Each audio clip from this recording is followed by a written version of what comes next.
Hello, everybody. Welcome back once more to Worcester City Council Theater 3000. Tonight's agenda: lie, cheat, and or steal, baby. Brendan, which are you doing first?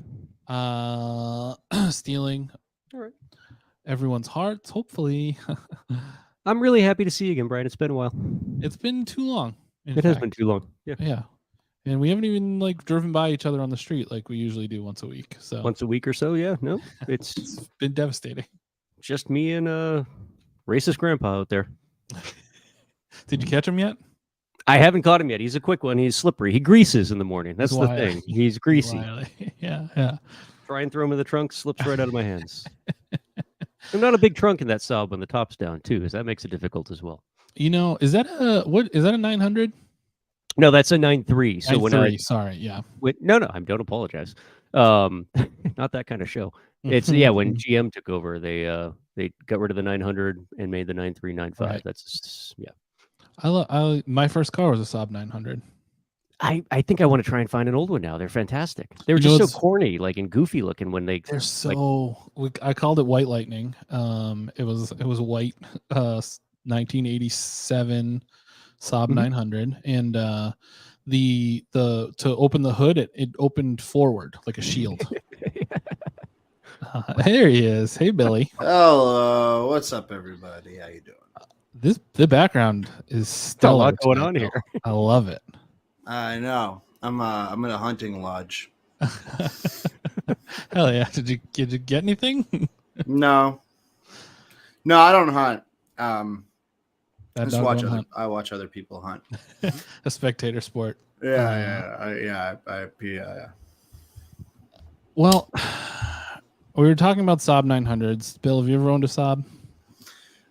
No, but my uncle Frank, who lives on the golf course in Saugus, owns a Saab, and he's very, very proud of that fact. They're cool. They're fun and cool. Yeah.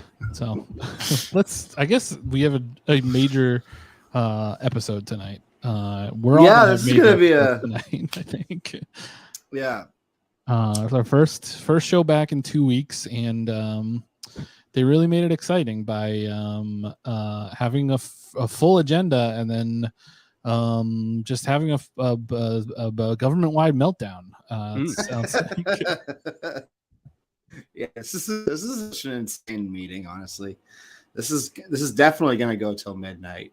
Yeah, and man, the text that came out from Mike Trainer heading into this meeting just could not have made for more of a fucking shit show. Honestly, This is going to be something else. Someone in the Bo Mergman told me to check out Eric Batista's latest tweet. I first of all credit to Mike Trainer for sending having that conversation. I mean, good on you. Thank you so much. We really, really appreciate you for that. Secondly, Neil McNamara for FOIA, for requesting those public records requesting and getting those tweets. And third, I'm going to be tied for second, is 2 for driving everyone so absolutely insane that they have to do potentially illegal things just to stop them from getting a lawful order through.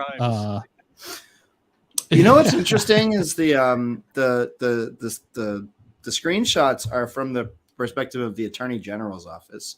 So it doesn't say so in the article, but I'm pretty sure that Neil got those from the AG, not the city of Worcester. So that's that's interesting, I think. And fascinating stuff.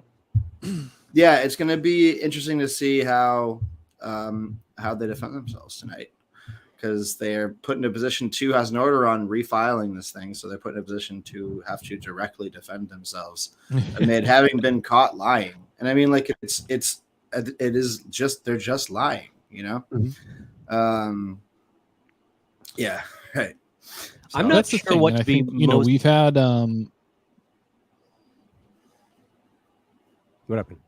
Me? Okay. Yeah, I'm just Go going to say, ahead. I'm not sure Yeah, what yeah. to be most upset about, that the level of absurd crimes that are being committed by virtue of just ignoring orders from your employer in the form of the city council through the administration, or that we have a city solicitor who actually sends fucking text messages on a phone that people can find.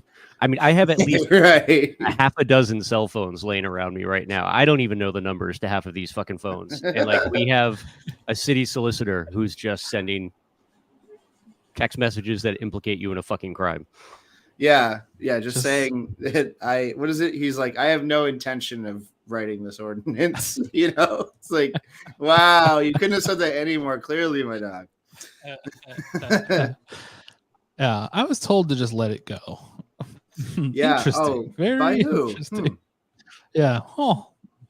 Why would you use the passive voice like that to somebody in the office that supposedly told you to let it go?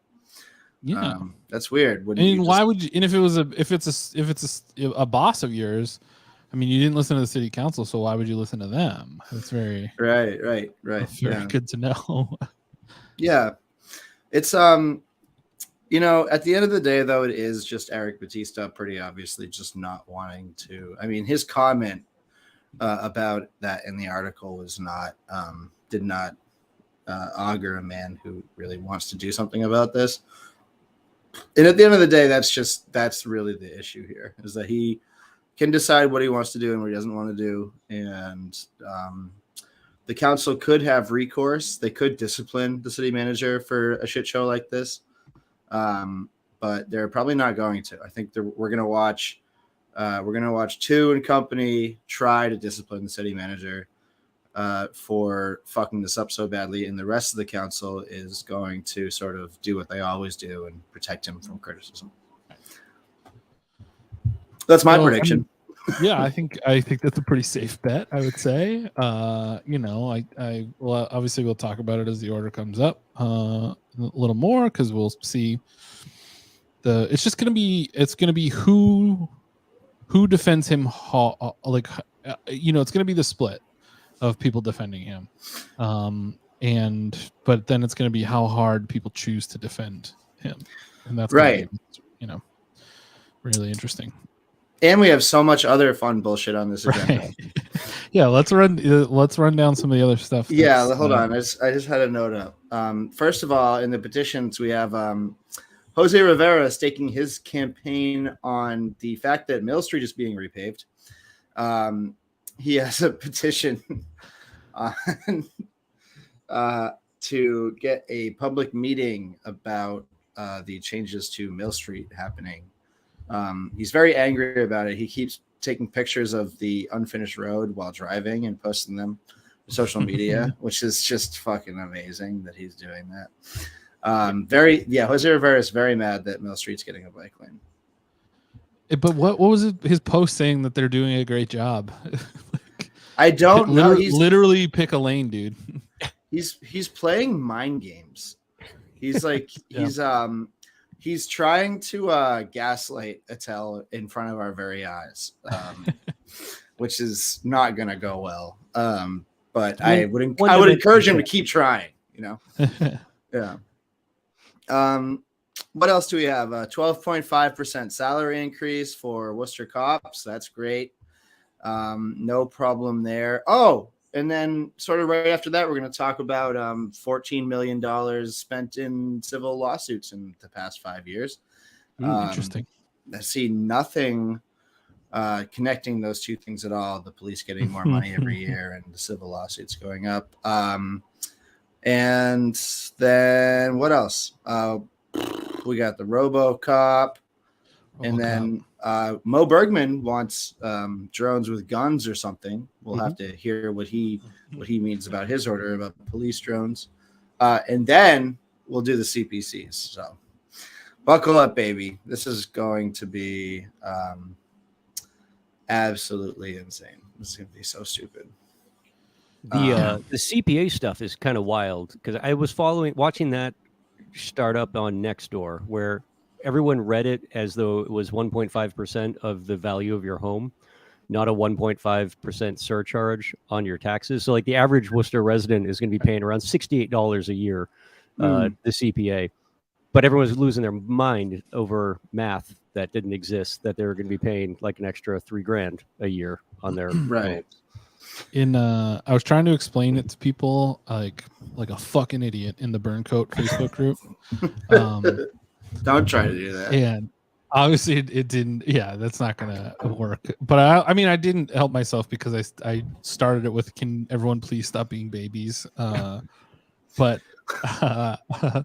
Rick Cipro was in there commenting on it, like, "This is why you vote, because this is what they're gonna keep doing. This is how they get you. They just keep adding taxes and destroying your property values." Like, dude, listen, you're literally a cop. The cops are. You're the reason. You're the reason. That's what the cops are doing. Yeah.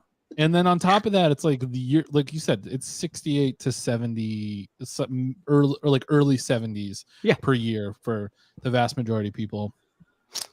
But the what it does by being plus matched in adding that back into the city, being forced to be added to amenities and things in the city, it actually raises your property value. Right. So you're getting, it's a good investment. But you know, these dum-dums can't fucking like, they couldn't pay their taxes, never mind figure out what they are for. There was a wild story, I think it was 2 weeks ago, that I came across, that of all the communities that have a CPA, that like none of them are spending them on housing.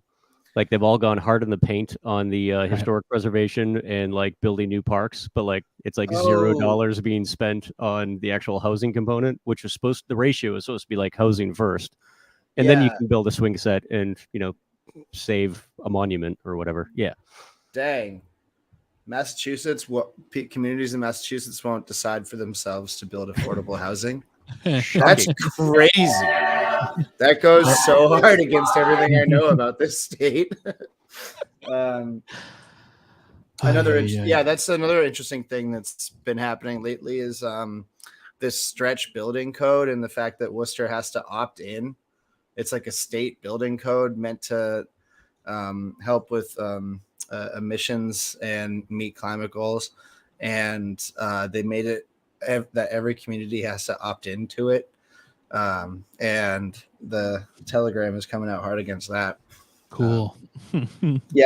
Writing about environmental policy with the sole focus unrepentantly of developer bottom line. This could impact development. It's like, oh my God, we're so fucked. Yeah, man. We're so cool. fucked. It's a cool city within a cool country within a cool world. That we live in. While we're waiting for them to be done not singing, I know terrible. I know the last thing anybody wants in life is to hear more West Sider problems. But I would just like to point out, while people are complaining about Mill Street tonight, that currently, like if you live in Tatnick, in order, Salisbury Street, Highland Street, Pleasant Street, Chandler Street, Mill Street, Cambridge Street, and Webster Street are all shut down in some capacity every day. And I'm not sure how I'm supposed to get out of my house without like going through like Leicester into Oxford just to get anywhere in Worcester. And it's getting kind of mind numbing. Yeah, you're right. We didn't want to hear that problem. Yeah, I know. Nobody fucking cares, but it is. I feel like Snake Plissken trying to get out of my fucking house every day. It's a bug for you, but it's a feature for everybody else in Tatnick. Can't get in or out. The wall. Yeah. Yeah. Well, I mean, listen again. Build the red line. I want to do, remember the Welcome to Fear City, like New York ad that you see with the big skull on it? I want to do that, but it's Welcome to Dumb City for Worcester. That's so sick. Welcome to Worcester, dumbest we city just got a curse word on the closed captions. Oh yeah. Oh, did we? Nice. It came in as asterisks. Interesting. What do they say? I think it was shit. Oh, what are we holding? Shit. Yeah, they're holding a lot. 11K, 11L. Can you turn this up, Travis?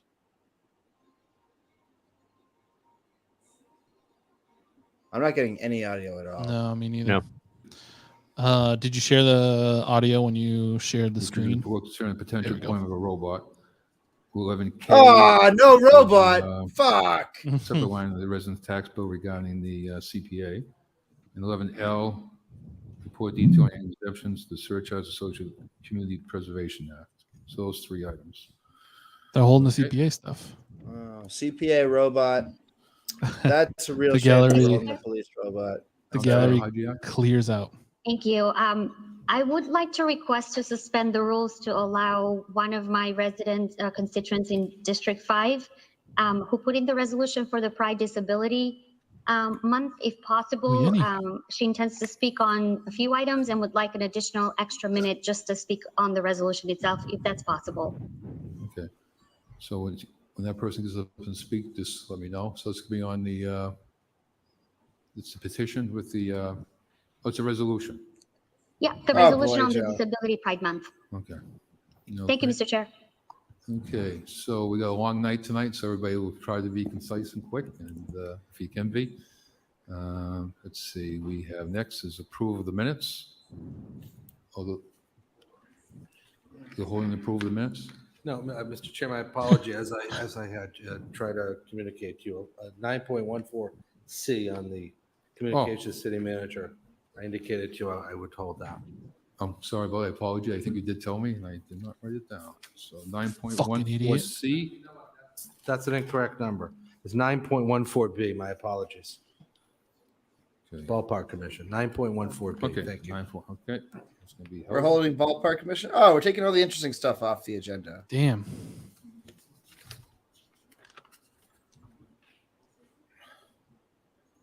I'm surprised nobody held the crisis pregnancy center. Okay, order. we have public participation. Oh, I'm sorry, approval of the I am minutes, too. roll call. Councilor Bergman, Yes. Councilor Calorio, Yes. Councilor Hajia, Yes. Councilor King, Councilor Merrill Carlson, Yes. Councilor Nguyen, Yes. Councilor Rivera, I don't think Councilor Rose? CPC's Yes. got Councilor held. Russell, Yes. Councilor Toomey, But we went a Yes. little bit without Okay. audio there for a second. Yes.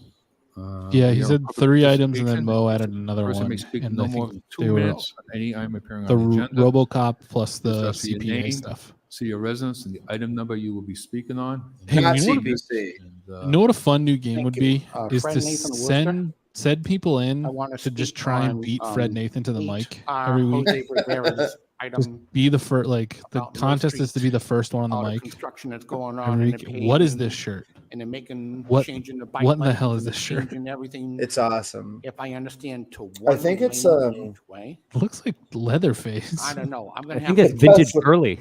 this needs a Is it? public Wow, yeah, it hearing. is. Holy shit. It's like Discuss 80s what vintage is Hurley. going on there. Quite Dang. simple, straight out, no BS. And No BS. even though I think it might have been referred or held, item 9. Oh, we got. Look at this. This is the fucking wrecking crew tonight. Look at that. The organizational changes with the Polar Park Commission. Is he gonna? Is Jose gonna make his kids speak? I think we all I believe understand so. Rome was not built in a day. Obviously, Polar Park was not built in a day. I don't know what kind of Obviously. money the Worcester City was expecting back, considering it opened basically during fucking COVID. A lot of Fred Nathan construction buying went on dead during stock. COVID. I mean, let's face it. They weren't going to make a whole lot of What? money in the first year, given what we went through with COVID. So I think that's understandable. So I don't know how much the money is that's coming back to the city was deferred as compared to saying, no, you Did pay Fred us Nathan now. serve in the Marines? So if whatever your discussion comes down, if- Talk about if Full we Metal have to Jack defer off. more of the money, oh well. It's not the first time. Maybe he's just celebrating that the taxpayers what's it, the have been asked 36th to anniversary, help things out. 35th We anniversary had it of with City Hospital, we had it Aliens with coming the out. Belmont Home, Civic Center, 7th. this, that, and everything else. It is what it is.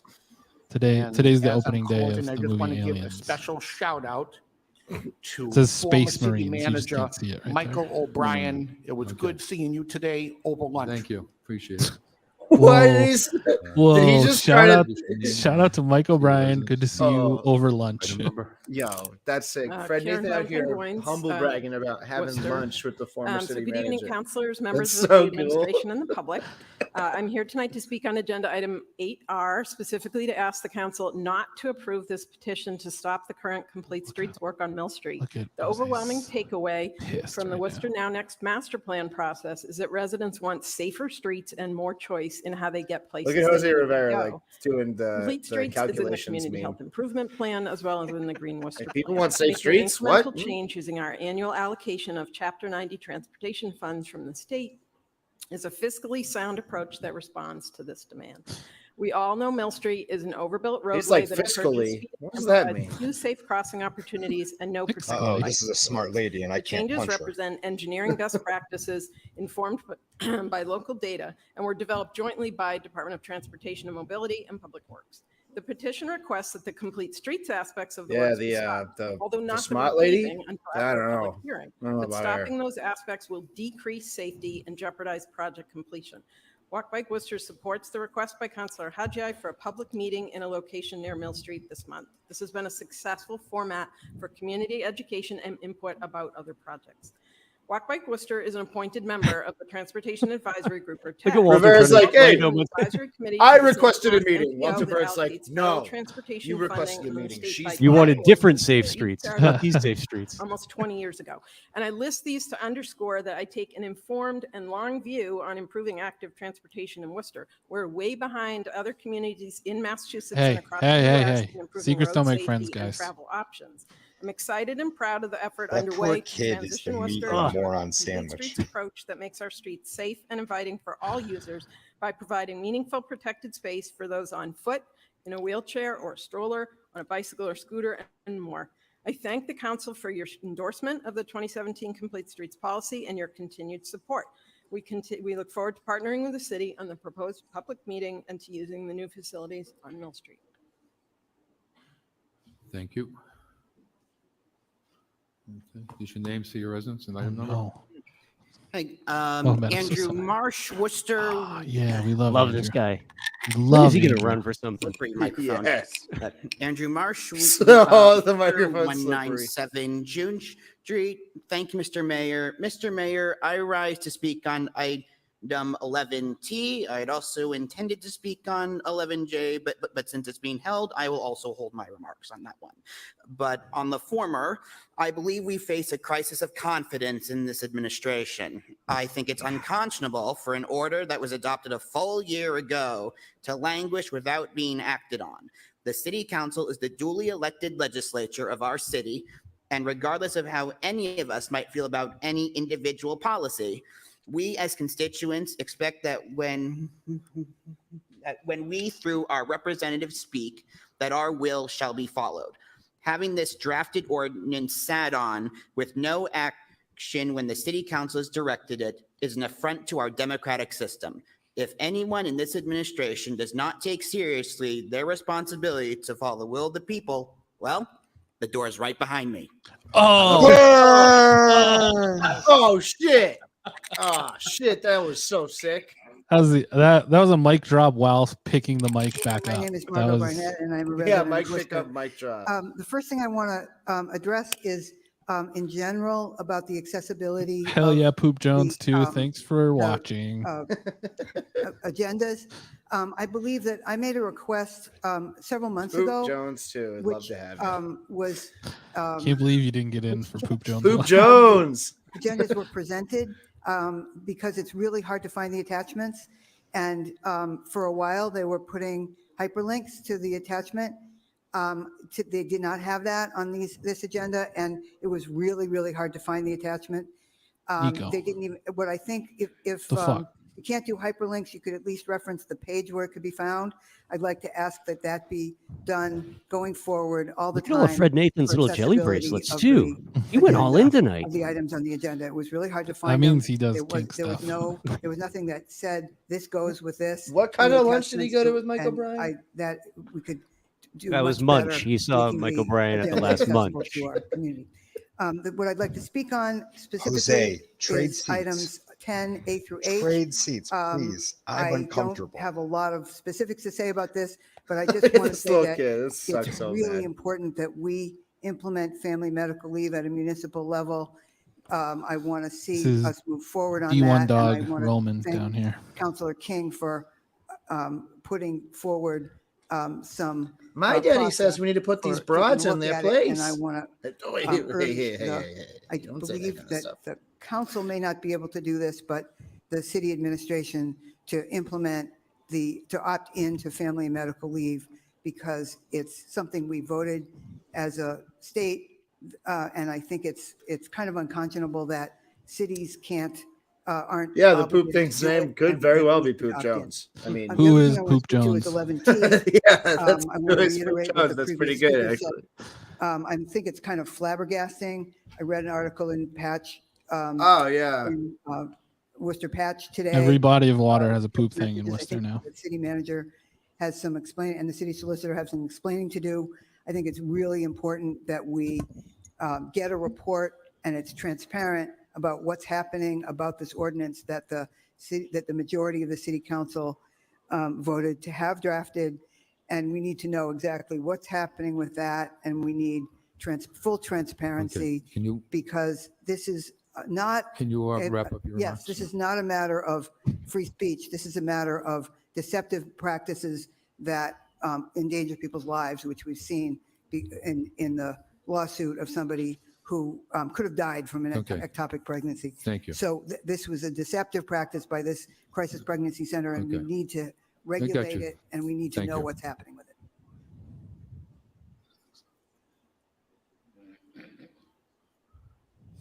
Is your name to your residents? Sure. So my name is Rebecca Ranieri. I live in Westboro, but I've been a City of Worcester employee for 10 years. And I'm here to speak on 10A to 10H. I spoke to y'all before about it. And I just want to urge you to go forward with family medical leave. It would make such a difference for our employees. And I'm not planning necessarily on going on it again, but it would make a huge difference financially and giving your employees security that they can be sick, they can go on maternity leaves and not lose their retirement dates and not have their step increases pushed back and not get penalized for having families. So I hope you will consider going forward with it. Thank you very much. Country. Normal country. We love to live in a normal country, folks. It's just a normal thing you hear in a normal country. I'd like you to not be cruel bastards. I'm a resident Yeah. and I live close to Mill Street. I'm here to oppose item H8R and support the Complete Streets efforts of the city manager and the DTM. Rivera's just eating shit right now so hard. All the vehicles on it were speeding, including a motorbike going at least 50 miles an hour. That's probably me. Posted speed limit is 30 miles an hour, and the city has identified an average of 33 to 35, and 15% of cars going in excess of 45 miles an hour. This is desperately unsafe and has resulted in a crash rate that is 27% higher than the Massachusetts average for equivalent urban roads. Everyone knows intuitively why this is. We all drive the speed that feels reasonable given the size of the road. We drive on a small road, you're going to feel it, and you're going to drive slower, and on a wide open road, you will drive faster. The changes the DTM has suggested are eminently sensible and are a modern city planning approach to replace this archaic design mistake. This is also a step in the right direction to meeting the goals of the Worcester Green Plan, the Community Health Improvement Plan, and the principles being established currently by the fantastic Worcester Now Next project. We should be working to reduce car dependency. Not taking anything away from this and guy, give people but I safe, made Poop comfortable Jones. options to make sure. Yeah, finally. A TfL study showed that bike lanes can move 5 times as many people as car lanes per square foot. Also, this guy's kind of like a watered This down means that if Henry a city Rollins. provides safe, connected. Hey, bike everyone, lanes, if you tweet at Jose Rivera right now, Walter is the one that's going to be checking that This on his project phone. helps Just save our to residents let you money, know. And saves he's the obviously city money texting by Jose reducing right wear now. and tear on the streets. Everyone And tweeted helps Jose our Rivera. goals, and also helps us achieve the gentle density required to accommodate Worcester's existing and growing population, another thing pointed out by the Worcester Now Next project. I urge the city council not to delay these important changes that are meeting so many of the city's Walter goals. Bird right now is currently grappling with a tweet that I just sent to him saying, on the second speaker ripping Jose de Rivera to shreds on his weird Mill Street criticism while he's right My behind name him is on David camera. Webb. I'm a resident and small business owner in Worcester. I just saw Walter look up from his phone, look so pissed, and now he's staring off into the distance, so mad. Phone books are gone. We don't use directories anymore. We use search engines. If you hop on Google or Bing and search abortion near me, the first result is usually problem pregnancy, the one directly across the street from Planned Parenthood, even though they do not actually offer abortion. It's a good shirt. This is mostly because the subtext for their website is abortion near me, Worcester, Mass. Pregnancy test. Sometimes you'll get Clearway or the Worcester. We never have Women's enough Clinic David Webb at these meetings. since they're paying search engines to show up in the right searches, and the ads show up before search results Got that good glasses actually too. meet people's criteria. To show up higher in these results, businesses and organizations embed keywords and phrases in their websites. You know that who most needed glasses? That fake ass search Brenda engines Melican that use was to up ensure last. that they are providing Yep. relevant results and sending people to the right place. Setting this up is a process known as search engine optimization, and it is not accidental. As I said earlier, I'm a small business owner. If I was to advertise a service I don't offer, it would be a violation of Massachusetts consumer protection laws prohibiting unfair and deceptive practices. The state website on this matter provides a few examples of unfair practices that the law prohibits, specifically listing when a business fails to tell you relevant information regarding your product or service or misleads you in any way, and when a business uses bait and switch advertising, which it describes as when a seller advertises an item for sale but does not really want to sell that item. The seller discourages the purchase of the advertised item and instead tries to convince the buyer to purchase a different item. We wouldn't tolerate a dentist, accountant, or mechanic that was falsely advertising its services in this way. But this isn't a consumer protection issue. It's a safety issue. It's a medical issue. It's a reproductive rights issue. It's a what kind of city do we want to be issue. We should be a city without deceptive providers. People have been coming to Massachusetts more and more for reproductive services at what must be one of the most difficult times of their life. Let's not make their situation more difficult by forcing them to sort through which providers are legitimate and which provide the services they're seeking. Thought I might have clocked the logo. We really shouldn't need to be having this conversation again. You voted it and passed it a year ago, but the city didn't act. Now, I don't know if it was a typo, but my friend just texted me and emergency surgery due to said medical that neglect and the Walter septic Bird practices looks of like these a facilities, fucking we are here Uncle again, movie almost villain. exactly a year later. Please pass 11T, prohibiting this blatantly deceptive advertising. An Additionally, Uncle regarding movie agenda villain. Item Look at 17C, him. supporting the unhoused. We've had the 7 hottest days of the past few thousand years in the past few He's weeks. the bad guy in an We Uncle need movie. Warming and cooling centers. A 34-year-old died in Crompton Park a few weeks ago. Queen Street is still shut down. And if you guys aren't going to do anything about affordable housing, this is only going to get worse. Also, please vote yes on 12A, Disability Pride Month. And it sounds like it was held, but vehemently, unambiguously, no to Toomey's RoboCop 11J. Yes, thank you, Dave, for calling it RoboCop. Toomey's RoboCop. It's like Rocco's Basilisk. Hello, my name is Sarah Moore. I'm a resident of Worcester, Massachusetts. Just wanted to speak actually on a number of agenda items that are up in front of the council this evening, and thank you very much for the council, members of the administration, and the public for the opportunity to speak on these items.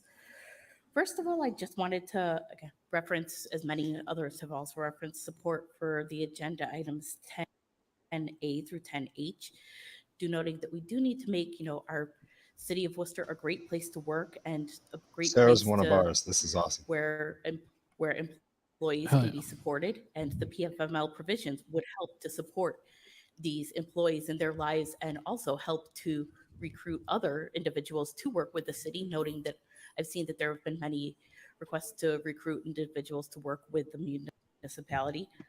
Also, just wanted to note that I also wanted to just lend my support also to item number 11G for a report on staffing for the city council. Just wanted to reiterate my support for that, and also any support for any additional. We heard many discussions regarding staffing needs with the city council and wanted to lend my support to that. Also briefly wanted to lend support to the agenda item 11X for any reporting on the safety and the rights of residents and encampments, and wanted to reiterate that we want to see that. Specifically wanted to speak primarily on item 11T regarding the crisis pregnancy centers. Noted that with this agenda item, we've been waiting since July 2022 for additional presentation on the requested ordinance regulating the advertising by these centers, which appears in many ways to be deceptive. Even though, I've noted there have been concerns regarding this ordinance, we still have, the ordinance has been requested almost a year ago, and we're looking forward to seeing this ordinance. Also, do note that we can, that what we're look to do is regulate advertising so we can make sure that, if they are permitted to operate in our city, that they are advertising properly, that they are stating what they need to do so that they can provide services safely and be upfront about them in accordance with their beliefs. Thank you very much for the opportunity to speak, and thank you very much. Thank you. Hell yeah, Sarah.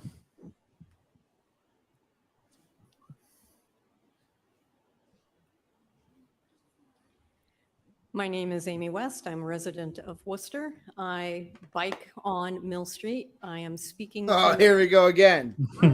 I oppose delaying the work on Mill Street.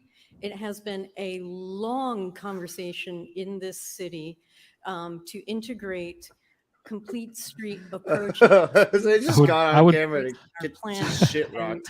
I would posit that he was not. Finally integrating that. This was Walter's into, idea. Yeah. New work. And Walter looks so pissed that he's Whether or not not going to get out in time for the Railers game. hearing, Oh man, if you tweet, there has if you been- just I- tweeted I Jose did Rivera tweet right you, now, anything at all, you can because just watch this has Walter been react to part it of and a get long so conversation, and I've been involved. Look, in he's the looking. Now He's Next, watching. The Worcester Now Next planning as a community member. There God, I has can't believe that been, guy was my fucking a boss. good bit of community. so If you embarrassing. if you were to It is tweet him a too wide. screenshot of his angry mug cars on this speed. It is feed, marked that as a would probably be best. Yeah. Yeah, I think everyone should do that. Shoulder. So you are So riding. wait till in his face is in frame, cars speeding and down then just in your tweet him, direction. and we're all like, He "Ugh, sideswiped. They will not ugh, give you the 3 gross, to 4 feet that you need. Narrowing it down is a great step towards traffic calming, making it safer for alternative. And we really shouldn't be talking about bikes and pedestrians as alternatives, modes of transportation. And it really works with Mill Street being along Coe's Pond and the Stearns Tavern and the playground there, and the pedestrian activity that will bring. Thank you.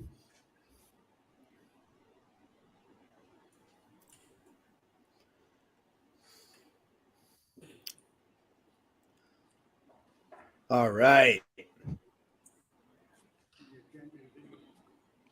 Should names that you're My name is Keith Scott, grandson of one of the black, Negro, colored city councilmen here in the city of Worcester from way, way, way back. And the reason why I'm saying that is because I've been hearing my name thrown around to being a whole lot of other people than who I am. My name is Keith Edward Scott, taken after Charles Edward Scott and Ronald Edward Scott, my grandfather and my father.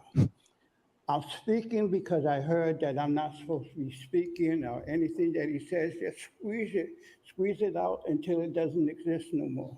Well, I'm very concerned. There's a whole lot of things that are going on. First of all, I'm not coming downtown no more to see you all run across the little oval that my friends and stuff put together way, way, way back when.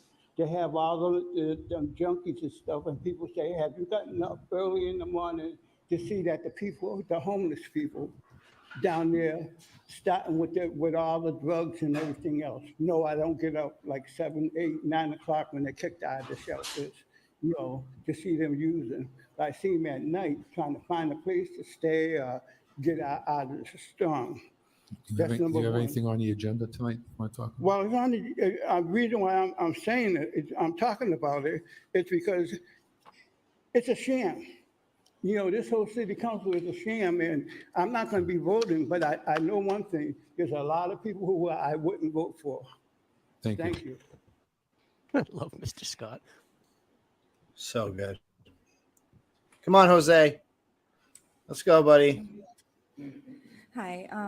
Attila had mentioned that you might be able to give me an extra minute for the disability. Jenny. Try to get as close as you can. Yeah, we just speed through it. I'm Yenny DeRoche. I live in Newton Square area of Worcester, and I have a rare connective tissue disorder called hypermobile Ehlers-Danlos syndrome. Happy Pride Month, Disability Pride Month to everyone. Instead of focusing on the negatives, Disability Pride Month celebrates what we can be proud of. Disability Pride is about recognizing the hard work, the hard and creative work people with disabilities do every day. Some of you are wearing glasses or contacts. Some have mobility issues. Some people in the room probably get migraines. Those are all disabilities. So are depression, anxiety, and ADHD. Disabilities are not rare and sometimes are invisible. It's estimated that over 80% of Americans Did Walter are roll his eyes at Yenny? disabled Yeah. at some point in their life. Holy shit. As the city I was just upgrades going to say, all anyone streets, who's going to parks, tweet website, pics of housing code, Walter to etc., Walter, I hope Yenny's that it going to keeps give him its some really good facial disabled expressions in a population in second. mind. It means truncated domes at crosswalks that All go right. directly We got to across go the back to street about rather than approximately diagonal. 43 Agenda minutes. in. attachments that are accessible to screen readers, which I know is in progress. It means alternate side programs consideration for our street sweeping and plowing programs so that people with mobilities don't have to walk. Really, multiple Walter's blocks just or call gone more than a cab to half get back hour and without a forth to their Diet car. Coke. And that's It means more than just the, tacking Disability Pride Night onto the that's what Turning it starts Red to do to movie his night, body. where it's just open captions and a sensory play tent instead of a movie that's directly many related people are to knitting back there? disability, that maybe has That's a lot of chairs two or for people three. with disabilities. That's a that lot of can't sit on the aggressive ground, knitting or going on in ASL that room. interpreters. There's so much we need to do in how the city treats disabled people, but I know that together we can rise to the challenge. Rapid fire on a few of the other agenda items. 11A, suggestion to potentially put 311 push notifications for the weather alerts. 11E, that should be happening already. 11N, I would love to see a report from the mental health professionals that were on scene at Colby Street to have them give a report on how the drone helped or hindered their situation. And I think that's essential for evaluation of the tool. 11Q, the bricks on... Wasn't the drone entirely useless? Oh no, Like I'm the blanking on cops were like, street we name. need I more didn't write it down. footage. Jermaine. They're extremely bumpy. I walked there with dogs that I walked when I had a pet care business, and I had to wear ice cleats on that street because the bricks were so uneven. They're overgrown with grass. I tripped multiple times. I do not think that keeping those bricks around is necessarily safe or functional from an ADA standpoint. And they're also very scattered across the street, mixed in with asphalt and concrete. It's like a hodgepodge mess. 11T, the case that's against the Crisis Pregnancy Center with the fallopian tube ectopic pregnancy, things that some folks I think are leaving out is that it's basically that woman was practicing medicine without a license, which should be facing legal issues.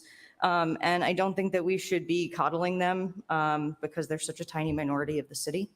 12B, yes, please. LGBT Commission, fantastic. 13C, I asked last year about EV charging locations. It never got pulled. 14C, we should use a different lettering system, maybe that corresponds with the school committee districts. And 42575A and 104A are red with no additional info. It just seemed odd. And Joe, you please shut vote your fucking for mouth, Joe. 17D and E and vote no on Shut one. up, Joe. Thank you. Good job, Yenny. Good job, Yenny. Eat shit, Joe. Shut the fuck up, Joe. It really does. It makes him seem like such an asshole, especially the way that he does it, where he's just like, My okay, name's Adam okay, Philpott, okay, resident shut of up, Worcester. shut up. What And was until, somebody? fairly recently, I Were we talking about actually a resident Gerardo? just off Mill Street. What was So I have that in something reference say to? about petition 8R. Oh, I don't know. But first of all, I wanted to thank Mo Bergman and the rest of the city council. Because what a huge dork. Seat a new riders representative on the Gotta say. WRTA board. This is extremely important as we're having a new administrator. And I would hope, as Councilor Nguyen has asked for, that there be a meeting with the new administrator of the WRTA with the Transportation Commission. Now, I want to also just very briefly say, why are we allowing medicine to be practiced without a license in the city of Worcester? This is already a matter which the city council has voted on here. They want to see an ordinance drafted, and I urge you to do that as quickly as possible. But to get to my main point about Mill Street, if we allow that street to be milled and resurfaced without the new road markings, we are creating a 1 mile long straightaway drag strip, which has actually been known colloquially as the Speedway for about the last 150 years. That's a place where people race, and they always have. And believe me, if you resurface that, make it nice and flat, you are going to have cars going much faster than they're going now, unless there is some traffic gentling put into place. So I urge the new markings to be put into place there. Please do that, because otherwise I don't know what's going to be happening out there. This is something which the residents of Mill Street and the area have been asking for literally decades. I'm all in favor of transparency here, and I wish that there had been more transparency and more talk about this as we came up with the plan. But really, this is something everybody is in favor of. Thank you. Thank you. Seeing nobody else, we will. He's not speaking on his own item? Online. He's just going to stand there and take shit.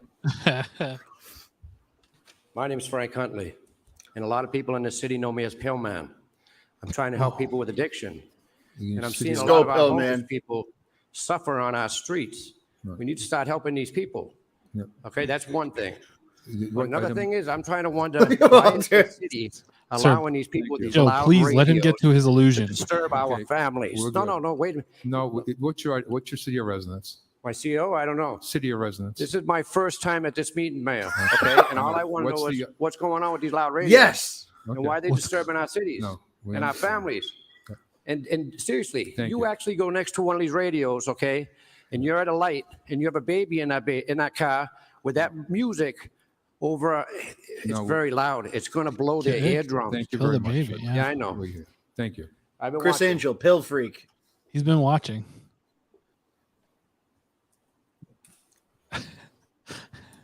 Very funny because Joe wasn't even not letting him speak. He was just asking him. My name is Alex Salcedo, and I am a resident Oh, my of CO? Worcester. Well, that's private information. I wasn't I don't know. thinking of saying anything tonight. This is my second time that I attend a city council meeting, but I changed my mind. Literally, he's the pill man. Let him talk And about whatever he the wants. reason why I changed my mind is because makes guys out of I pills. just want to oppose petition 8R. Was he advertising? The last year, I've been biking. I live very close to Mill Street. I'm on Gates Lane, and I've been biking on Mill Street and different parts of the city. And because of biking. So I encourage all of you to really listen to the community and not delay complete streets for Mill Street. And I also encourage all of you to go out and ride, because nothing compares to a bike ride, especially nowadays that there's so much division. I can tell you right now. Yeah, that's the man in charge. I used to of the think pill that skeleton. food and music were the only things that would unite us.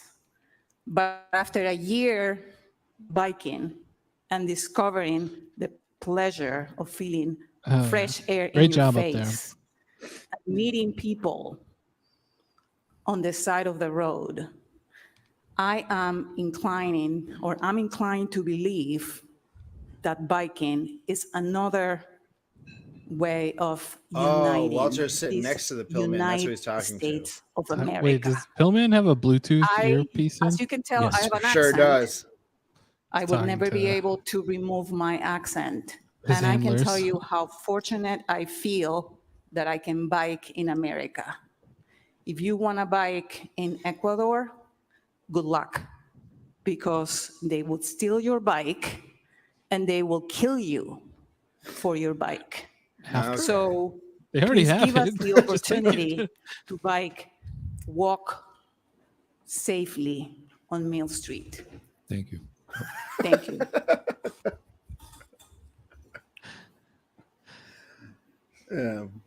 Listen, we don't support Ecuador Name, see shaming presence, and item on this number. program. Yeah, my name is Bob Bureau, the city Right. of Worcester. Jose Rivera is really not going to speak on I'm this. here to Huh? thank No. the city council for recognizing. Well, I guess technically it would Disability be separate from Awareness public Month, comment, Disability right? Pride, and I mean, usually it isn't, for, though. making this city as accessible as possible. Yeah, they just So get they can 3 speak for minutes. longer, I'm right? chair of the 3 minutes Accessibility instead of 2 Advisory minutes. Commission, and there's a number of members of our commission that are here tonight. Who's this guy in the here, back in the white with the part blue of the blazer? audience, and That's the remember we're the working saddest diligently policeman every in the month whole to world. try to advise the Oh, city yeah, and to bring parties together so that we can. He's make holding this himself as like welcoming as possible. So I want to Sal thank from The Sopranos. Councilor Ajay for making the proclamation and for all of you being here tonight. Thank you. Thank you. The right hand man. What's his name? Sal? Yeah. Sal? Okay, Am I right? anybody else? We're gonna Been a go while. on. Yeah. Thank you, Mr. Mayor. Ronnie Van Zant with the wig. Oh yeah. What's his name in the show? I just call him Little Steve. I'm pretty sure it's Sal. I think you're right. Good evening. My name is Domenica I don't know. Perrone, and I'm here to speak Hey, on Domenica. the Order on Crisis Pregnancy Centers, also known as CPCs. In quotes, CPCs do not provide health care. CPCs are organizations that exist Sylvia. to prevent people from accessing abortion care. CPCs pretend to be reproductive Silvio health care clinics, Dante. but do not provide Sylvia. abortion care or abortion referrals, Sil. contraception, or other reproductive health care. CPCs are not licensed medical facilities, and they are not staffed by licensed doctors or nurses. CPCs are not required to keep your medical records private, to follow codes of ethics or standards of care that govern healthcare professions, because they are not healthcare providers. They don't care. The if your Attorney pregnancy is General's ectopic. office is committed to securing the civil rights of all people in Massachusetts or traveling to Massachusetts to access healthcare. This is verbatim taken from mass.gov. Our government has the power and responsibility to regulate commercial speech. A business can't put bleach in a can and call it soda. Massachusetts has strong That's consumer awesome. protection laws which Damn it. explicitly protect our residents against false Tell and that to misleading Moxie. information by commercial businesses. It is the responsibility of our government, municipal and state, to enforce these laws. Guys, Pretending ignore to that be a business doctor or plan in your nurse is email. not free speech. I am concerned that If you Worcester's could, Polar city would have done it solicitor already and called it, intentionally like, refused to give Councilor Mr. Clean Nguyen's Kisses. request on this matter the due and urgent attention it deserved. That shows a disregard for life and well-being by the city and the city's responsibility to its residents. It shows a disregard for our democratic Yeah, get somebody process, like which that. further erodes the trust between our residents and our municipal government. The city of Worcester has lost millions of dollars in legal settlements in the past 5 years. I ask you then how much the life of a pregnant person is worth to you. How much can the city risk to protect its residents and people who come here seeking health care? I ask our city manager and city solicitor to do your We jobs only and get draft sued this for ordinance. hurting people. Let's stop waiting to Not follow for and trying to instead be a help leader them. amongst the Commonwealth in justice and transparency, because so far this has been embarrassing. We wouldn't want to get sued trying to help someone. Yeah. Thank you, Mr. Mayor. We only get sued when we First hurt person I can identify as Brian. And we Duchambeau. gladly. I'm going to try to mute. Brian. Oh, Brian. One of ours. One of Hi, us. I would like to us. speak on items 10A through 10H and 14B about the paid family medical leave program. Okay. Firstly, thank you to the counselors who have reached out to my partner and me regarding our petition. Thanks to Councilor King for taking this up with the Municipal and Legislative Operations Committee, and thanks to that committee for creating the numerous orders related to the program on tonight's agenda. My partner and I were able to attend that committee meeting and listen to one somewhat condescending city official make comments about the feasibility of opting in. And we did not at that time have the opportunity to respond to him, so I'd like to do that now. The arguments were, 1, Worcester already has a great benefits package. 2, no other municipality has opted in, so we shouldn't either. And 3, it will cost too much money. For the first one, currently Worcester employees have to use up all of their sick and vacation time if they want paid time off for caring for a newborn child or for a veteran or for an elderly family member. In my private sector job, I'll get 3 months paid leave in addition to my sick and vacation time. To say that Worcester's policy is great is disingenuous. 2, no municipality has opted in, so we shouldn't either. not wanting to do something because nobody else has done that thing yet is extremely on brand for Worcester, but it's not a cogent argument. And I think in this case, maybe the second largest city in New England should not wait for Auburn to decide to opt in before acting. And 3, yes, this will cost money. That is true. Things that help people do cost money. In this case, the cost is 0.63% of the employee's wages, which I would argue is not too much money and is in fact very little money, particularly when it's financing the sort of peace of mind that this would provide city workers. Worcester has a habit of doing the bad, or at best, mediocre thing in situations like this. But I hope in this case we'll choose to do the good and right thing. What a good quote. My partner and I know that this will not happen in time to help us this The time. bad or but we at don't want best thousands of mediocre others thing to in have to do situations the like same this. thing as thousands of others already have. We care about people we don't know, and we want you to remember to do the same. Thank you. Thank you. Hell yeah, Bri. Thank you, Mr. Mayor. The next speaker is Kara Burke. Get back Powers. on here so we Turn to the can resident now. compliment you. Thank you. My Friend name of is the Karen show. Powers, and I'm a resident of Worcester. I'm calling in about a couple of different items tonight that I'm deeply concerned about, and frankly, that make me deeply concerned about the council's merit overall as a body. The first and most glaring item that has had us intermittently in the national news since about December is 11T. Well, as a neighbor of the center, I'm deeply concerned about the safety of residents who may be tricked into going there, thinking that they are getting sound medical advice. I am as concerned about the way that this has been handled by those in power. One, the council passed a clear directive for a draft ordinance, naming model ordinances that already exist. Given that these two models Bri, that have was perfect. substantive That was differences, a amazing. blatant dismissal that doesn't even take up the pros and cons shows the deep Worcester has a habit of unseriousness and doing dismissal the that this bad directive received or from at some of best the administration mediocre from the very thing in beginning. situations like this. So great. What a good It's quote. incredibly disturbing that it appears from Classic. text exchanges that the That's AG's local classic Dude representative in Trumbull the for city you. solicitor had closed-door conversations to conspire to shut down the public request, any answers of which should have been public. And finally, the excuses that have been given to the press, again, not to the council, which should be furious that their power is being usurped, are about the likelihood that it opens us as a municipality to lawsuits, which I have a very hard time believing that anyone in the solicitor's office is particularly concerned about, Yeah, given the amount we've great shelled out job, in police amazing. settlements and judgments over the last 5 years. Which brings me to my other concern, which is the numerous items on the agenda tonight concerning compensation and tools for policing. Truly, if we had a solicitor's office concerned with getting sued, I imagine there would have been more pushback on the likelihood of us getting sued, as many municipalities have for implementation of ShotSpotter or drones or for our terrible social media policies. And I certainly imagine we'd have a little bit more pushback and getting concessions on trainings and requirements around civil rights from a department currently under federal investigation in exchange for not just raises, but higher minimum detail work hours. But as the request for additional robotics equipment they don't understand from the council shows, there doesn't seem to be a lot of concern of defending lawsuits as long as they're defending the police. When it comes to defending ordinary residents from nearly bleeding out at UMass, I guess we're out of luck. Wow. Good job. No set. Thank you. Flat out. On to the next. So, Mr. Mayor, the next speaker identified is Dennis Kennedy. I'm going to try to mute the resident now. He's on muted. No. Kennedy, I think No. you're muted there. There you go. You had 3 minutes. He agreed to an extra minute beyond I'm that. Dennis Kennedy. I'm a Worcester resident. I live on the west side. I wanted to speak briefly in opposition to 8R, the Mill Street petition.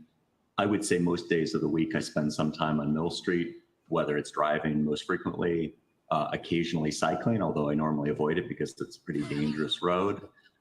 These changes are long overdue. That's right. I That's think showing it's a lot really of important that the dexterity. city I'm actually council impressed with finally that. get behind complete streets and we can start making roads friendly and usable for everybody. Most frequently when I'm in Mill Street, I'm taking my children to the marvelous playground on Coe's Pond, enjoying the boardwalk.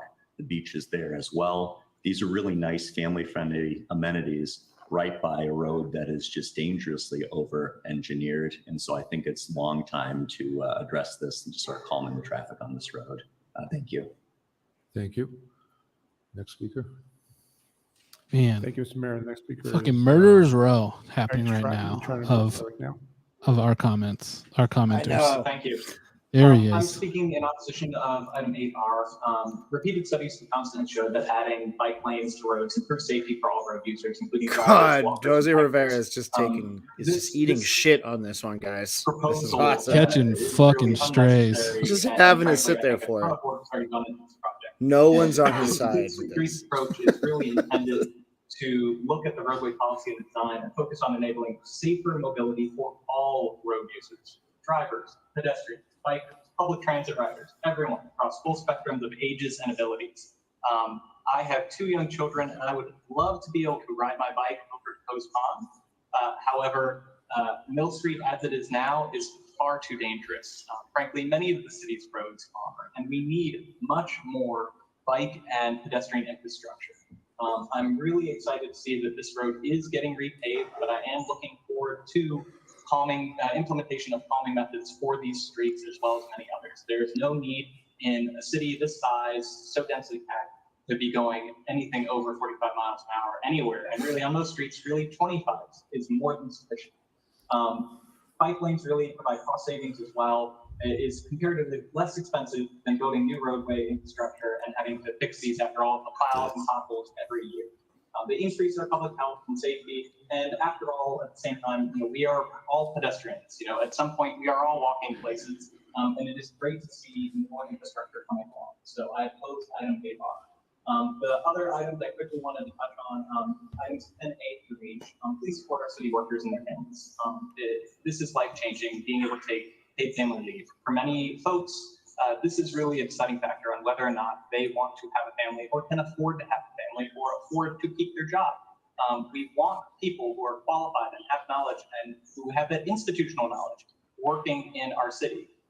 Please help them stay here and work with our city and continue to make this a great city by supporting them and their families and providing this really important benefit. I cannot stress this enough, how important I think this benefit is for our city workers.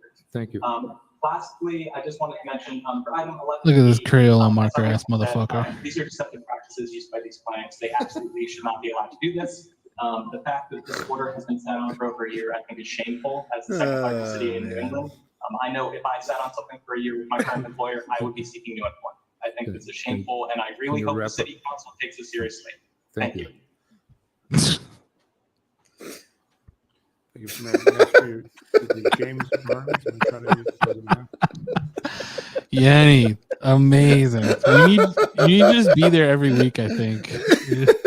Yeah. Just doing blind items from the gallery. Yes, we can. Go ahead. Your name, see your James Burns. I am Fantastic a resident job. of Worcester. I live in the Webster Fantastic Square job, area. Eric. That was great. I use Mill Street frequently for biking and Holy getting to shit. stores and whatever.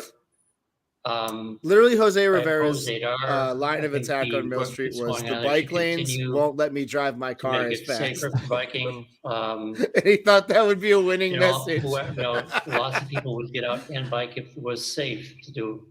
Ride around the city quite a bit, and you have to be what a good very, public very comment careful, so very far. cautious to save your life. This has been a really solid hour of Having a public comment. 2 mile stretch from my house to Tatnick Square, having that open, safe, and comfortable riding would be a great benefit.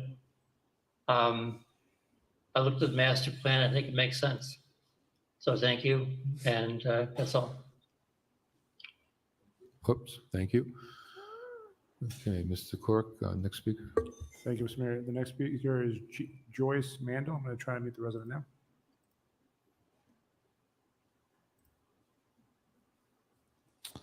Joyce, you're muted. Thanks, Beef Raffle. Thanks for tuning in. We love to have you. We also love your screen name.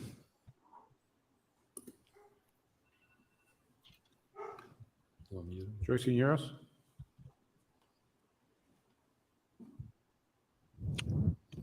Okay, Mr. Mayor, not hearing from Joyce. I'm going to move to the next speaker, Dariana. I'm going to try to mute the resident now.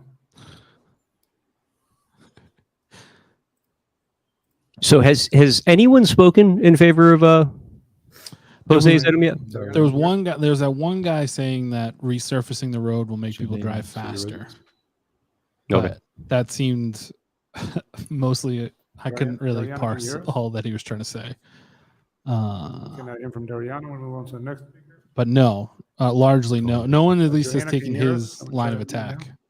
There is a hilarious take Yes, over in the Mill Street area where like a lot of people genuinely Yes. wanted them to keep the potholes because they Joanna thought that that was the Hampton best way to Dance, calm the traffic. in the Grafton Street Which is area. so I fucking am Worcester. calling in tonight on a few items, Right. so I will be quick.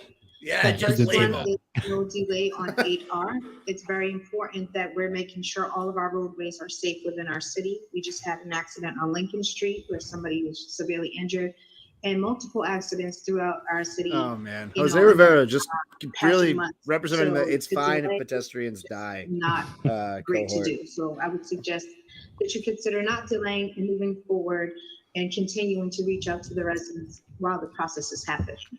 10A through 10H, I would like to support, as Brian DeChambeau said, it's important for the paid family medical leave to take place. A parent such as myself. Yeah, which, obviously, yes. Depend Agreed. on that, who has And depended they on paid family medical leave, should having a disabled continue to child do in our everything life. else they're planning on doing. Those things are very important and able to allow people to keep a roof over their head and work day to day. It's important for that. Moving on, 11T, as a woman and having these crisis pregnancy centers in our city, the advertisement and the wording and the verbiage that they push needs to be accurate. We need to start protecting our residents, especially our women here in the city, and making sure that these All right, I think agencies Neil is down to come on that are, tonight. providing Oh, hell services, yeah. Well, sweet. contraceptive services need to have proper verbiage. So I told him Need to right wanna after have public someone comment would probably unharmed be on our the watch. best time, but we'll And, see. Lastly, 12A. I'm giving you a support link of to send to him in the chat in our Pride private Month. chat. Again, I'm a mom of a disabled child. Well, he's a young man right now, and they go through a lot on a And regular Bill, basis. you would Just definitely know having more about this than myself, but and to be able am I to correct in that maintain a job and try to doing function components of as best they major can on a road daily repair like basis bike lanes and really wider needs to be sidewalks upgraded. is also a So component yes, I'm of in full receiving the support of federal that, and dollars that is all I sometimes have come for into you play this for larger Thank you. road redesign projects. So it's basically like what Jose is saying is like Theo, I'm you trying to should meet the resident now. do the work, but do it out of pocket just to keep things awful. Hello? Hi, Right. Dale. Just your name, city residence, and item number? Yeah, you have to do that sort of Dale complete streets master Wickenheiser, plan. Yeah. City of Worcester, And which has been the city's been doing since like quickly in 2017. opposition Yeah, to nothing In new at all. order, Yeah. right, right. a lot of work And went like into Jose this, Rivera is trying to present it as something and that's it's been understandable done that somebody who sneakily, came, right under their probably late noses, to so they can't drive their understanding cars that so this is fast. happening, Which is would just the most want more mind-numbing transparency shit that for Walter to, Byrne to fed try to him, figure it out. pretty obviously. But yeah, we live And near he's just Mill Street, eating and shit would for it just right like now. to see some traffic calming and safer street. Thank you. Jose Rivera has not spoken on it, no. Mr. Mayor, I think I'm going to try Dariana one more time. Otherwise, it concludes participation on the Zoom platform. Dariana, can you hear us? I can hear you, Counselor. Can you hear me? We can. Please state your name, city of residence, and the item you're calling on. My name is Dariana. I'm a former resident of Worcester, Massachusetts. I'm currently a resident of North Providence, Rhode Island. Hello and good evening, councilors and members of the public. I'm calling to speak briefly in support of item 11T. In 2009, I sought out what I thought was help for a positive pregnancy test and ended up at problem pregnancy. So this was 2009. We are now in 2023, and now it's taking a major tragedy to bring this yet again to light. This is a matter that was brought up a year ago, as stated by many who have spoken before me. It's more than safe to say this is long overdue. It is deceptive and unfair practice that led to several years of homelessness for myself and my child. So I just wanted to briefly testify. Thank you for your time. Thank you. Thank you. Thank you. Okay, seeing nobody else, we'll close this part of the meeting. What we're going to do is go through some hearings, orders, some petitions. Then we'll take the resolution by Council Haji. It takes a special kind of cold to just go right into business after that comment. Yeah, right? Well, the sucks for you. All right, on to petitions. Open the hearing. Roll call. Councilor Bergman? Yes. Councilor Calorio? Yes. Councilor Haji? Yes. Council King. Yes. Councilmember Carlson. Yes. Council Nguyen. Yes. Council Rivera. Yes. Council Rose. Yes. Council Russell. Yes. Council Toomey. Yes. And Mayor Petty. Yes. Anybody opposed to the condo location on Grove Street? See nobody opposed. Motion is to close the hearing and to adopt on a roll call. Roll call. Council Bergman. Yes. Council Calorio. Yes. Council Agia. Yes. Council King. Yes. Councilmember Carlson. Yes. Council Nguyen. Yes. Council Rivera. Yes. Council Rose. Yes. Council Russell. Yes. Council Toomey. Yes. And Mayor Petty. Yes. We have petitions 8A and 8B. We refer to the Department of Public Works. 8C, we refer to the Planning Board. Oh, 8D, Jose we Rivera refer might to speak the Works here. Committee. 8E and 8R, we're going to refer to the Traffic and Parking Committee. I'm Mr. sorry. Chair. I'm sorry. No, let's take that back. 8E to 8Q, we're going to refer to the Traffic and Parking Committee. And a roll call. Council Bergman. Yes. Council Calorio. Yes. Council Agia. Yes. Council King. Yes. Councilmember Carlson. Council Nguyen. Yes. Council Rivera. Yes. Council Rose. Yes. Council Russell. Yes. Council Toomey. Yes. And Mayor Petty. Yes. We have a petition by Jose Rivera, requests the City Council request standing committee on traffic and parking. Well, a public hearing got on the roadwork in Mill Street, which said to include narrowing of the road from 2 lanes to 1, bike lanes, buffer, and parking lanes. Further request that all abutting affected property owners along the length of Mill Street and the other affected parties be notified and invited to said hearing. Further request that the work beyond the current milling and resurfacing of Mill Street not proceed until recommendations delivered by a department or a standing committee. Mr. Rivera, does your name say your residence? Oh, boy. Jose Rivera, 23 Fenton Drive. Oh, all right. We got Neil McNamara with us. Neil, thanks for joining us. Hey, Neil. District 5. Great job. Hey, Neil, you came on. It's safe streets Sorry. and sidewalk. I was just Came going in to say, at destroying city government. So when I met with the commissioner Once again, of DPW from in April, tearing it down from the bottom up. Well, yeah, just like Jose's about to do, I guess. I know. I didn't know this was going to happen. This is very. What is he going to say? Calendar for end of June, beginning of July to get started, and no bike lane was mentioned on that project. And this past week, Monday, I was in a neighborhood meeting and I heard bike lanes on Mill Street. Dude. So just curious, so I started looking into it, and my committee reached out to the commissioner, and he reiterated no bike lanes, no bump outs, no other work, just the original plan work. And the very next day, he called. This guy's really out here fighting a bike lane. No, I was mistaken that the plans have changed. And that's the reason why this petition was filed, because a drastic changes of this, for Mill Street without a public hearing is not giving the residents a voice. And you heard a lot of people opposed to my petition. I'm not here to stop the work. I'm here just to give the residents a public hearing. And if anything, all the voices you heard opposing my petition proves that a public hearing needs to be heard, because I've been knocking on the doors on Mill Street, and everybody that I talked to, besides 2 who are in favor of it, oppose it as well. They just feel like that's data right there. That's cute. Yeah. The Donna Calorio approach.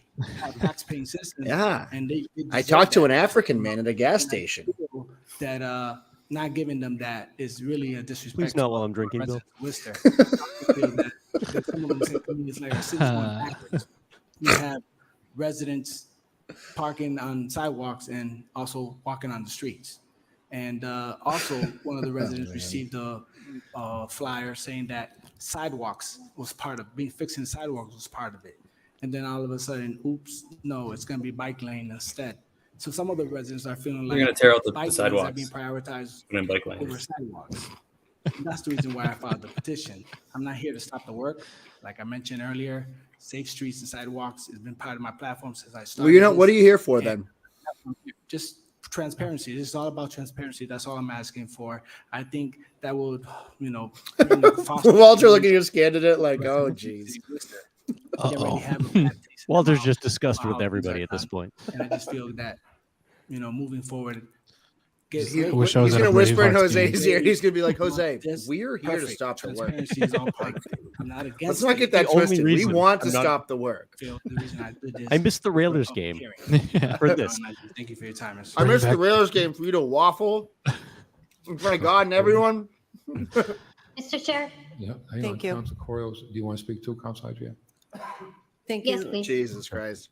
So I just wanted to reiterate that it's important to have the public input. As we heard tonight, we heard many people very passionate about Mill Street, and this is really important. There we that go. Public hearing done. People. Now, myself and another colleague, we were at the Crompton Park redevelopment, and he can attest that there was a lot of good energy down there, a lot of good conversation. There was some reconfiguration on the streets. There was reconfiguration I feel like on my parking, stream thing is parking, gaining parking, etc. very But it was delayed. good because we were all there prior to the work being Interesting. done to express our viewpoints and the people that lived in the neighborhood. So, I mean, I think that it's important that we have the transparency. To just of the completely community understanding and where their all shot people is. that express Yep. You love to see it. their Intrinsic. concerns, It's like passion, an actor knowing where to find their light. about Mill Street, you know? that they attend the meeting. So one of the things I don't I'm know. like George if the Russell, petitioner who's would be welcome to Infinite George every friendly week. amendment, I think but that's I think it's cool wanna that he does that. say Georgeception, we moving call forward, it. I Yeah, know yeah. We're big that all fans of street Georgeception. configurations that are proposed, any plans that would allow a public. Yeah, we're hearing hoping to things figure out a way to like get that another we dimension on will, it, or you this know, will be something that like we will have to lobbying come up here in with front of the with committee Beck again, to try and we and can all get either together get and another view or to get express another what we screen in think there that we maybe could just would add be another the dimension to the Georgeception. best route to go. Thank you. Thank you. Council Hygia? I'd like a floor up sort of cam. Thank you, for Mr. Chair. Donald Trump. As the current District 5 City Councilor, I can attest to the fact that there is a public meeting that is in the works and that was called by myself the minute that I heard about the additional changes to the Mill Street project. But let me just say from the beginning that I fully support the complete streets work that's happening on Mill Street, that these redesign plans and vision for a safe Mill Street has been the #1 issue that I have heard, in addition to the redevelopment of the former Big D supermarket on Mill Street.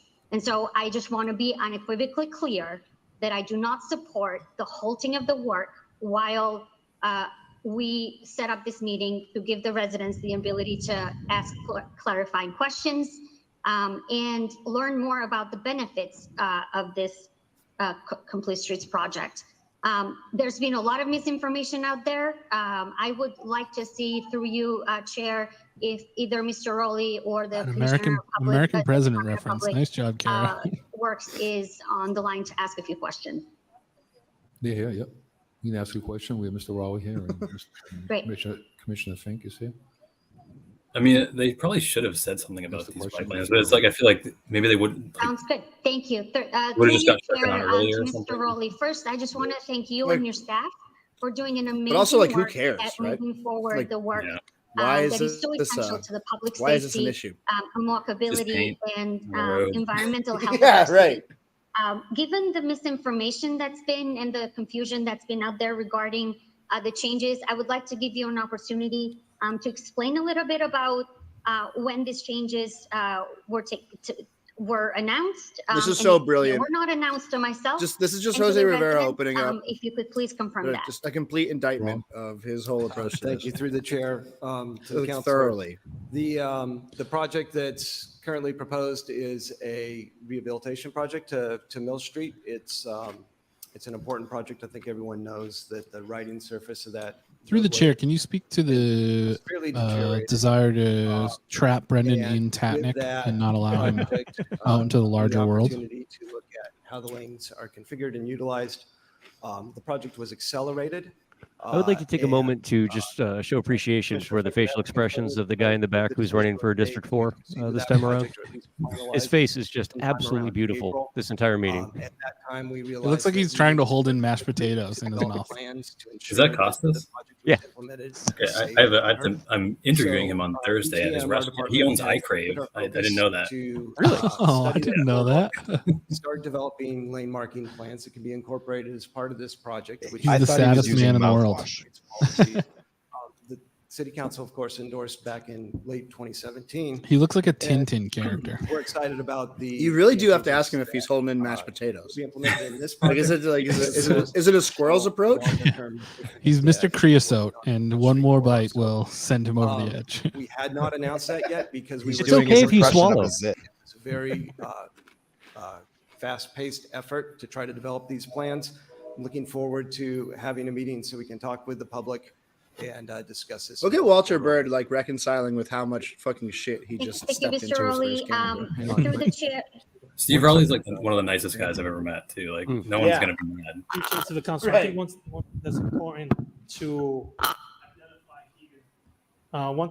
to identify here, that the Mill Street project is a maintenance project.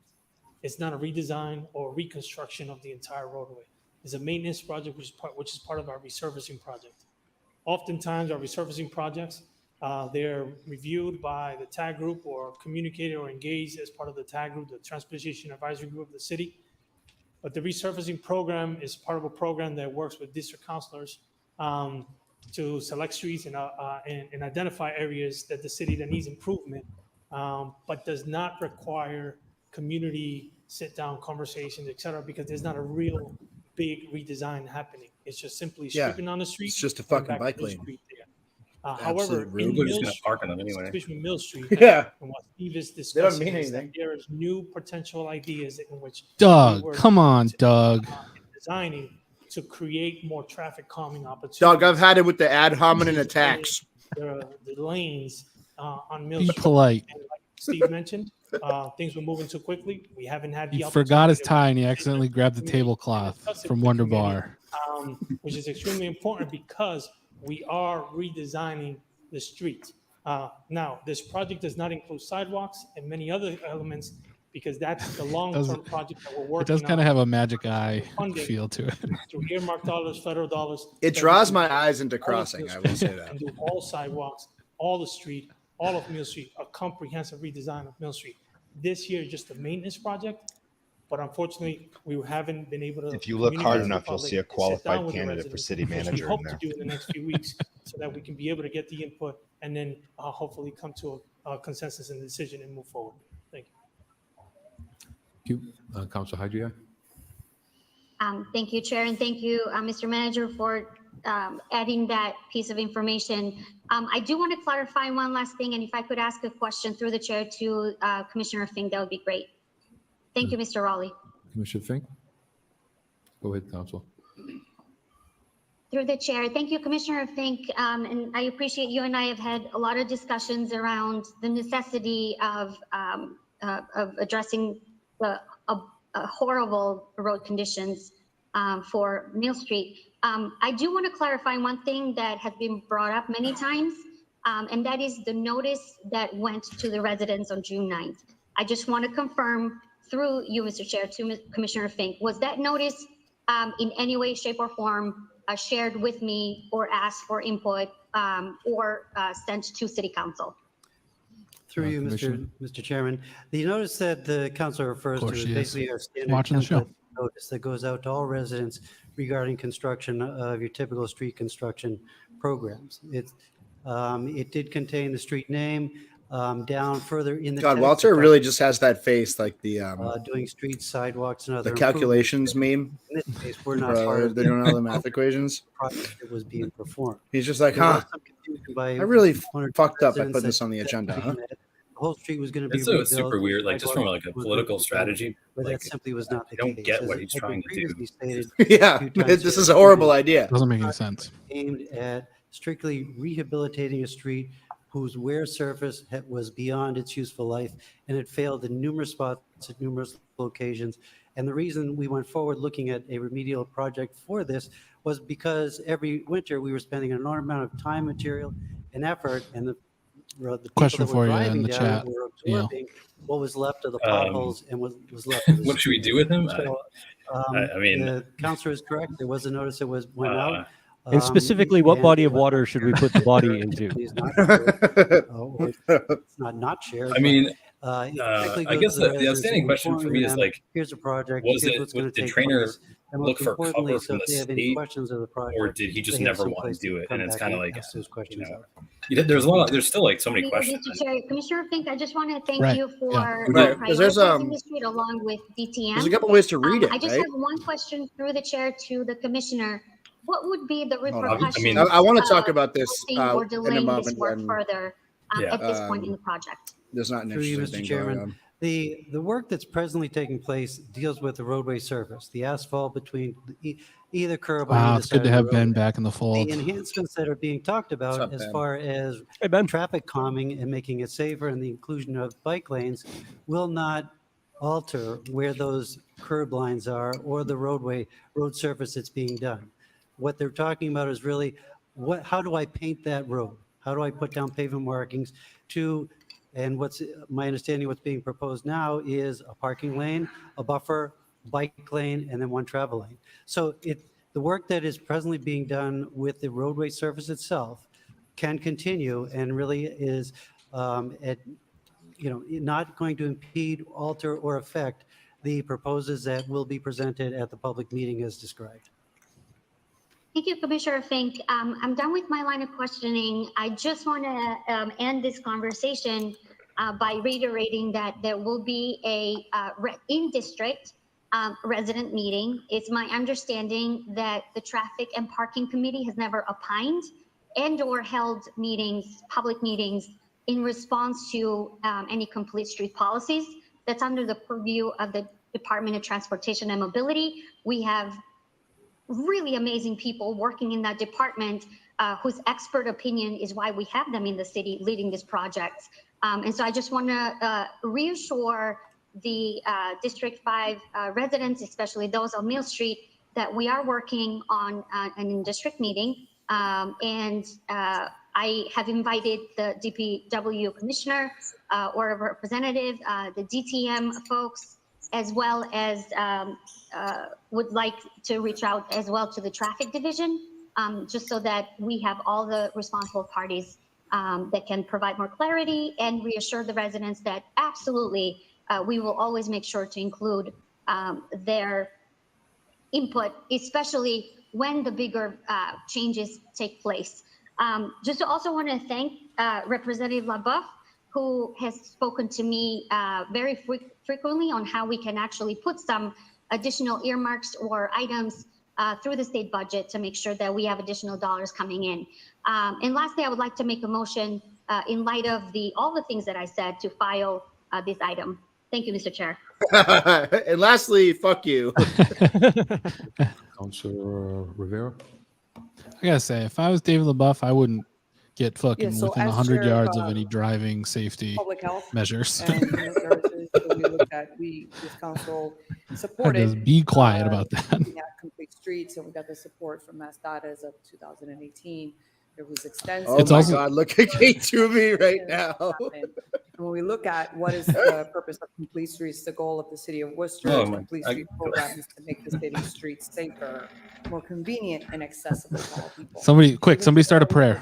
Both doing a walk audit, and during part of my district and part of District 5 as well.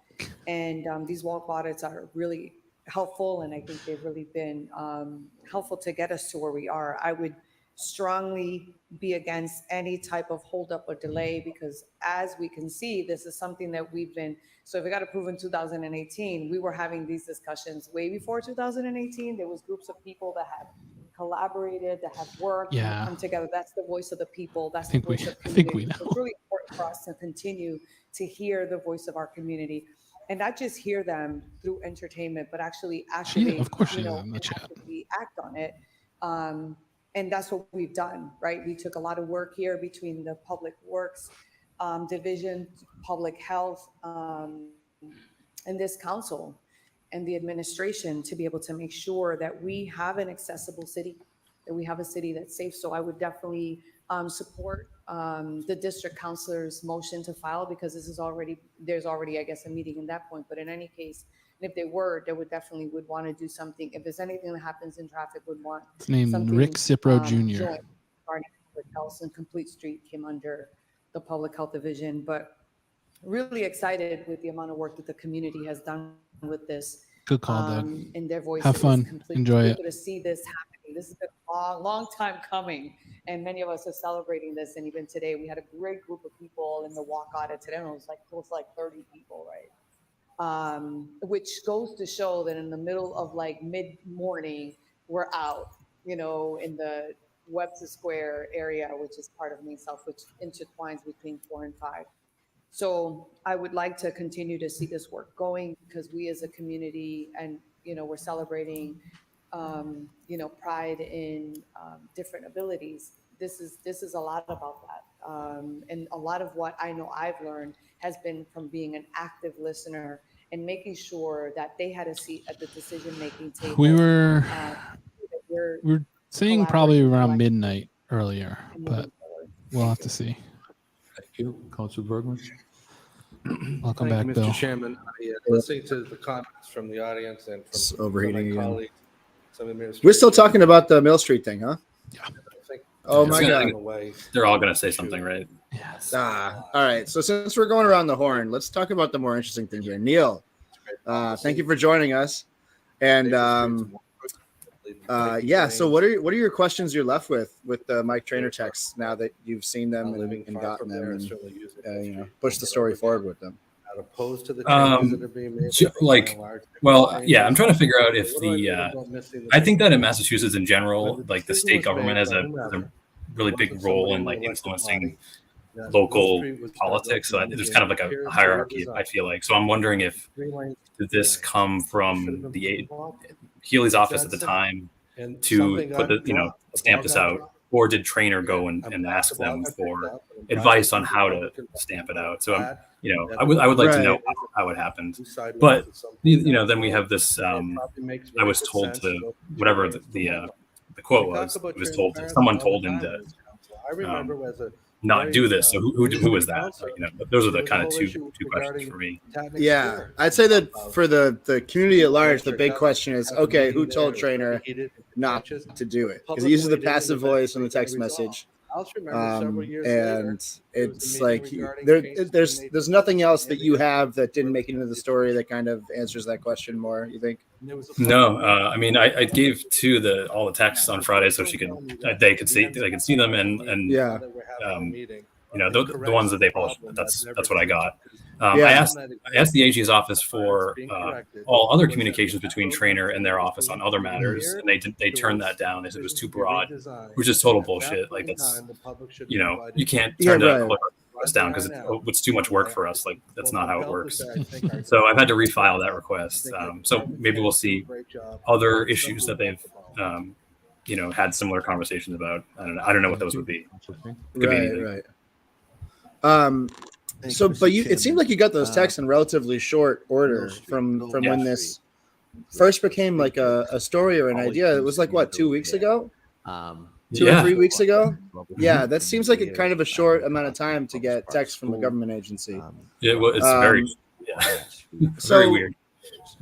What do you think that there's anything to that you got those texts so quickly and everything else was denied as being too much work?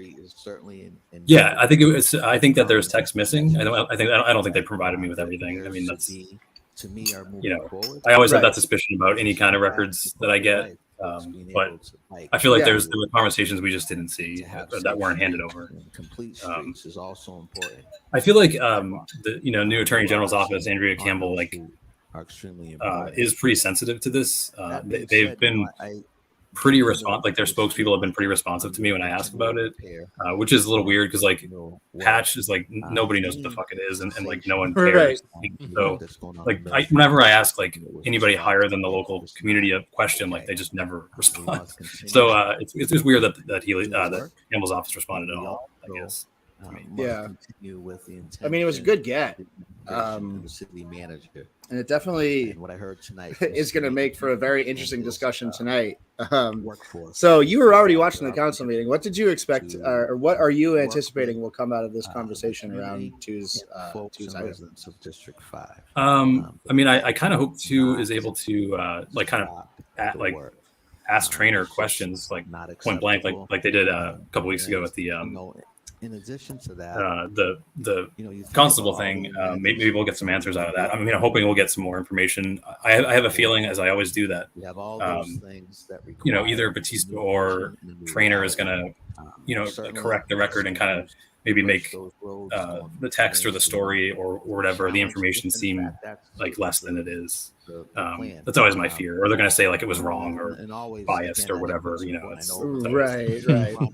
But I mean, even if they try to do that, that in itself reveals interesting information, right?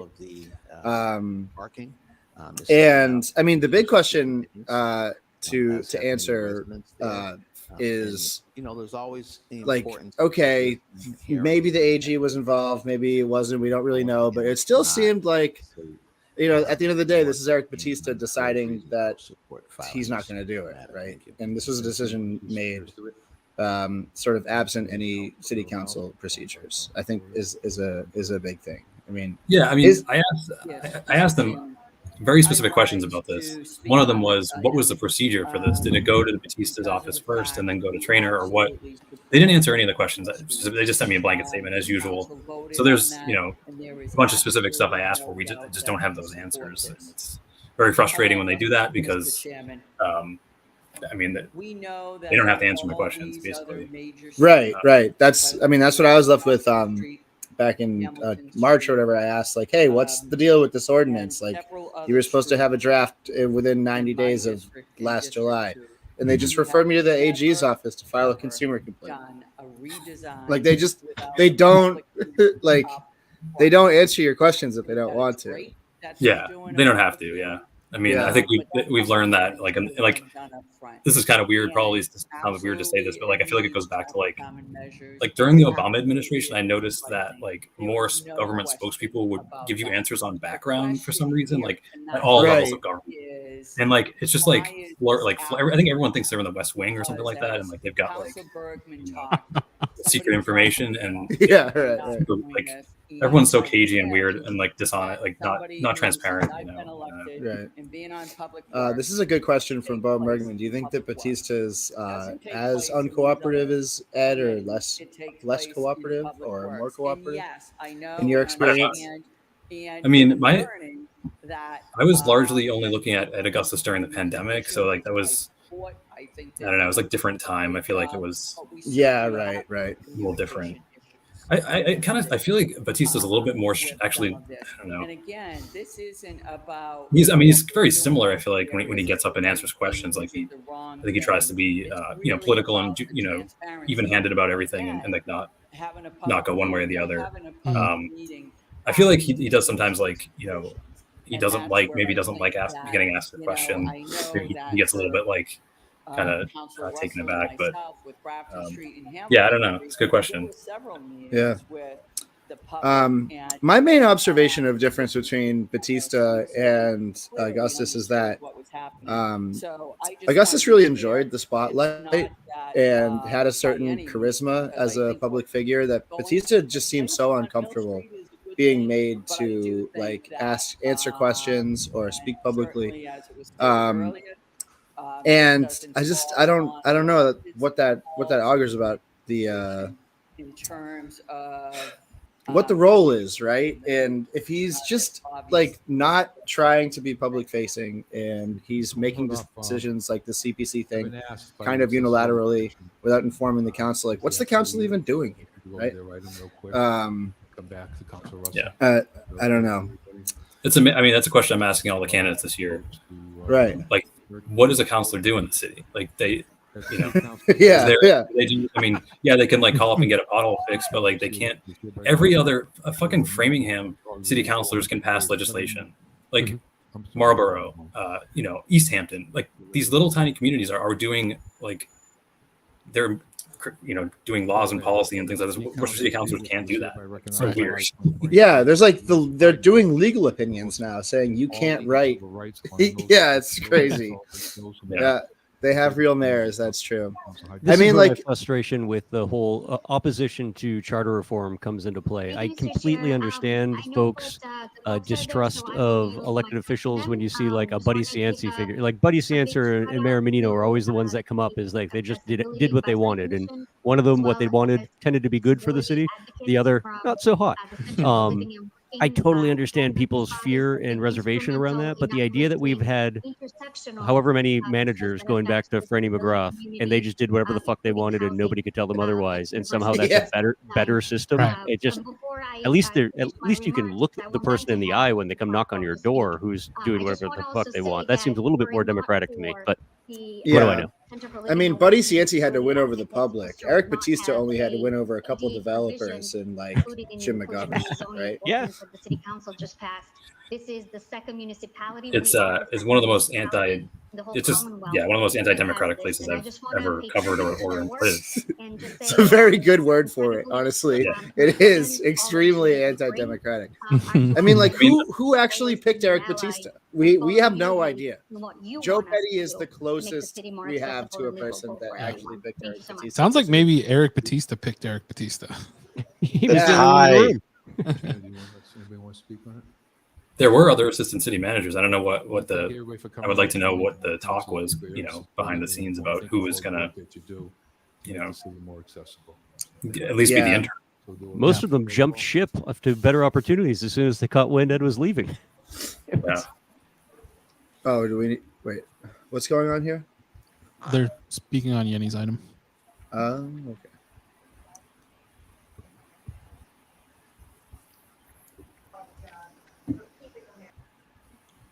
Councilor Bergman? Yes. Councilor Deloria? Yes. Councilor Haji? Yes. Councilor King? Yes. Councilor Merrill Carlson? Anybody recognize the Councilor person behind two? Councilor Rivera? Yes. I was just gonna say, who's that? Councilor Russell? Yes. I don't know. Yes. And Mayor Petty? Yes. Well, thank you very much. Appreciate it. Okay, we're going to go back to the petition. Councilor Russell.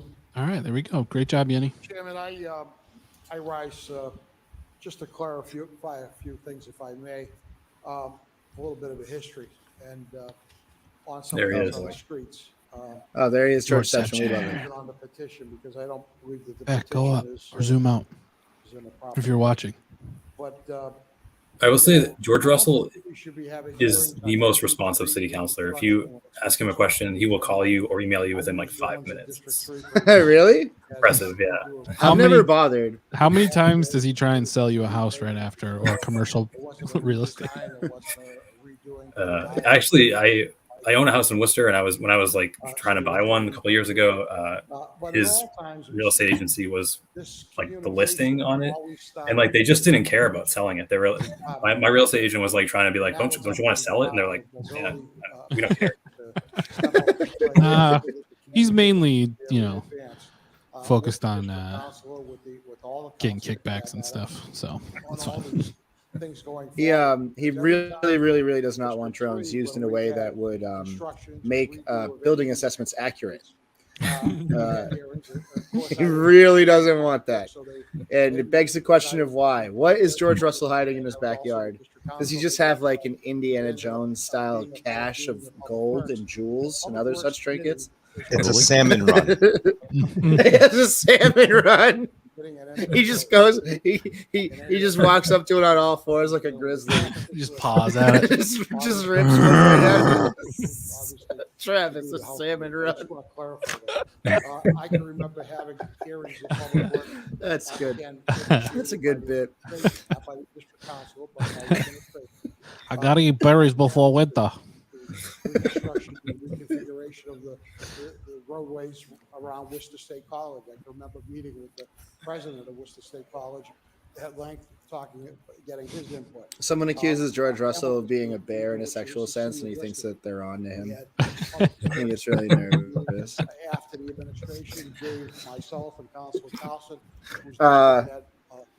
but yeah, Neil, great work on the really, really good work on the CPC stuff. I mean, this story really has the potential, I think, like the overall story of from Two's filing this to whatever the fuck ends up happening with it is very, very revealing in a way that a lot of stories aren't, about just how anti-democratic Worcester is, right? I think that's a big takeaway for a lot of people, because like the city manager has not made a public comment at all outside of to you about this story, right?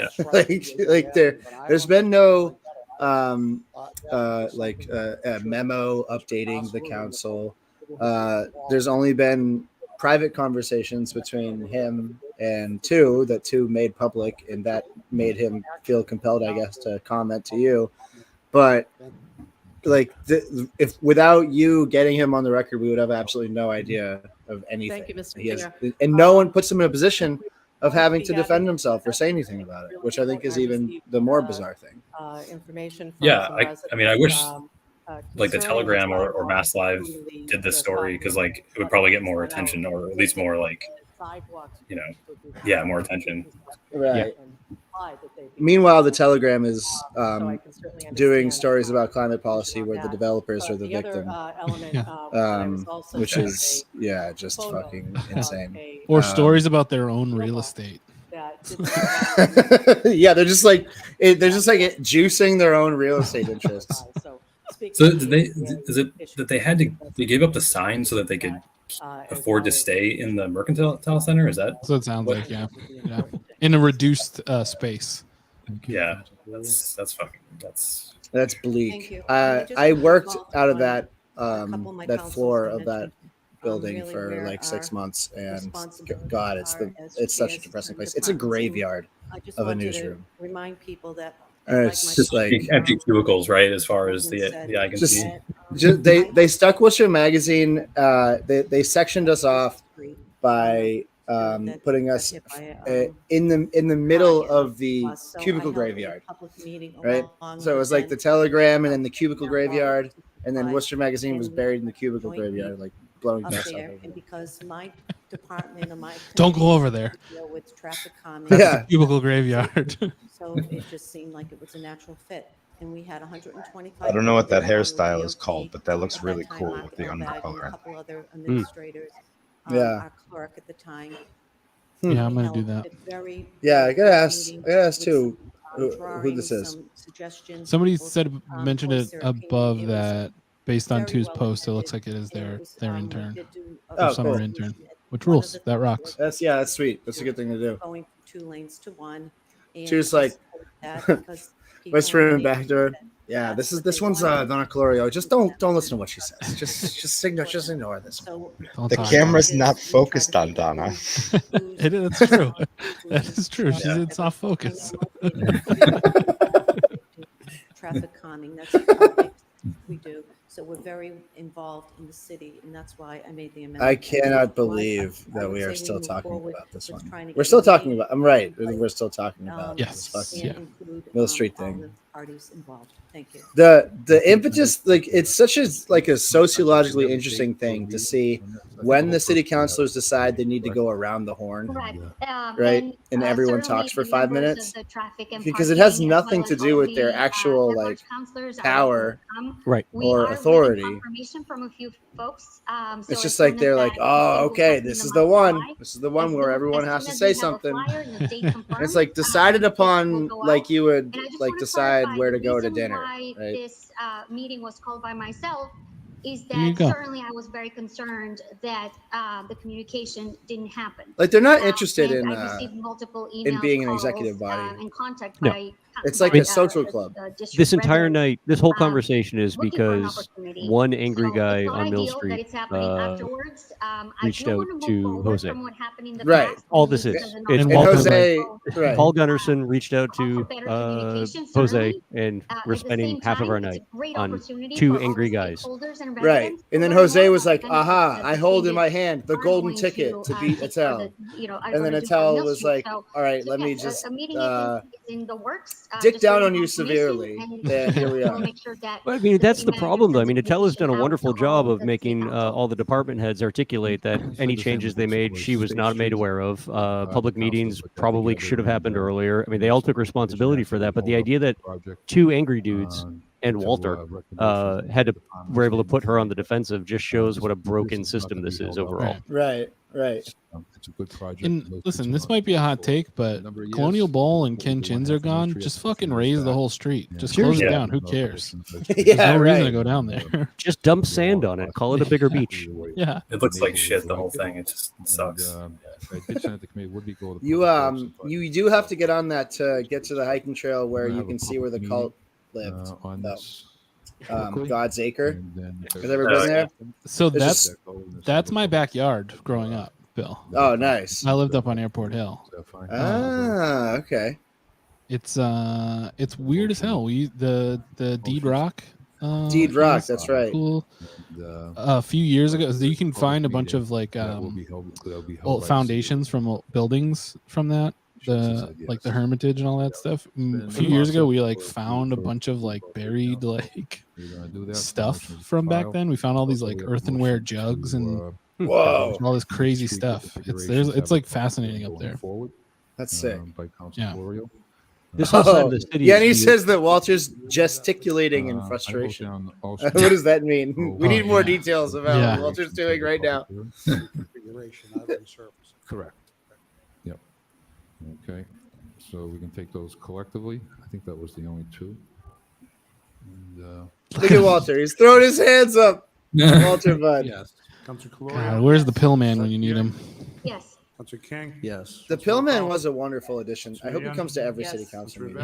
Yes. And brings the pill guy. Yes. You may know me as the pill man. Yes. He really did have the aura of a magician. Like when he approached the stand, like he really seemed like he was going to pull a magic trick. August 22nd, 2003. You were just going to be very disappointed where that rabbit comes from. Councilor Bergman? Yes. Councilor Calorio? Yes. Councilor Haji? Yes. Councilor King? Yes. Councilor Merrill Carlson? Councilor Mayan? Yep, there we go. Walk of shame. Walk of shame. Could not stand to be there any 1 second longer than he had to. Walter's Just told like, Walter to find his own ride. yeah. Walter's just, he's just going to shout out, fuck, Jimmy John's is closed. Fuck. To curb illegal dumping. We'll send that to the manager. Oh my God. Roll call. So RoboCop is off the table. That sinks. Yes. Yeah. But that means that we'll get to have Yes. fun with that in August as the campaign Councilor Nguyen? starts to percolate. Councilor Rose? Yes. Councilor Russell? It's going to be very exciting. Neil, let's talk about the upcoming election. What are your general thoughts about the possibilities that we're seeing on the board as far as candidates go here? Man, I mean, I just started interviewing people like just for stories, previewing each like preliminary election, and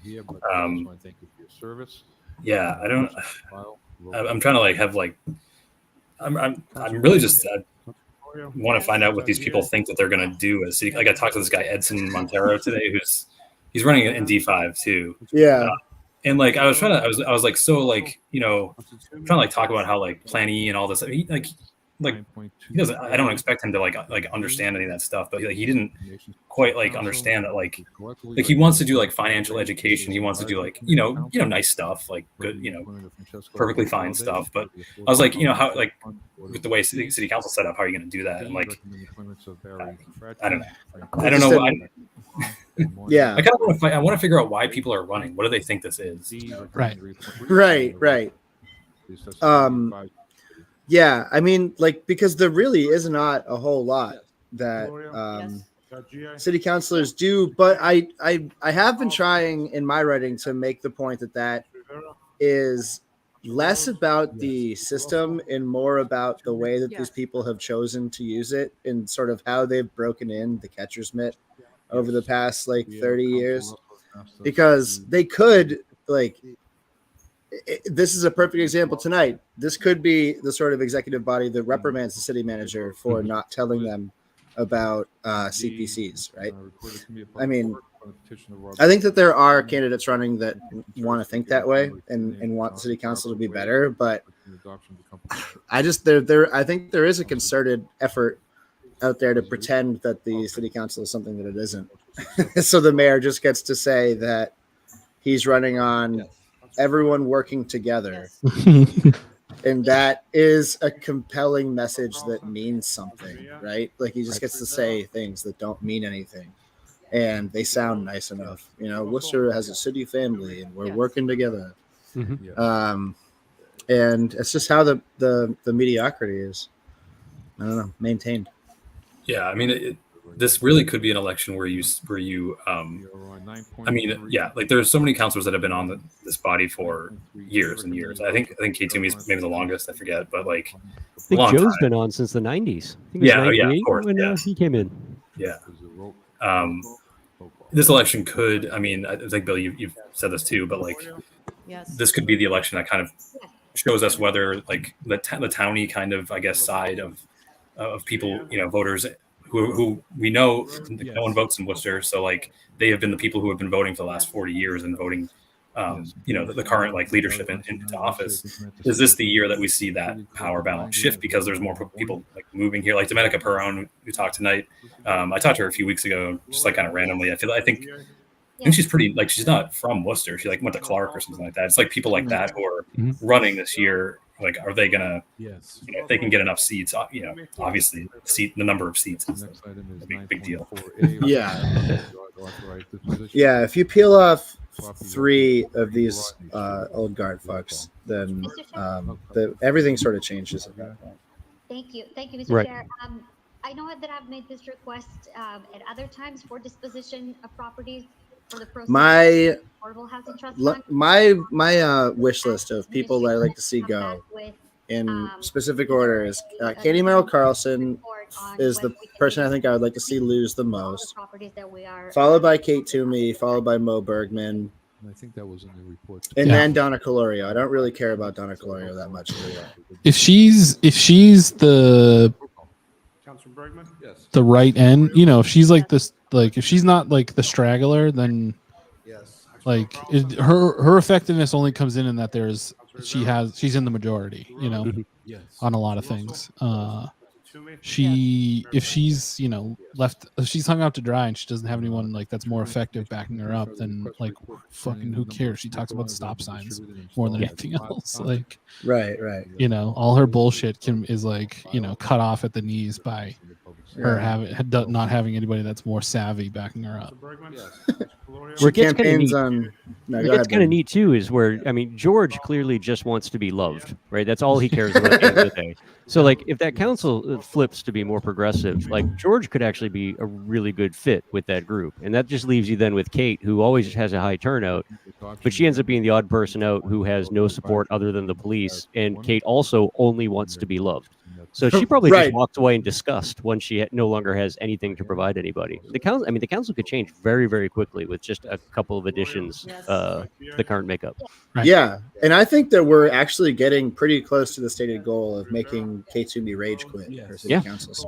Yeah, honestly, like that is the ideal version of it. Is that she doesn't get voted out, she quits because somebody said something mean to her. Like, You're right. I think that's the way I would prefer for it to happen. So, you know, I don't know. That's just how I feel. The D2 race is really interesting, like because like I feel like I'd like this to be. I genuinely don't know who. I think Candy's going to make it through the preliminary. I don't know Palmieri or Bellotta. I don't know which one of those might do. I feel like they're both like have their appeal in that district with downtown and stuff like that. It's like a race that I'm super interested in watching.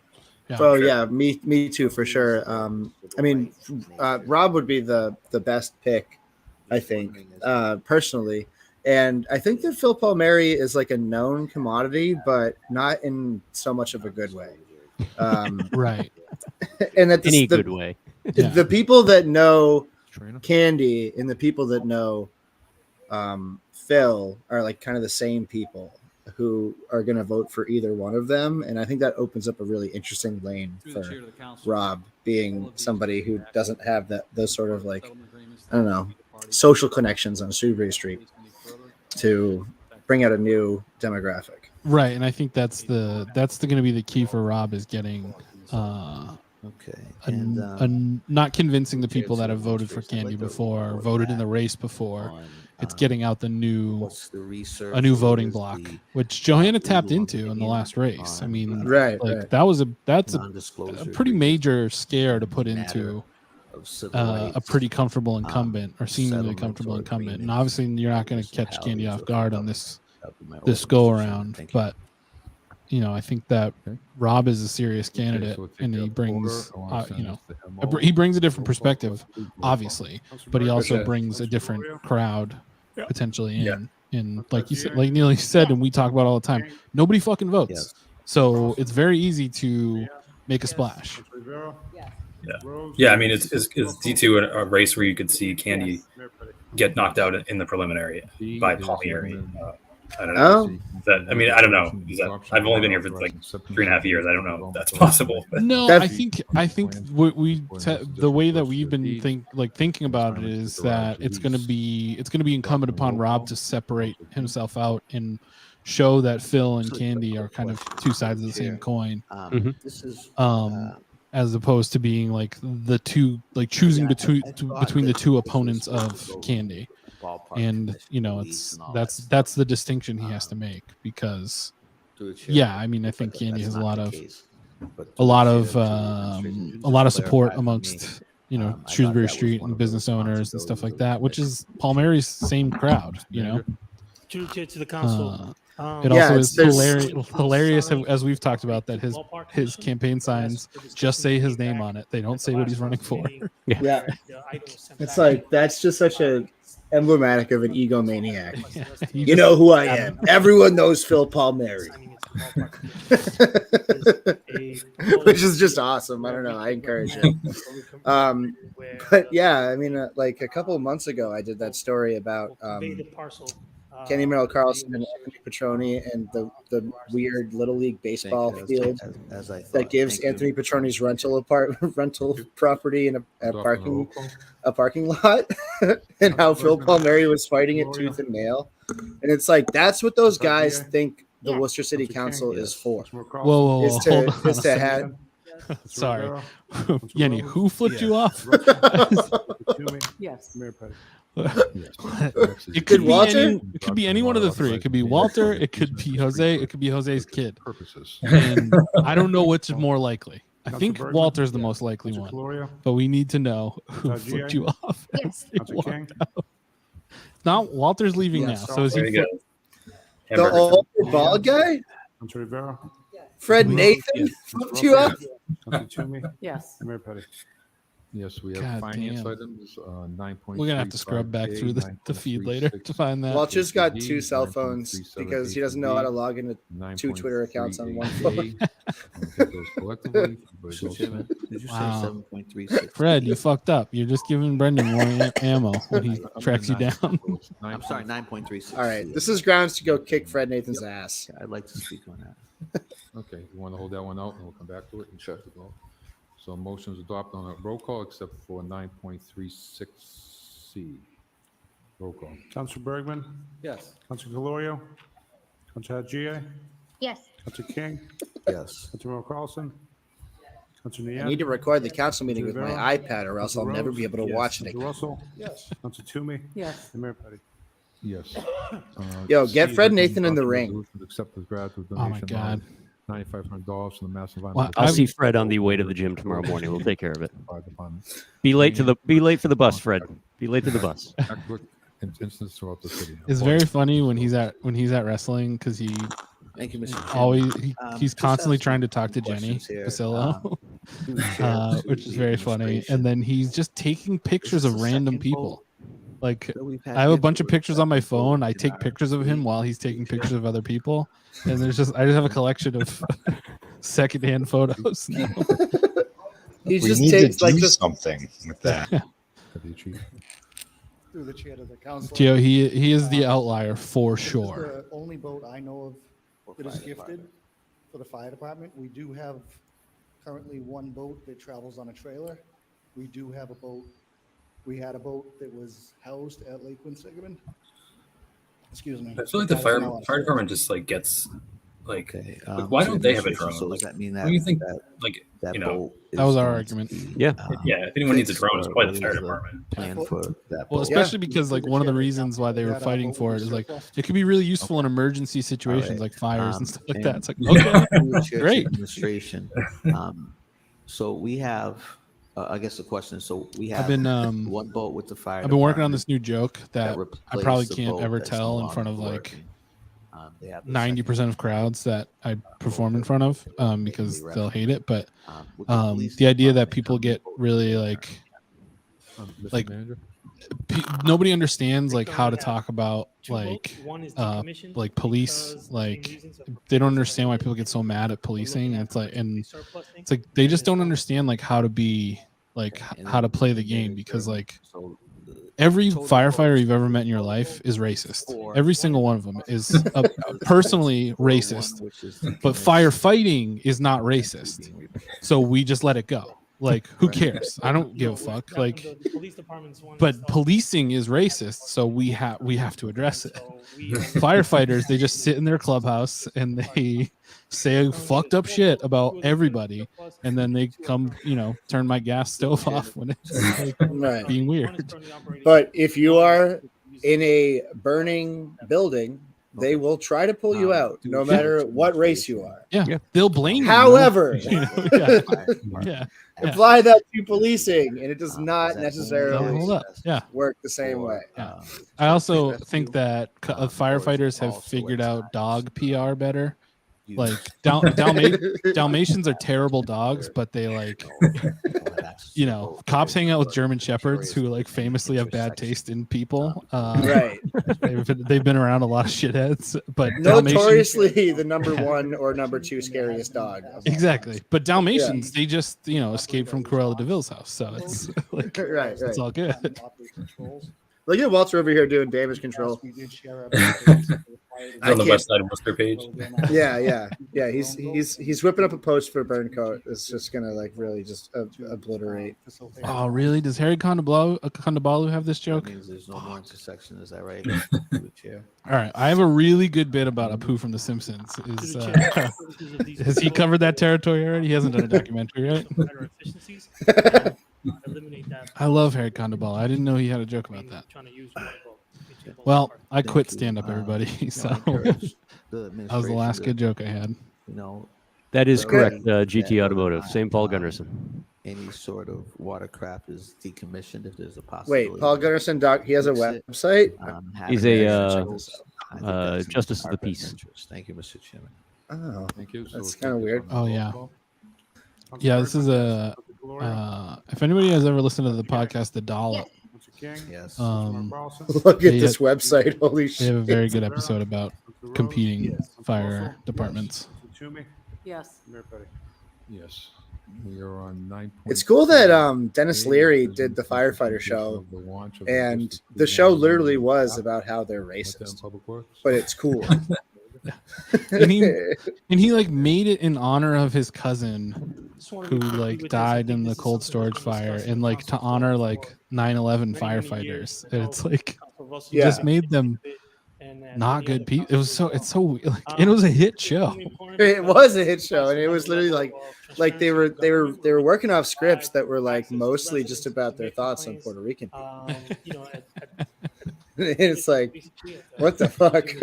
That was on TV. Our expansion of the 311 program is going to look to extend to Facebook Messenger, WhatsApp, etc. We understand that WhatsApp it's also used by folks who a lot of our immigrants use WhatsApp because they connect quite a bit with families across the world through that platform. Yeah, WhatsApp is how we got some of our Worcester residents at the Capitol in the city. So on January we're just 6th. Really excited about So this that's opportunity good. when we had the pleasure to present this application here in the city. Other communities. Walter is the cat turd of Worcester. That's so good. So I'm just happy the city of Worcester has been able to adopt that, and we'll a continue knife. to work with the residents and the city council to continue to enhance our capability to Talking provide about the more 311 app. more opportunity for Yeah. people in the city Yeah. to be able to I gotta be honest. I don't have thoughts at all about the 311 app. I just really don't. I don't care. Good or bad. K Toomey had a bunch of tweets about it, and I just commented, make a 7-Eleven app because I want a Slurpee. She didn't respond to it like normal. She has nothing to say to me. I feel like that's the real justification for the 311 app that doesn't get talked about is if you talk to anybody that works in a 911 call center, the calls that they get are like oftentimes like people who can't turn on their lights or like the trash didn't get picked up. Like it's the most absurd shit in the world. And it's just better to have another place for them to go. Yeah. It's just an open Discord server for old people who can't figure life out. Right. That's kind of cool. Call 911 just being like, I'm drunk. I'm so drunk. If it was put aside, then that's the time. They're like, are you in trouble? Yeah, I'm in trouble with my wife. I'm so drunk. That's why. It's pure transparency. Neil, any thoughts on the 311 app? People say that no. Yeah, that's what we were saying. Worcester's like 20 years behind getting 311. Like every city had it like 15 years ago. So. Rick Rushton suggested that his first term as city councilor. I piggyback on Council Russell. This was amazing. Brian, I'm really sorry. My thoughts go out to you guys in this challenging time. The amazing crew that put it together. Jenny's a scourge. So much of conversations that's happening. Someone who got the subscription to my newsletter renewed today threatened to call the DA on me. Hold on, I just want to read the email. It's really know how much with the subject line, please stop using my credit card. They said, Bill Shaner, my Visa credit card was charged $69 to you on 7/13/23. I purchased nothing from you. Please return my money and refrain from any future charging. And it literally says like Bill Shaner Substack like subscription. And I was like, Helen baby. Somebody signed up for a subscription with your credit card. Yeah, they did the $69 one. Yeah. And she said, if I don't hear from you, I will refer this to the Worcester DA or at least Consumer Protection Division. Thanks. I was like, oh boy, that'd be really funny. Hey Bill, I ordered a stack of 5 of your newest bumper stickers. The last show we did, I still haven't seen them show up. Did I get scammed? No, you didn't get scammed. I just did a big run of shirts, so I am getting those onto the website and then I'm sending everything out at once. Perfect. Get yours. What's the URL, Bill? It's just billshaner.bigcartel.com. Yes. Billshaner.bigcartel.com. Yes. Councilor King? Yes. Councilor Carlson? Councilor Nguyen? Yes. Councilor Rivera? Yes. I'm going to take those bumper stickers and put them on the backs of all my cars, all my friends that I know drink during the day. You're gonna need more. Well, just to start. 940B, Councilor Hydria has recused herself. Put on for the record. And transmit information communication relative to the update on the. Yeah. Everyone keep making jokes about how my catalytic converter got stolen in this city because it's so dangerous. Councilor Gia recused herself. Councilor King? Is there a the cops need to start shooting. Councilor Nguyen? Yes. Councilor Rivera? Yes. Councilor Rose? Yes. Councilor Russell? Yes. Wait, Gates in motion. Where's she's going? She's giving little presents to everybody. Yeah. So, quick question. Everybody gets a knife. I was wondering if this is going to get to my committee on Thursday. So I have an item pertaining to updating on ARPA funding. Is this going to get in? Through the chair to the council. This is the latest information. If the meeting's on Thursday, then we have to publish it by 6 o'clock this afternoon. So there's no way it is a really, really good question to ask candidates what they think the city council does. Because that's I mean, like, I think you get a different answer from even all of the incumbents, right? I don't think that all the incumbents are on the same page about what exactly is bringing them to the table there.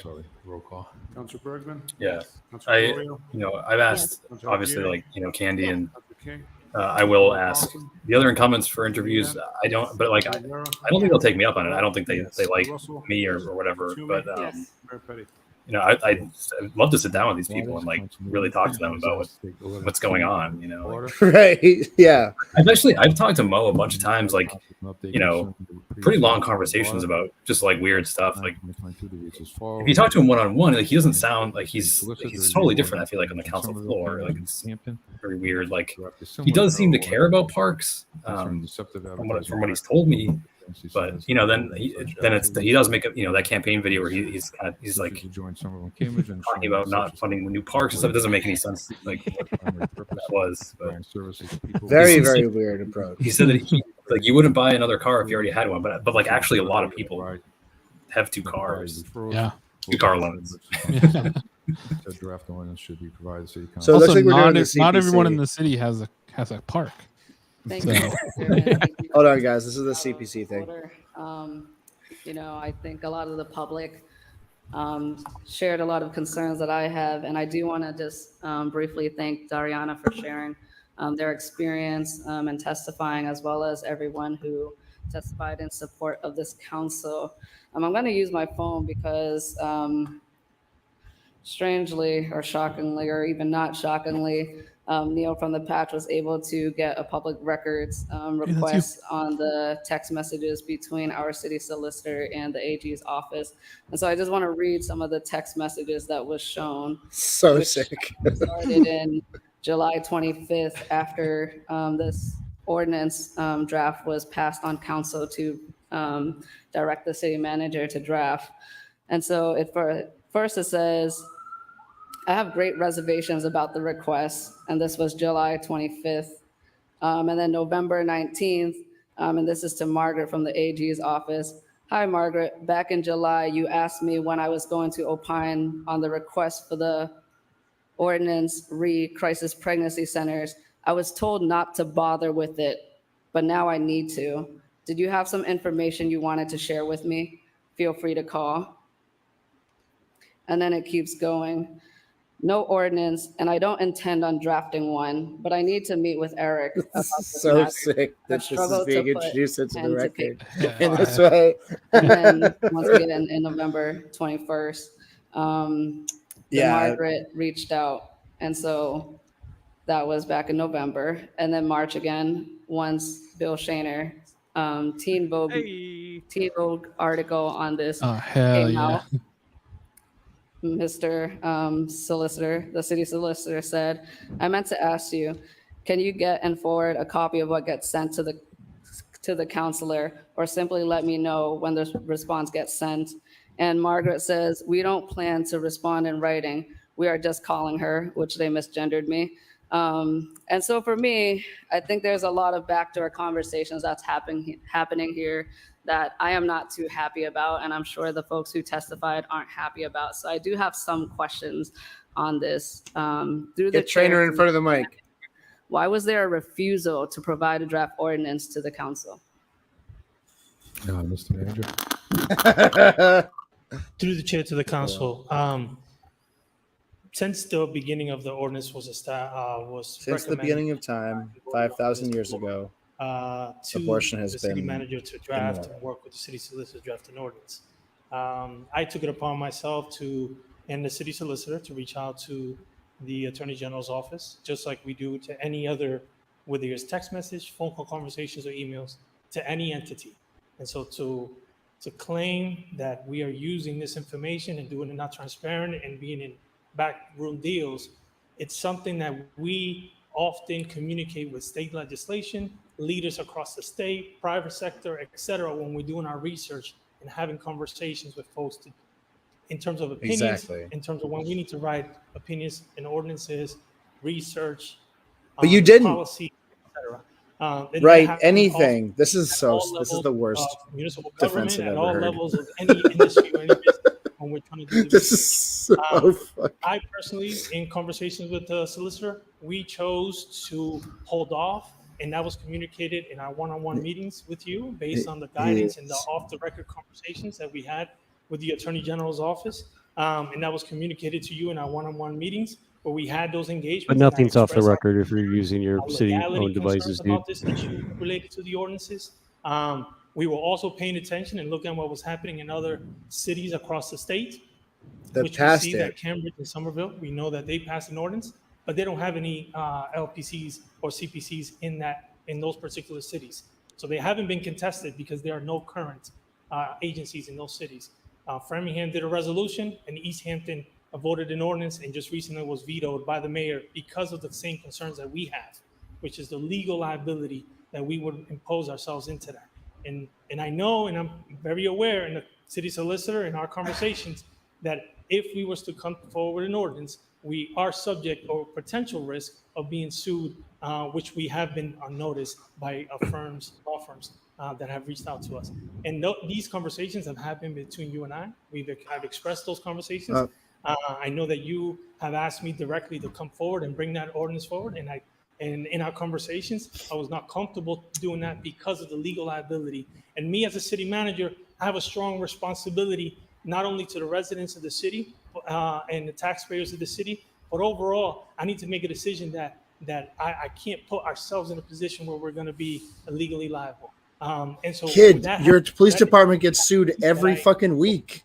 With you, and unfortunately, we're back here at the same place after those conversations that we had in terms of me explaining the current situation and our conversations that were happening with the state attorney general's office off the record related to this matter.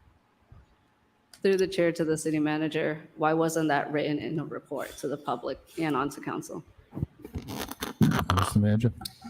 So oftentimes there's a lot of conversations that happen with city councilors, and taken to the benefit of the doubt, there's honest conversations that we have on our one-on-one meetings on items. And sometimes the items, we have those one-on-one conversations, and the council says, you know what, I don't need an order on that.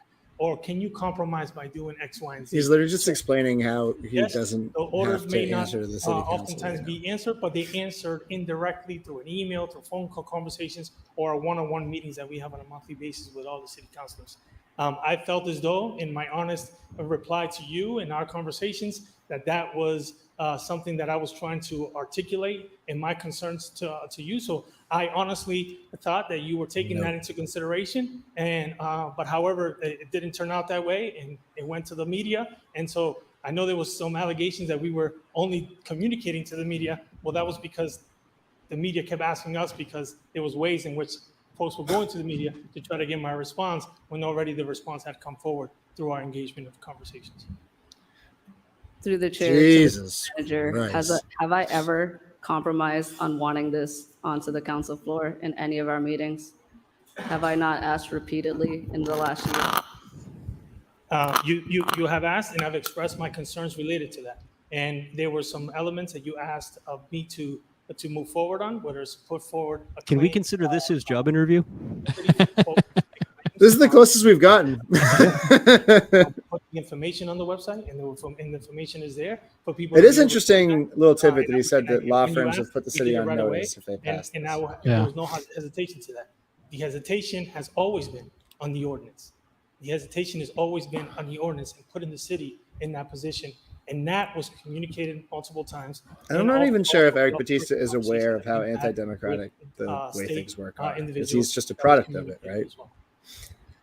I believe I shared multiple times that this is the political will of the council, and that was already passed back a year ago. And so through the chair to the city solicitor, what conversations— That's a good point, Main South Mom. But in doing so, they tell on themselves and show how anti-democratic the way things work are. Mr. Swissler? Mr. Swissler? Through the chair to the councilor, first of all, just to set the table, as the manager said, I typically or very often reach out to people in the Attorney General's office, whether it's the open meeting law unit, situations like this. We reach out to the Ethics Commission. We go to the state agencies who oversee the state laws, and we get their input and some guidance from them from time to time. In this particular instance, I reached out. I wanted to know what, if anything, was the Attorney General's office doing in the statewide response, if there was going to be one, if not going to be one. That was the discussion. There was no scheming to backdoor discussions. It was really to get where the AG's office stood. The AG's office does not give advice to cities. Bro! Then why do you keep calling them? That's the opposite of what you said. You said this to me. You said they told you not to do it. Somerville and Quit Cambridge are cities. lying. You're just AG's fucking office had lying. no input and no dealings with them addressing or adopting those ordinances. What I was told was the AG's office was not recommending that people that other cities or That's my towns favorite tweet of all time, I think. ignore these ordinances. They felt the state law was in place, Chapter 93A, deceptive practices, and they were concerned about lawsuits for the communities. And so they just said, informally, we're not recommending you go forward. They didn't tell me not to do it. They didn't say you can't do it. It was just this is what they were recommending to other towns, because the towns are more frequently in touch with the AG's office on adoption of bylaws than cities are. Through the chair to the city solicitor, you say so often that it isn't within the city council's purview, but isn't a local ordinance within the city purview of the city council? And as you mentioned, not the AG's. They verbally stated, as you mentioned, that they cannot provide legal opinion on local ordinances. So what stopped you from continuing to follow the political will of the council? First of all, it was a request to the manager to work with me, so I report back to the manager what my concerns are. My concerns are the same concerns you heard in the letter that was sent to all the city councilors today. It's a content-based regulation, it's viewpoint discrimination, and it's very under-inclusive and it's vague. The state law, you go to court and a judge decides if something's deceptive. The ordinances that were adopted in Somerville and Cambridge leads it up to municipal actors to decide something's deceptive. It just opens up the door to all these constitutional claims. And quite frankly, my opinion was it would not withstand those constitutional challenges. So the manager then had the conversation with you that he's just discussed. So through the chair, why wasn't this just written in a report? I don't understand that piece. Mr. Manager?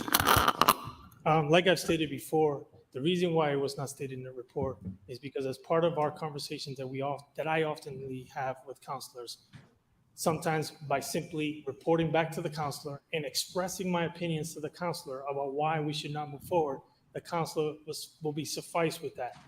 Yeah, but two wasn't sufficed with that.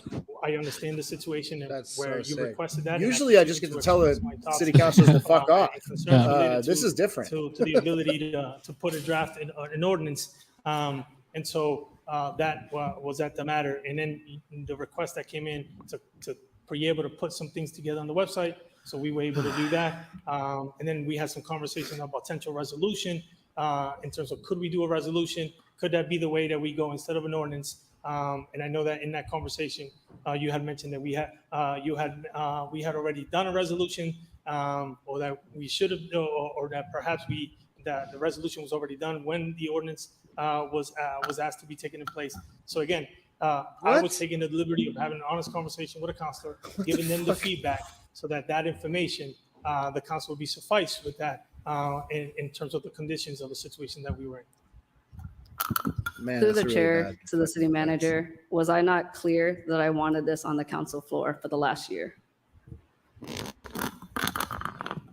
Through the chair to the council, the request came, the request that you were making was to put the ordinance, and I kept sharing my opinion that putting an ordinance in place would put the city in a legal liability. So I was communicating that we were not in a comfortable place to do that, and I didn't want to go against any potential advisement or off-the-record conversations with the Attorney General's office. You're not going to get sued for having a city council floor discussion. Through the chair, is the city manager just able to decide at their own will to not follow the political will of the council? What a good question. Holy shit. Fuck. Can you repeat the question? Through the chair, is it at the discretion of the city manager to just decide to not follow the political will of the council? Mr. Solicitor, or I'm not sure how to answer that. Well, Mr. Chairman, I would just say that I've only been here since 1998. The manager, and as the chief administrative officer, he makes the decisions on putting things forward. In this instance, he declined to put that forward. He thought he was on solid grounds for not doing so. The council can tell him otherwise, and then we would revisit the issue. Okay, well, I am telling him otherwise, and I would like it on the city happening. floor. And so I would like to keep asking questions. God damn. Chair to the city solicitor, who told you not to bother to draft the ordinance?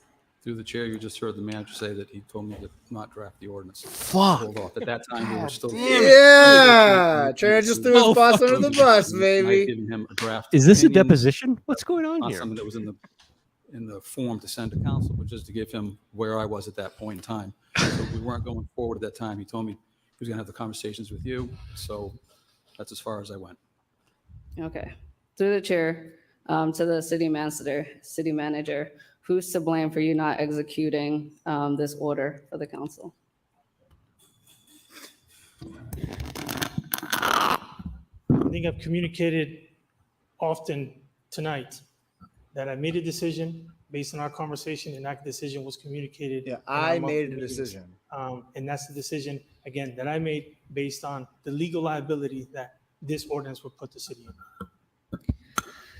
Through the chair to the city manager, why did you lie to me for the whole entire year when you said something was ready in September? Excuse me, what was that? I could repeat it. Through the chair to the city manager, why did you lie to me for a whole year when you That's said just out of something was order. ready in September? It's not out of order. He lied. He said they had something ready to I go. went over this. Factually, he told me it was ready in September. Yeah. To the chair to the council, I did not lie to you at any moment in time during our conversations, and that's to be clear. That's to be clear. I did not lie to you. We were working on putting a report together, and many of those times, draft information, draft a concern of what we thought we were going to put together, and I held it back. There's many times that we worked on something, even to recently, we were working on something to put it for this calendar, and I held it back. Again, I have not lied to you, and I'm being clear. I have not lied to you. What are Am I the the dates on only- those texts? Am I would the only like person that to desperately wants to send a punch somebody in the report to face city right now? manager to report on what happened and all the efforts that you put into creating this draft ordinance. And I would also request the city manager respond to the public asking for accountability and transparency when the city administration failed to execute the will of the council. I would also like to propose that if you have respect for the order and the political will of the council, that you have something by August in our next meeting. Thank you. Thank you. Hell yeah. Well done. God, fuck. That was incredibly impressive. Holy shit. I'm so happy that Yenny's there. That was was so impressive. I can't even imagine what Joe Petty is going to say right now. Madam Chair. It appears this is a little messy, no question about that, but Then clean it, stand bitch. someone's ethics and the lies, so I'm take that right off the table. You know, there's probably 2,000 orders that are backlogged, 1,000 to 2,000. Not sure what the city manager has to answer all the time, and he does pick and choose when the council has their one-on-ones and where they are. Not maybe you misread, maybe you didn't, but I understand. Now listen, on this CPCs, hey, I voted 7-3 because I don't like the way this is handled, deceptive practices. I actually agree with that. I don't like the deceptive practices, and that's why I voted for it. Now, I've had spent a week, or the last several days, talking to the city solicitor, talking to the manager, talking to other people in regards to the liability of the city of Worcester on this. And so it really bothers me, even though I'm a big supporter of Planned Parenthood, I'll say that publicly and what they do here. I'm not a big supporter of what goes on across the street. But at the same time, I have responsibility to people of Worcester and this institution here in the city of Worcester. And so I just have to This see. is when. Why do you This think liability line came out of we got fucking everybody, nowhere. I think, got that letter today regarding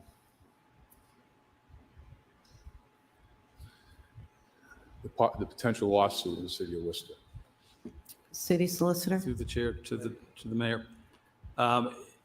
As I said before, as I looked at it, I look at cases to the Supreme Court case, the NIFLA case out of California. I looked at the challenge to the statute that was passed, very similar to these ordinances in the state of Connecticut. It violates the Constitution, First Amendment. It's content-based regulation. It is forcing, and if you were, just one part of that order was to also include, in addition to what Cambridge and Somerville did, was to require any crisis pregnancy centers operating in the city You wouldn't get sued for having this make referrals discussion about whether to adopt it. Like, companies or why businesses are we that accepting do this as a baseline? abortion counseling services. Yeah, That I don't is think full anyone Sam ever Street. like That was that this was one not going to council pass. that was I don't think unconstitutional in if California was an ordinance statute, actually forcing someone to say something that's against what they want to say. And then the vagueness factor was there's no standard on how we decide what is vague and what's deceptive, rather.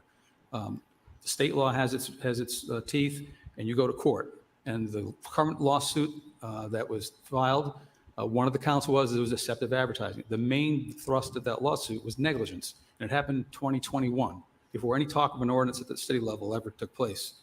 But they talked about deceptive, and that's going to be decided by the courts. That's a count under Chapter 93A, and you put your case forward, and the court, either a jury or a judge, will decide if it was deceptive or not.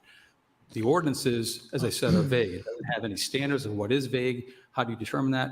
So it's very easily open to a charge of being arbitrary and capricious in making those determinations. So all those issues combined, and the case law that I read in Connecticut, their attorney general who championed that statute, they dismissed the case in January because he went on record to say he would not enforce the statute.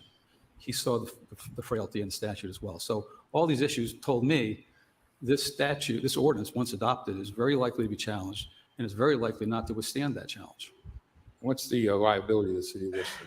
I know several years ago, I was a big supporter of trying to figure out how to handle the panhandlers here in the city of Worcester. And that went to federal. Took that one all the way to the Supreme Court, Joe. And that went to federal court. We lost, I think it was almost $1 million judgment against the city of Worcester. Is that correct? Through the chair, I don't recall the actual numbers in that case, but it was substantial. Bring up the police civil rights lawsuits challenge. It would be in the dollar sense. Depends on what they would put into their complaint. But as with all civil rights cases, we are then, if you lose, you're then subject to attorney's fees for the other side, which these are large national firms, and they would be sizable bills to pay if we were to lose on the civil rights case. Okay. And the strange part about this too is, say if we were to lose, that money would go to the organizations we're trying to prevent from deceptive practices, I would think. Through the chair, it's possible that some of these firms could take it on a pro bono or a limited fee basis to raise the money to give to those firms. It was the case with our interfaith case on the school committee election process. Most of the money that was acquired by the firm for their legal fees went to the local organizations, I believe. I don't know for a fact, but I know they did that in Lowell.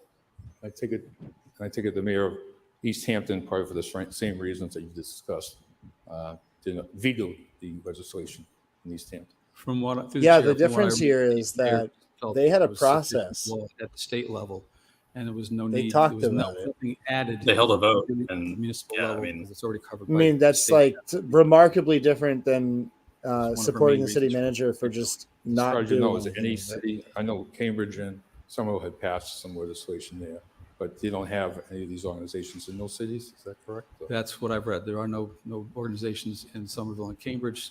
The only other city I know of that I've been able to find is the city of Framingham, which passed a very detailed resolution condemning it and ordering that the information posted by the Attorney General's office and the Department of Public Health in the summer of July in 2022 be made available on the website, which is something the city manager has done here. Their advisories and their statements on what to watch for to educate people. Okay. So from your perspective, your recommendation is that we have a huge liability issue, most likely, if we proceed with this. Through the chair, that's my legal opinion, yes. Okay. Although I support the idea of this because I'm against these deceptive practices on a personal level, I think we have some good concrete testimony why these deceptive practices, why people are misled. And I think someone was talking to me about how they go on to the website and Google, and all of a sudden you go right to that establishment here in the city. Joe Petty, explain SEO challenge. Websites, both of the crisis pregnancy centers, or what a funny way to sum up what David Webb said. On their landing page, on their website, they both say they do not perform or refer for abortions. Okay. That's not even close to the. I'm sort of like caught in between here because I understand what this is coming from, but I also he's so bad at this, like pretending that about he's the, like this not going to ordinance do a being part thing. of the Why? Yeah. Why is he pretending he cares? And handling pretending that ordinance and he how that is was struggling with it. court. I would expect the same here, so I can no longer support this from a liability issue from the city of Worcester. Thank you. But there's no liability in drafting an ordinance.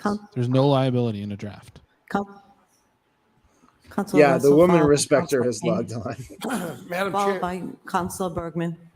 Thank you. Madam Chair, I was one of the folks that voted on this, and I understand the liability or potential liability. I've got those threatening letters from the attorneys that have already sent us as councilors emails telling us that they're putting us on record that they want to do it. But what I don't understand, and this is what it gets down to the bottom for me, is that we have folks advertising that they're doing one thing and that they're not. If we had someone advertising that they were a dentist or they were a medical doctor and they were not, I would hope that the city could find a way, and this administration and this law department will find a way, or maybe there are laws already on the books that prohibit this kind of procedure or this kind of, when I say procedure, I mean this kind of advertising, this kind of, marketing, if you will. It's so shocking. But maybe it's Chapter 93A. I'm not an attorney. I'm not an expert on it. I know we talk about 93A in the real estate business, but it applies to many businesses. I love the examples of George being an okay dude. Administration. I think he's gonna swing around on this though. Sometime soon. That what can we do to make sure that folks that are in Worcester, whether they be residents or folks coming to the city because they are in a state where they're not able to get these services, abortion services, and they want to make themselves available to it, that if someone is Googling or if someone is looking at any kind of advertising and there is these... It would be fun, Bill.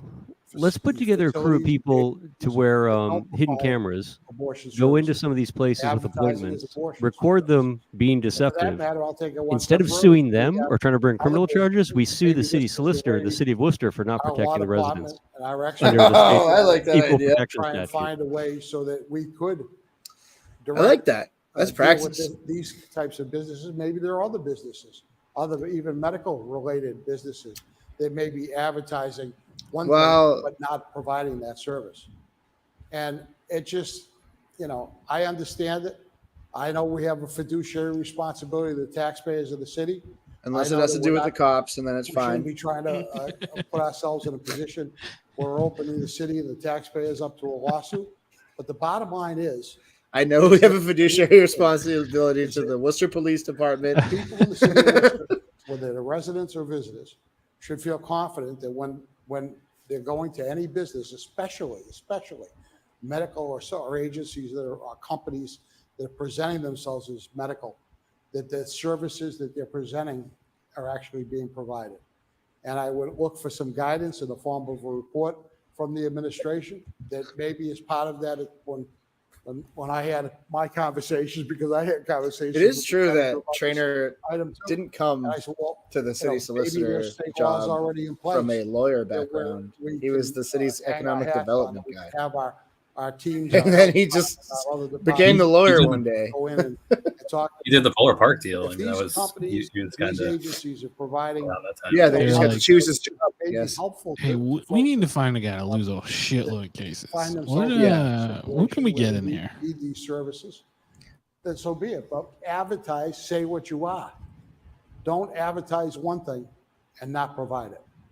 And it's up. And I think we have a basic responsibility to make sure that the citizens of the city and the visitors of the city know what they're getting and what they're responding to. Thank you, Mr. Chairman. That kind of stopped short of a Council King, real opinion on the matter. But that's it. Thank you, George. Thank you, George. Thank you, Mr. Chairman. I want to begin by expressing my disappointment that there's nothing in writing for me to look at from the law department, from the administration pertaining to this matter. think that's the In complete bottom line of this. transparency on Obviously, my that behalf, no this one's was going a to, half the council's order not that going I to filed address. That moments the after mayor the didn't Councilman address. Leanne had. Yeah. um, Yeah, half the council's gonna be like, on that "What? particular We get our little day that meat was filed.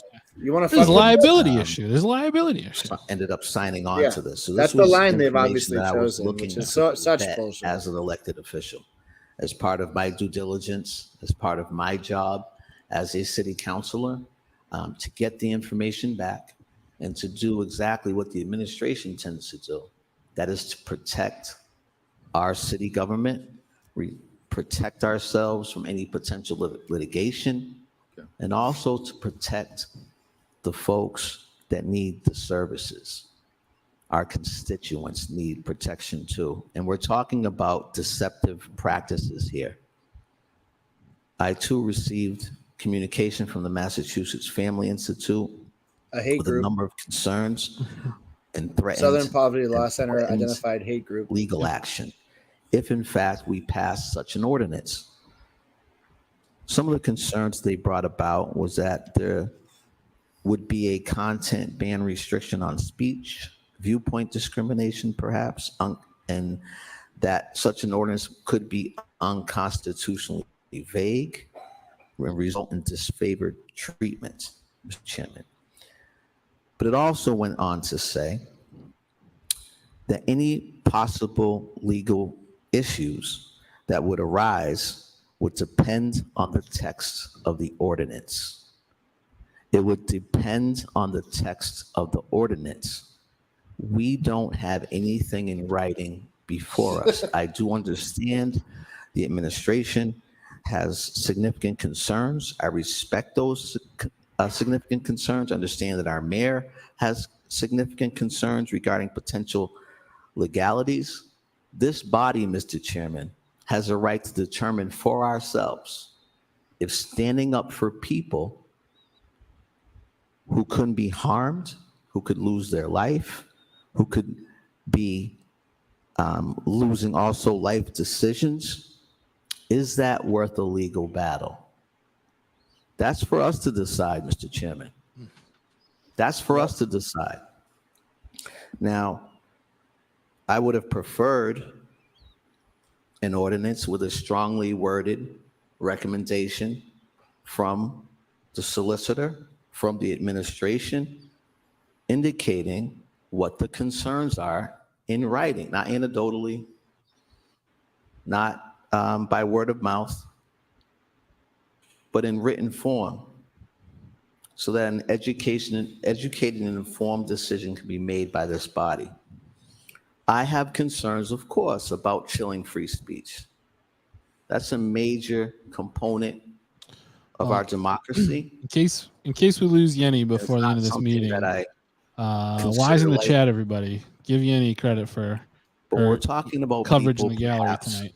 Well done, Yenny. Yeah, for sure. Well. To That go was sick. forward with dangerous, unviable pregnancies, the psychological and emotional impact of not receiving accurate information, perhaps, is a major concern, Mr. Chairman. Again, the exact legal issues that would arise from an ordinance, if based upon the two towns or cities, Somerville and Cambridge we're referencing, if based on that completely or in part, it would depend on the text of the ordinance, Mr. Chairman. There is no text of the ordinance before us. It's not here. I cannot make a reasoned judgment or an informed judgment as an elected official. It's Very simply important thing to not point out. here. We have a dual obligation again to protect our citizenry, to protect our government, to protect the taxpayer, but requires information. It requires trust that this body will make those decisions.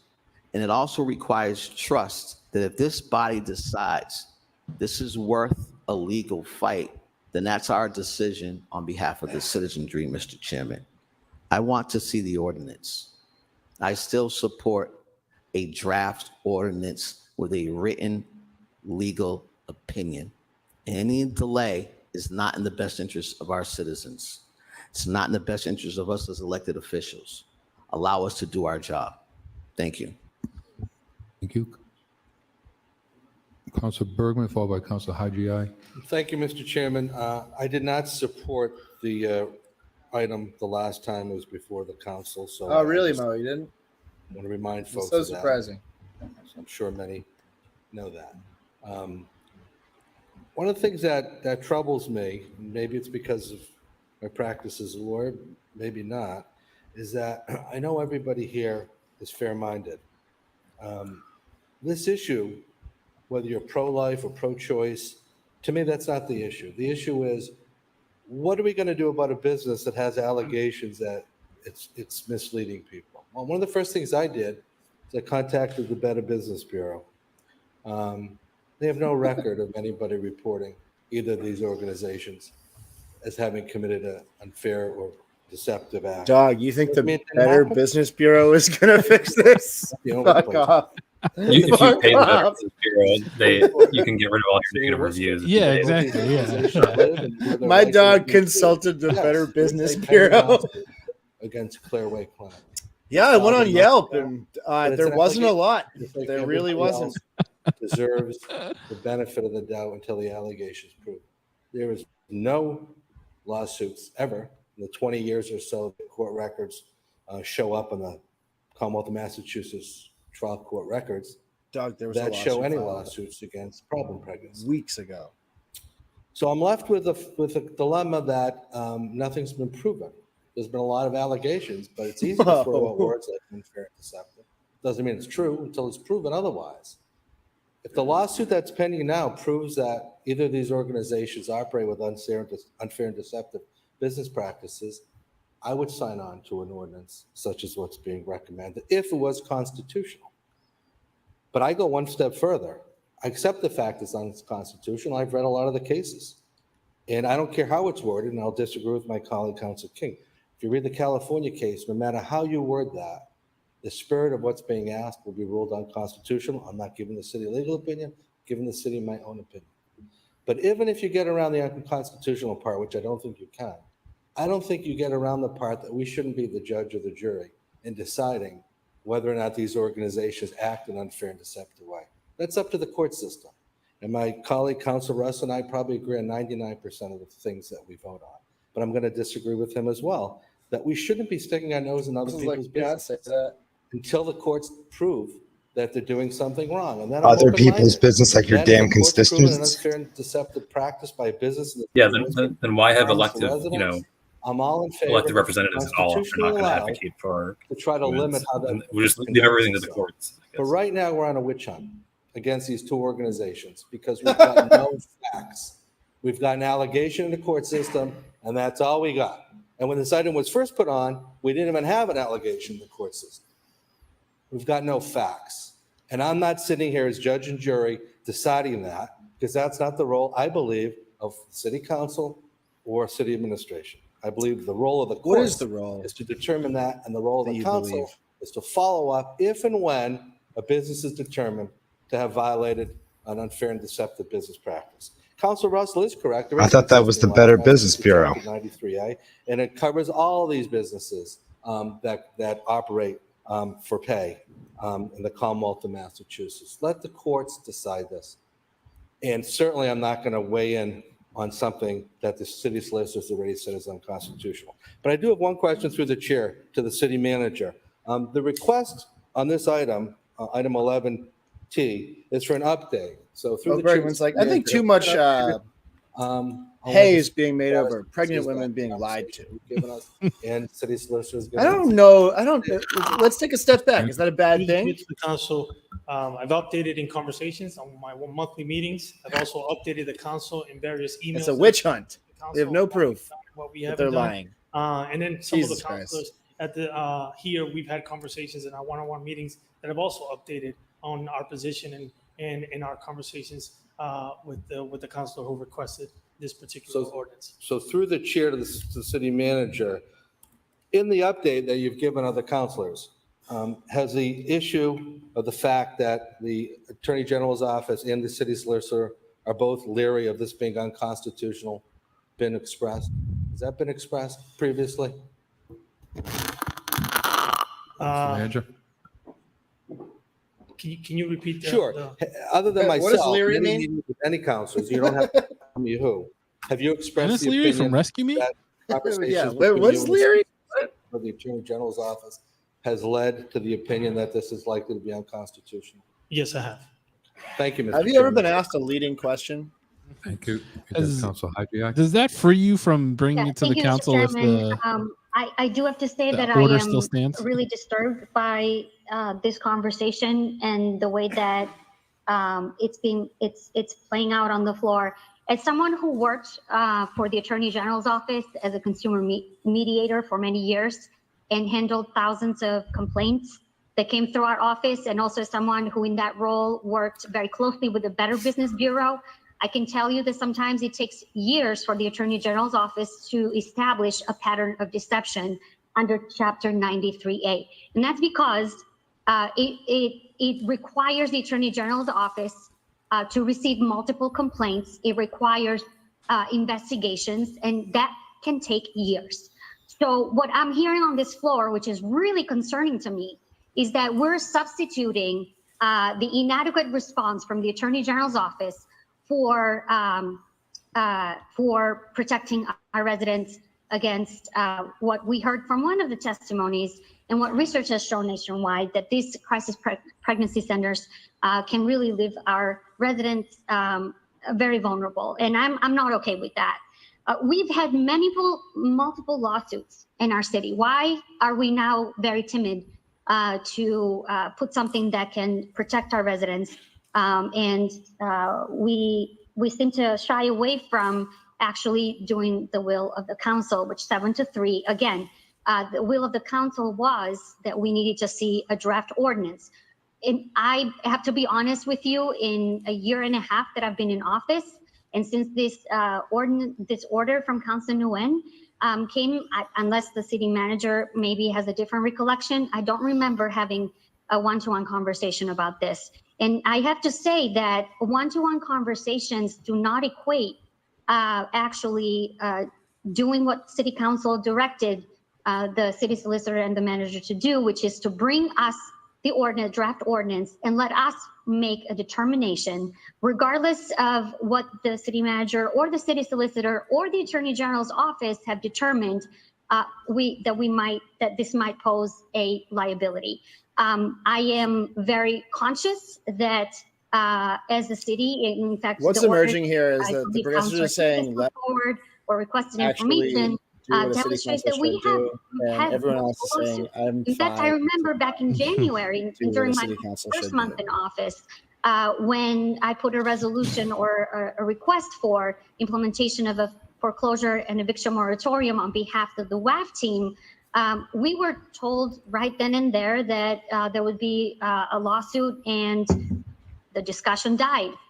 Again, these are examples of the city council being stripped of its responsibility to make decisions. It is not up to the city manager, and it is not up to the city solicitor. It is not up to the Attorney General's office to decide for us what we as a council want to do in regards to protecting our residents.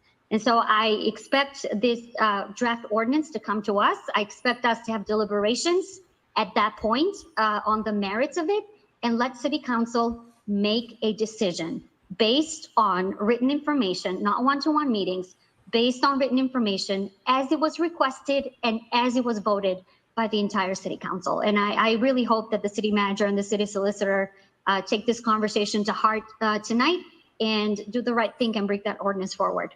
Thank you. Thank you. Councilor Toomey?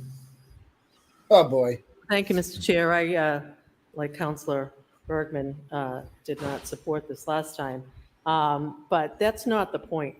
The point is that there are already laws on the books, and actually not only state law, but there's federal law. The federal Truth That's not in what this is Advertising, about. This isn't about whether or not power, you like the order. It's about whether or not it was passed and they are allowed to just not do anything about it. in essence, when there's a conflict. Yeah, again, like if they presented an ordinance to the city council, it would probably not Sure. pass. Yeah, Just probably exactly. wouldn't. Yeah. But that's not what's at issue here. So like, yeah, I know.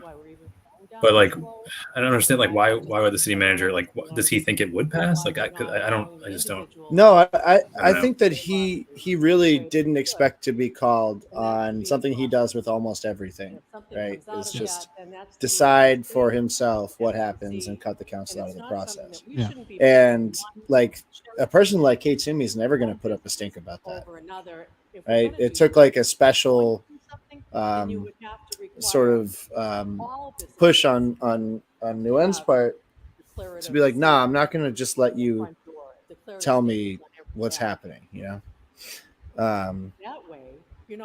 Yeah, right. Because that's exactly how Augustus operated as well. And everyone is fine with it.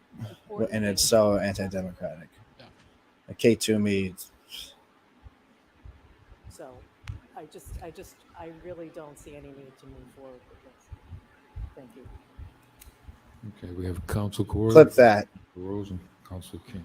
A woman just had her fallopian you. tube removed, and Kate Toomey doesn't see any reason at all to go forward. I'm just listening in. This ought to be good. What the mayor said. I love how every council discussion is like, all right, let's have a spirited debate, and then four of the dumbest people you've ever heard in your life are going to talk nonsense I for don't think 20 this is collective something minutes. within our jurisdiction. I'm not a lawyer. Like my I don't family pretend Christmas to party. be one, but I really believe that we need to move forward from this. So I'm going to make a motion to file this item, and we'll see how that goes. Thank you. Okay, Council Rose. Thank you, Mr. Chairman. I do think that this is an important issue, and I think it's important enough for us to keep bringing it forward and to keep continuing to find ways for us to push the envelope in a way that doesn't get us into any legal positions or that we have any legal ramifications. We have a list in front of us today of a number of lawsuits that have been settled by the city.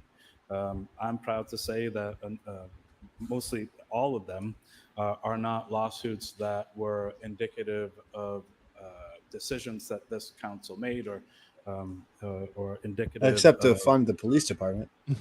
My 3 terms or maybe even the terms of all of our councils here. I don't want to be on a council agenda 8 years from now, 6 years from now, 4 years from now, 2 years from now, where we're setting a lawsuit because It's not that this body. Plan E though is the thing. With that being said, It's like they're doing something that's like the anti-Plan E.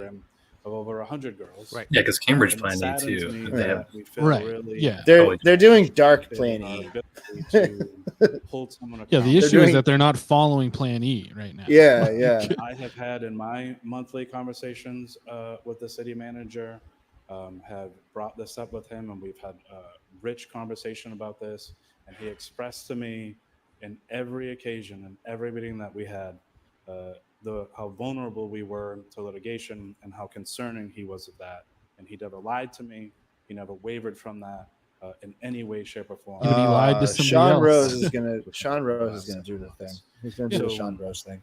We have 2 situations here. We have a situation where we're concerned and we're sad, frankly, over these entities' ability to continue to operate. Oh, he's sad, continue guys. to be Everybody, he's deceptive. sad.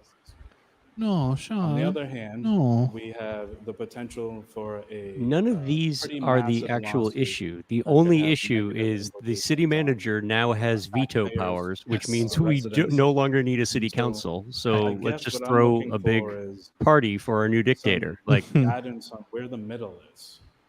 I know that we put some things. What middle between what? On some other things. Yeah, so everyone's okay with him just saying that he's bringing something forward and not doing it, and then saying, "Well, we have concerns about what would happen with this," and then the counselor being like, "Okay, I still want it on the floor," and then just being like, whatever it may be. But I'm looking September to be something. Yeah, right.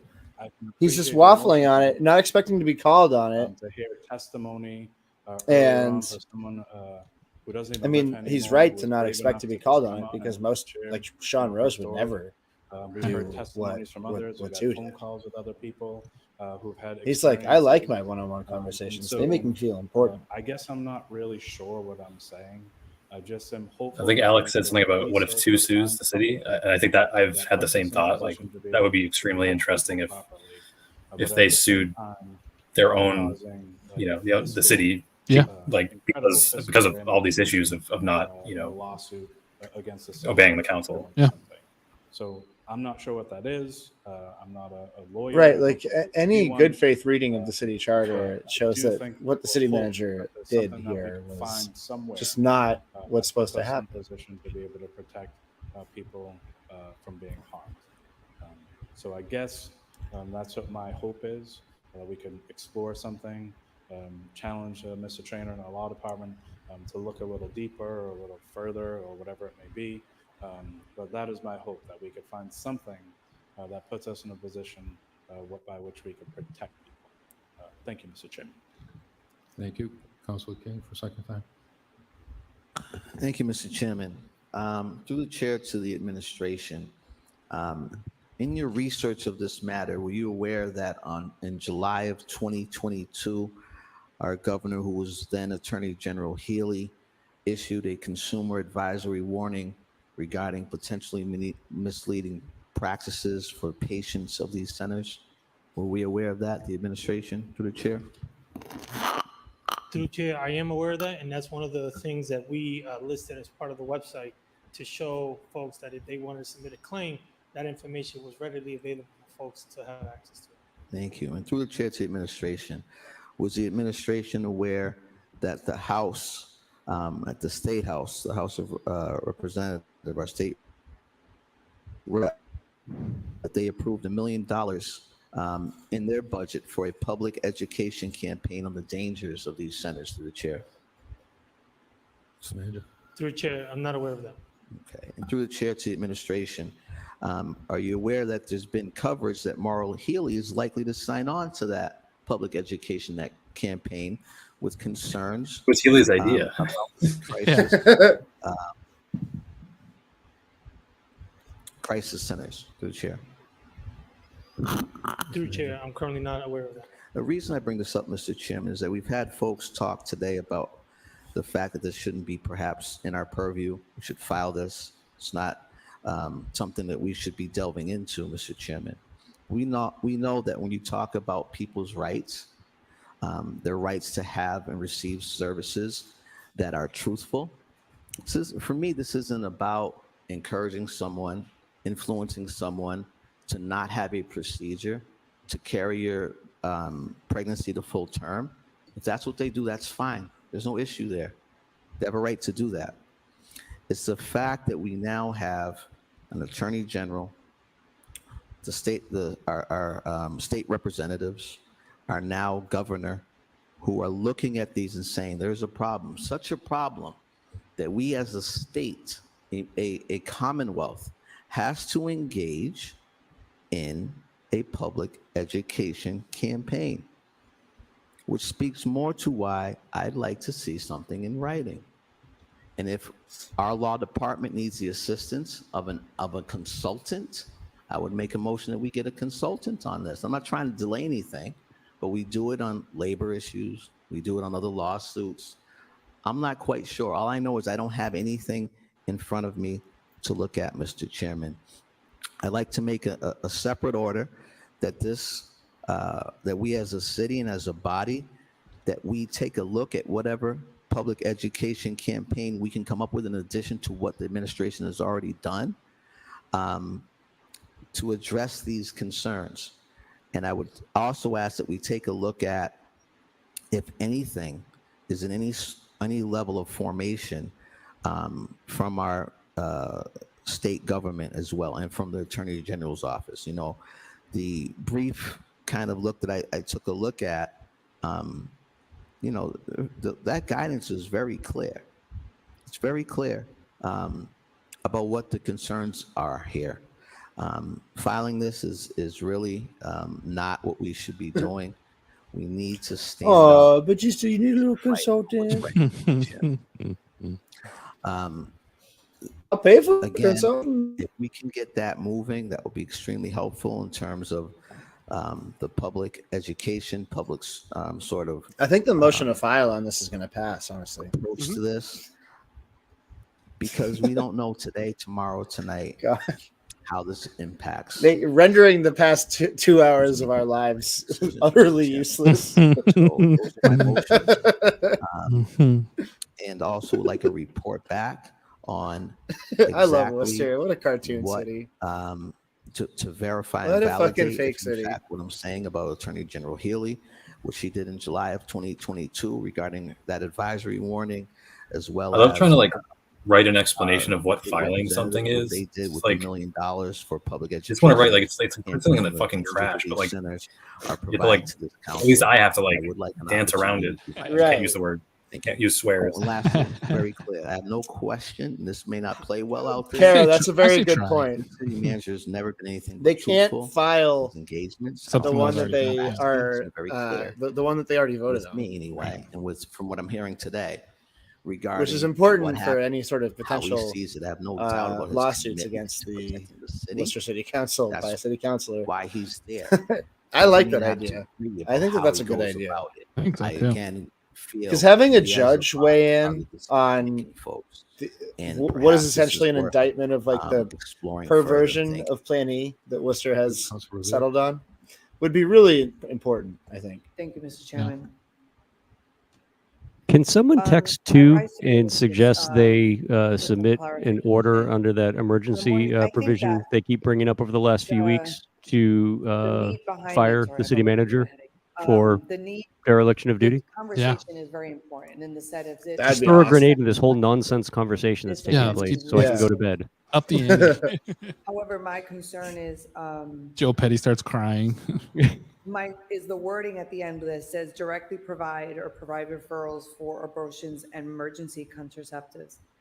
And said draft ordinance would be provided to the city. So the act that you would have to have an organization that that their whole purpose is to do something different, obligating to do, you're infringing on their rights as well, right? So, I mean, I think I'm wondering if we could if we want to look at deceptive practices, of course, no one should be doing anything that's putting anyone at risk, 100%. So I could definitely agree. I feel like this is something that I don't know if, I don't think we should throw the baby out with the bathwater, bad pun intended. What does but that in mean? the sense of like, not intended, but looking at the issue of can we look at this and how do we work on something to address the safety and the health of our women in our community, the people in our community, but at the same time, What a bad pun. What a bad pun for that moment. Remove this part to be able to say, you know, that having the facility directly provide referrals for abortion, that's not what they do. And if it's, again, it comes back to not speaking out of both sides of our mouth. We can't come here and say, you know, we support free speech. Right. Again, that's the whole key to this is that this is not like the language of the order is about providing an update like pro-life and pro-choices because to review ordinance language in Somerville, Cambridge, and East Hampton in an effort to draft a similar parallel ordinance in the city concerning deceptive. This is about drafting an ordinance, whether or not like this is even about just getting an update. You already passed the idea of them drafting an ordinance. That's fucking said and done. And so the conversation now is about whether or not you accept the update on it. And it sounds like the person that brought it to the floor doesn't. So what's going to happen tomorrow? Are they going to be like the conversation is what is is he allowed to veto things? And right. You know, and there's Survivor is just not interested in having that conversation. Right? no, I mean none of them. I mean, no one besides Attell and Christian? two really are. Christian was still arguing the merits of the hypothetical ordinance, I don't know if necessarily. not five just is the nuts and necessarily- bolts of like you can't just not the draft way that it something when is, the I city think that, council orders you to draft something. Well, no, Christian said that too. It was the three of them, At the but in his everyone else. first in his first Yeah. round, he did. Yeah.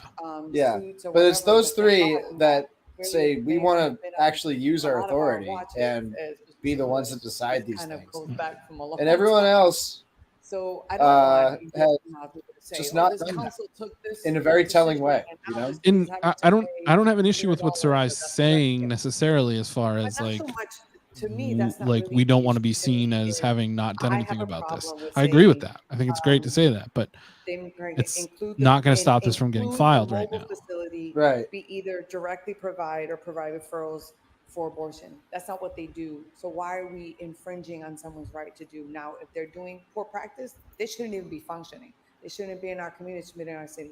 But I could say the same thing. The idea of what Planned Parenthood is, providing free care, providing needs for, for the women in our community, 100%. Now I'm gonna tell you right now, Planned Parenthood has been my district the 12 years that I've been a city councilor. Ask me how many times Planned Parenthood has done anything in my community. Come to neighborhood meetings, participate in the community. We have a whole TDI development. Never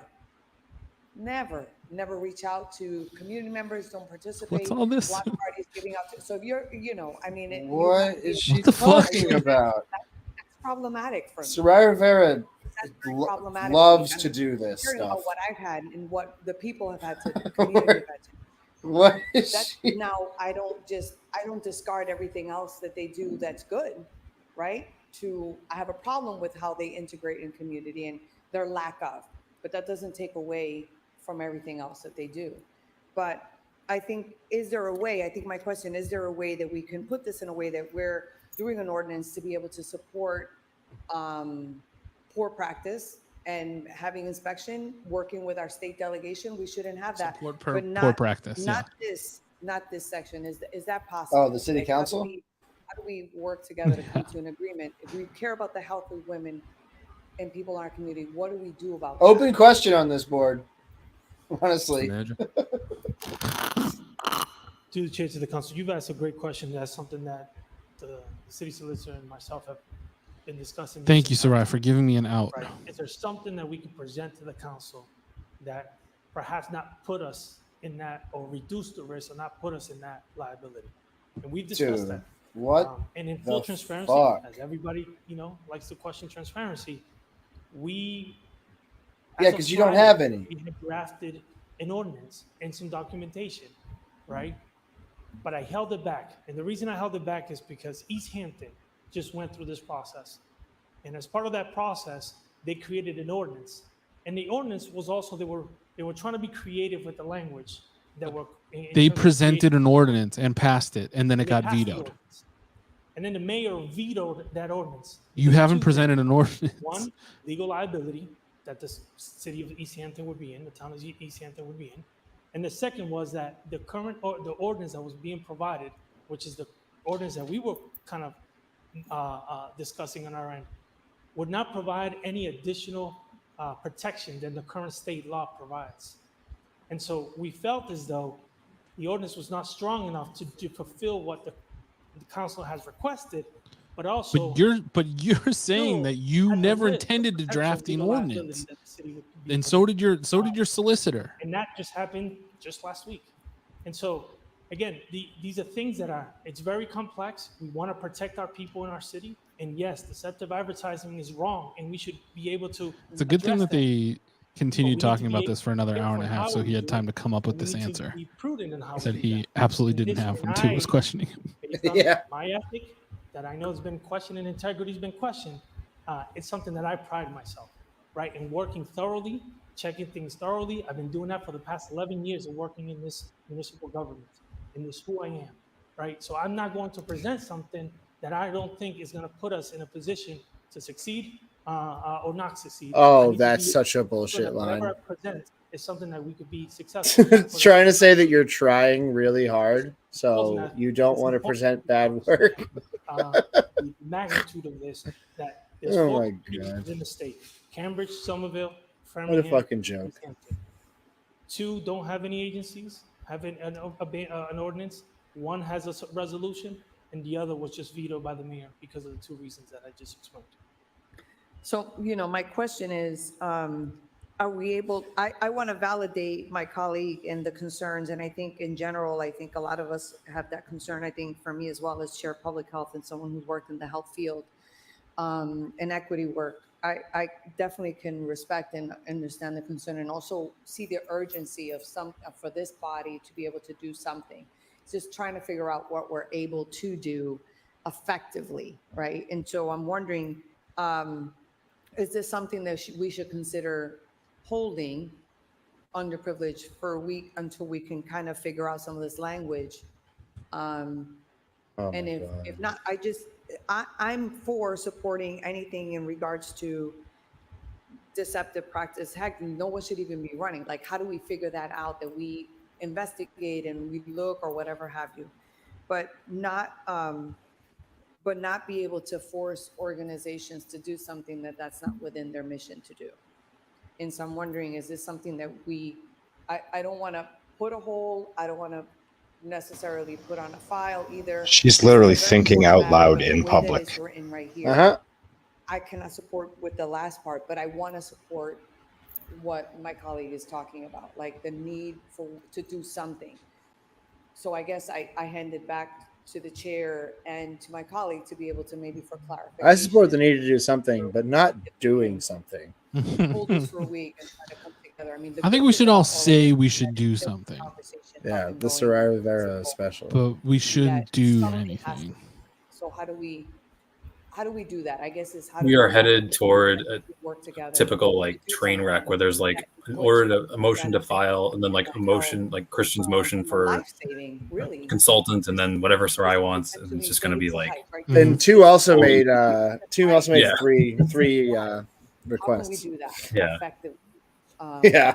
And Joe Petty is just not going to say it clear enough for anyone to understand what actually happens. Through the chair of the council, Councilor Rivera, just to answer your one concern directly on the having required request to close down the city that's and specifically the issue. not The US operate Supreme anymore. Court struck out as unconstitutional in the California statute. So that, in my opinion, would be totally off the table. In looking at the deceptive practices, again, who's going to make the determination what's deceptive, what's unfair?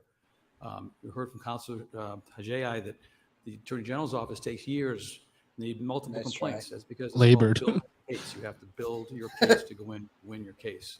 And I agree that the deceptive practices should not be taking place. That's fine. It's just a matter of how do we do this in a way that's enforceable. I think it's illustrative that assistant city manager on the right. Campaign. Who's Steve Raleigh on the left. Yeah. Putting up things on the website. Yes, we knew Who about else the was Attorney up there General's earlier? I advisory can't last remember. summer.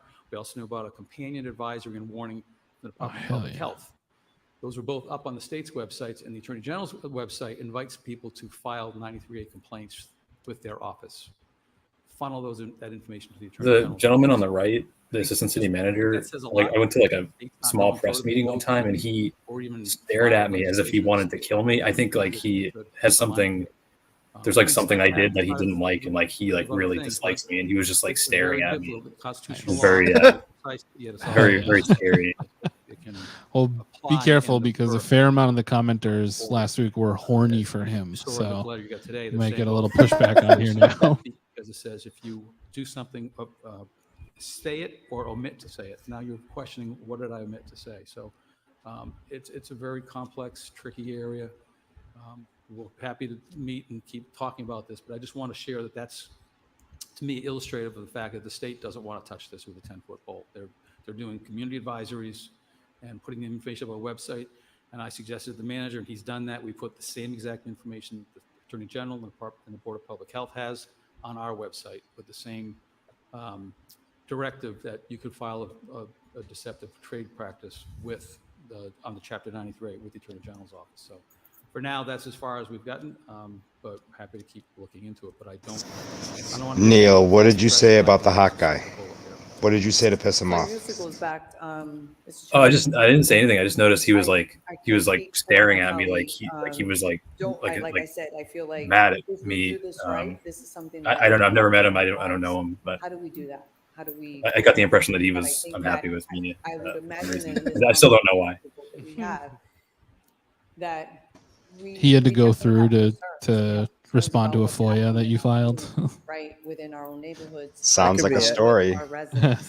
How do we take that and do that in a way that's legal? And I guess that's my How dare you question. make me do my job? I want to put it back on the counselor who brought forth this item, because I want to be able to kind of hear for clarification purposes as to, is it possible to either hold and figure out the language? How do we, basically is, how do we move forward? I guess if you hold it, I think what the city solicitor was saying, he might be disappointed if he doesn't come back with anything in the August meeting.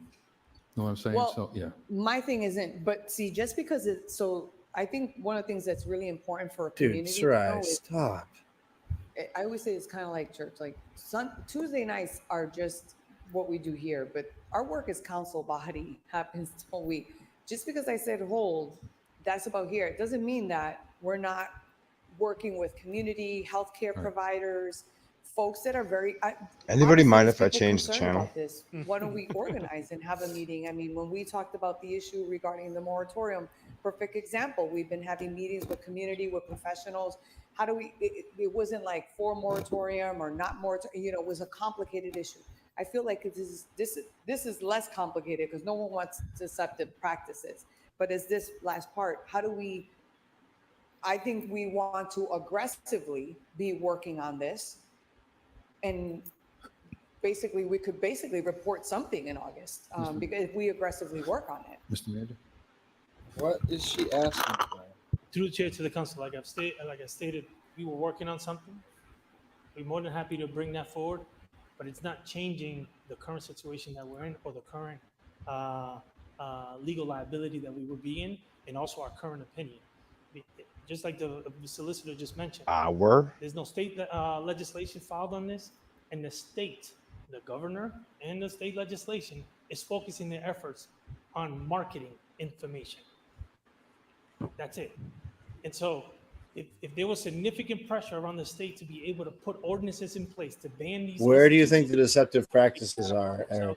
To try to change legislation or change the law that would then help. Where is the deception happening that Sue's I think orders that's the challenge that we have here, because the state trying to rectify?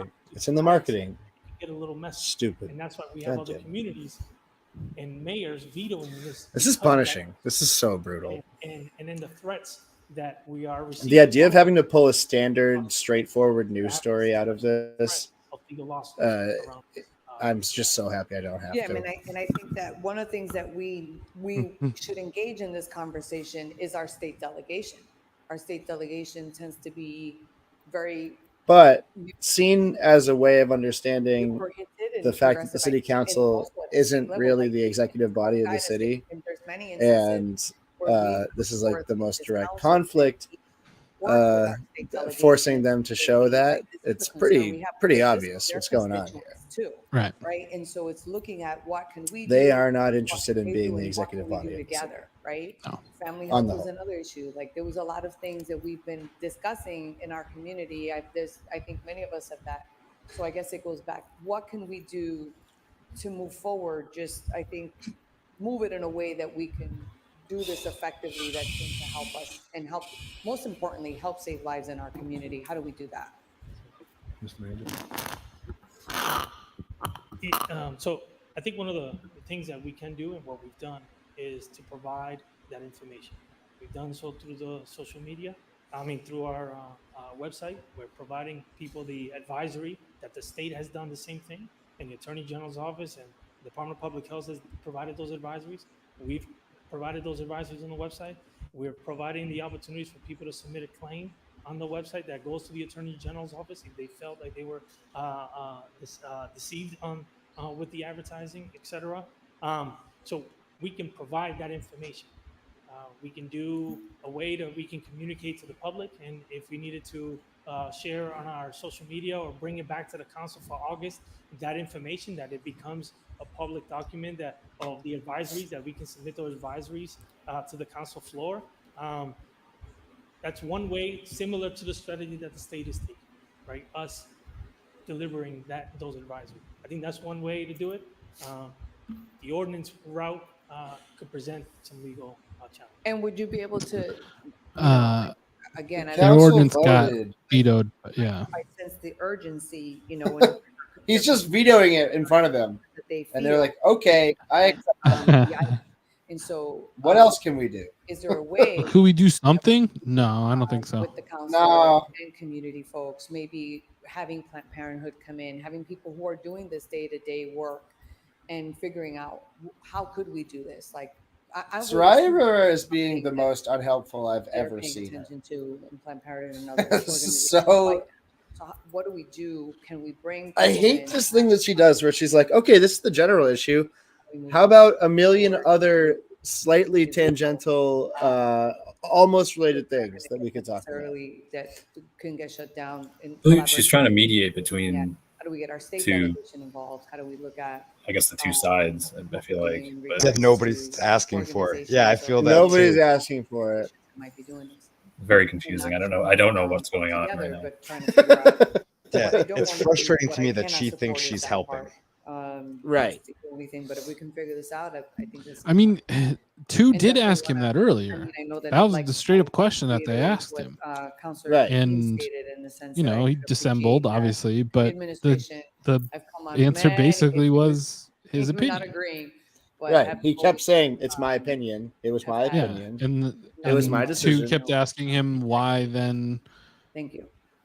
Despite your opinion, why didn't it come to the floor? And he didn't really have an answer for that. And then he drank an entire bottle of water and sweated and ran away for a little bit. And he came back an hour and a half later with a pretty bad answer about something else. Different answer, yeah. Yeah. But he just wants to try hard and do something good. Goes on, the more ran out into the hallway, called Ed Augustus, asked for advice, told him, promised to sell him another apartment, and then and now we're here. Significant jeopardy of a lawsuit.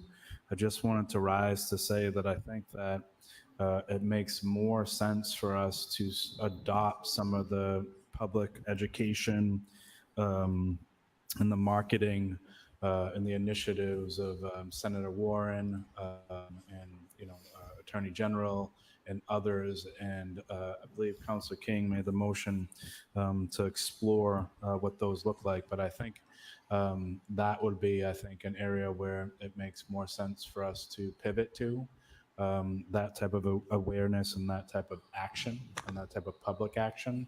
Can you have those conversations via text message so Neil can have access to them down the line? Yeah, preferably with somebody with a work phone. Elected officials on the state and federal level, so that we can adopt some of these strategies to get. That's all this over here on the right side. It's the animated conversation going on. Like not legal advice. Safest yeah. Sarai is out of here. Catastrophic litigation, Mr. Chairman. Thank you. Thank you, Mr. Chairman. That's awesome. That's what I thought. I saw her packing up before. That is so funny that she pretended to try to mediate the conversation. Before she talked for her full amount of time and then left. Wrong rabbit hole. Essentially, Henry Winkler ass move right there. An encapsulation of her entire council career. Yeah, she talked for a long time. Decision Tried to split the difference and then just fucking bailed. That we want a draft. Didn't care at all either way.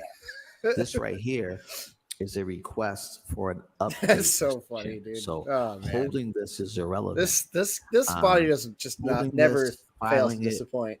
Looks like it doesn't really matter. I just want an opinion on that from the chair.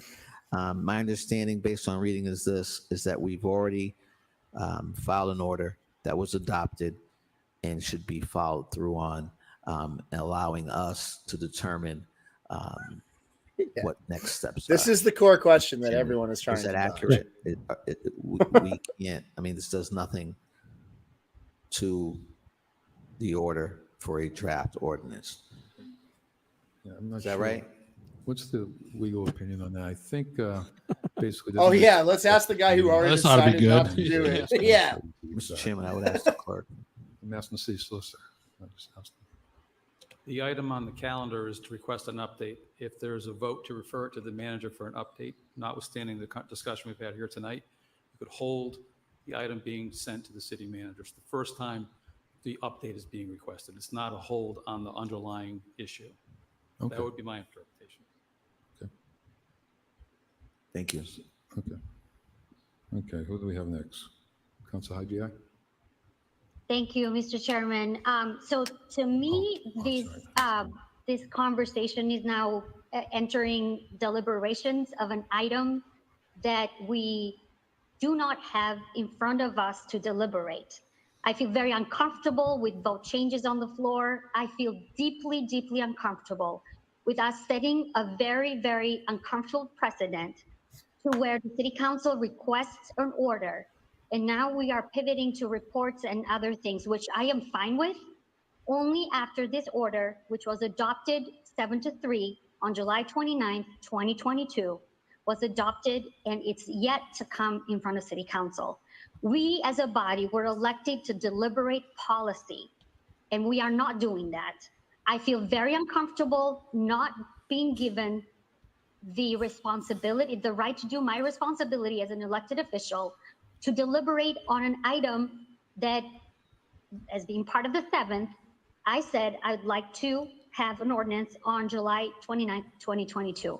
So the elephant in the room is that we're setting a very bad precedent here by pivoting from a decision that needs to come from the city council, not the AG's office, not the state delegation, not the manager, and not the city solicitor. So I'd like some clarification. Are we or are we not going to see an ordinance on the floor? Depends, I guess, what we do here tonight. No, it shouldn't. Yes or no question, asshole. What the No, hell? it shouldn't. I think the mayor stated that he was willing to bring something in.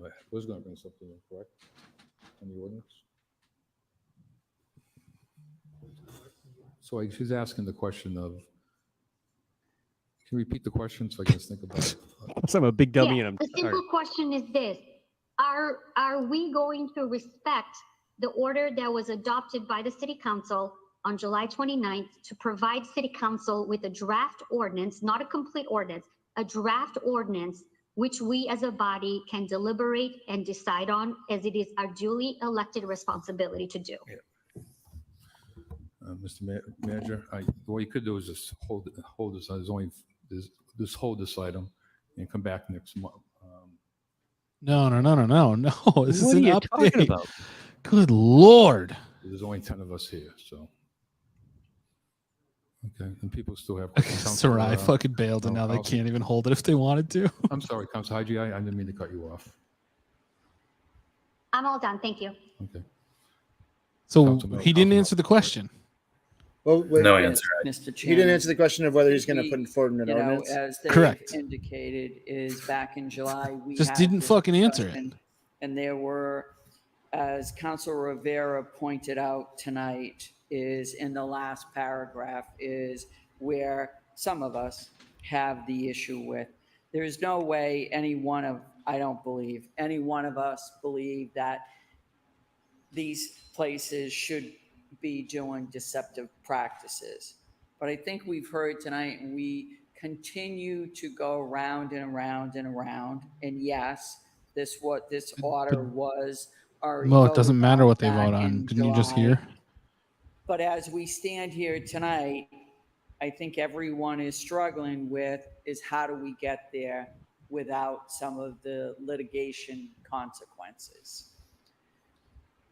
So I know Councilor Rivera talked about, is this something that we should hold? Councilor King had talked about, he actually has a motion on the floor. We've talked about tonight that is there a way with what the city manager has said that pretty much he's adopted what the state has done already with the education process. We've heard tonight that the state Candy's is summary stepping of what's happened those tonight are- is that's so fine. revealing. Just someone who just wasn't there there for most of it. a way for us to work with the delegation? Where are we at on a state level? Can we work with them to get to where we want to be? Because no, we don't want people in any way hurt by any business. But I think All right, as hear me out. we continue Three to go around this room and go three around city this councilors. room, we're struggling That's with it. how as do we opposed do to that 11. without The having triumvirate. the A legal triumvirate. consequences of this order.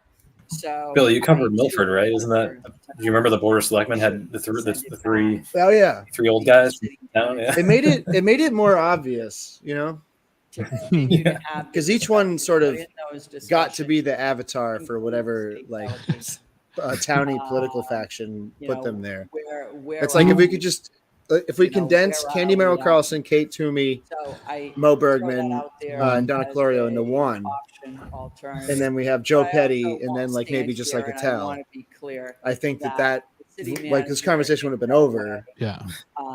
and One again, and one only lies and one only we've tells had the these truth. discussions And about then this the many third one you have to times kind of since see. the order was Yeah. and in terms of his integrity, for me, I certainly don't question the city manager's integrity. Oh, as he good. stood here tonight Okay, Thank God we let's. cleared that the fuck up. years, Yeah, right. in no way has he The ever lady who has said his that she integrity wants been to hire him questioned. because the developers like him Totally doesn't agree, question and I the get city it manager's sometimes 'cause integrity. Neil, what were you gonna say? During That's the what your review, role like 2 is, weeks ago, and that's Candy what our role criticized is. Batista for not So I communicating well. appreciate She was what you have done. mad about that.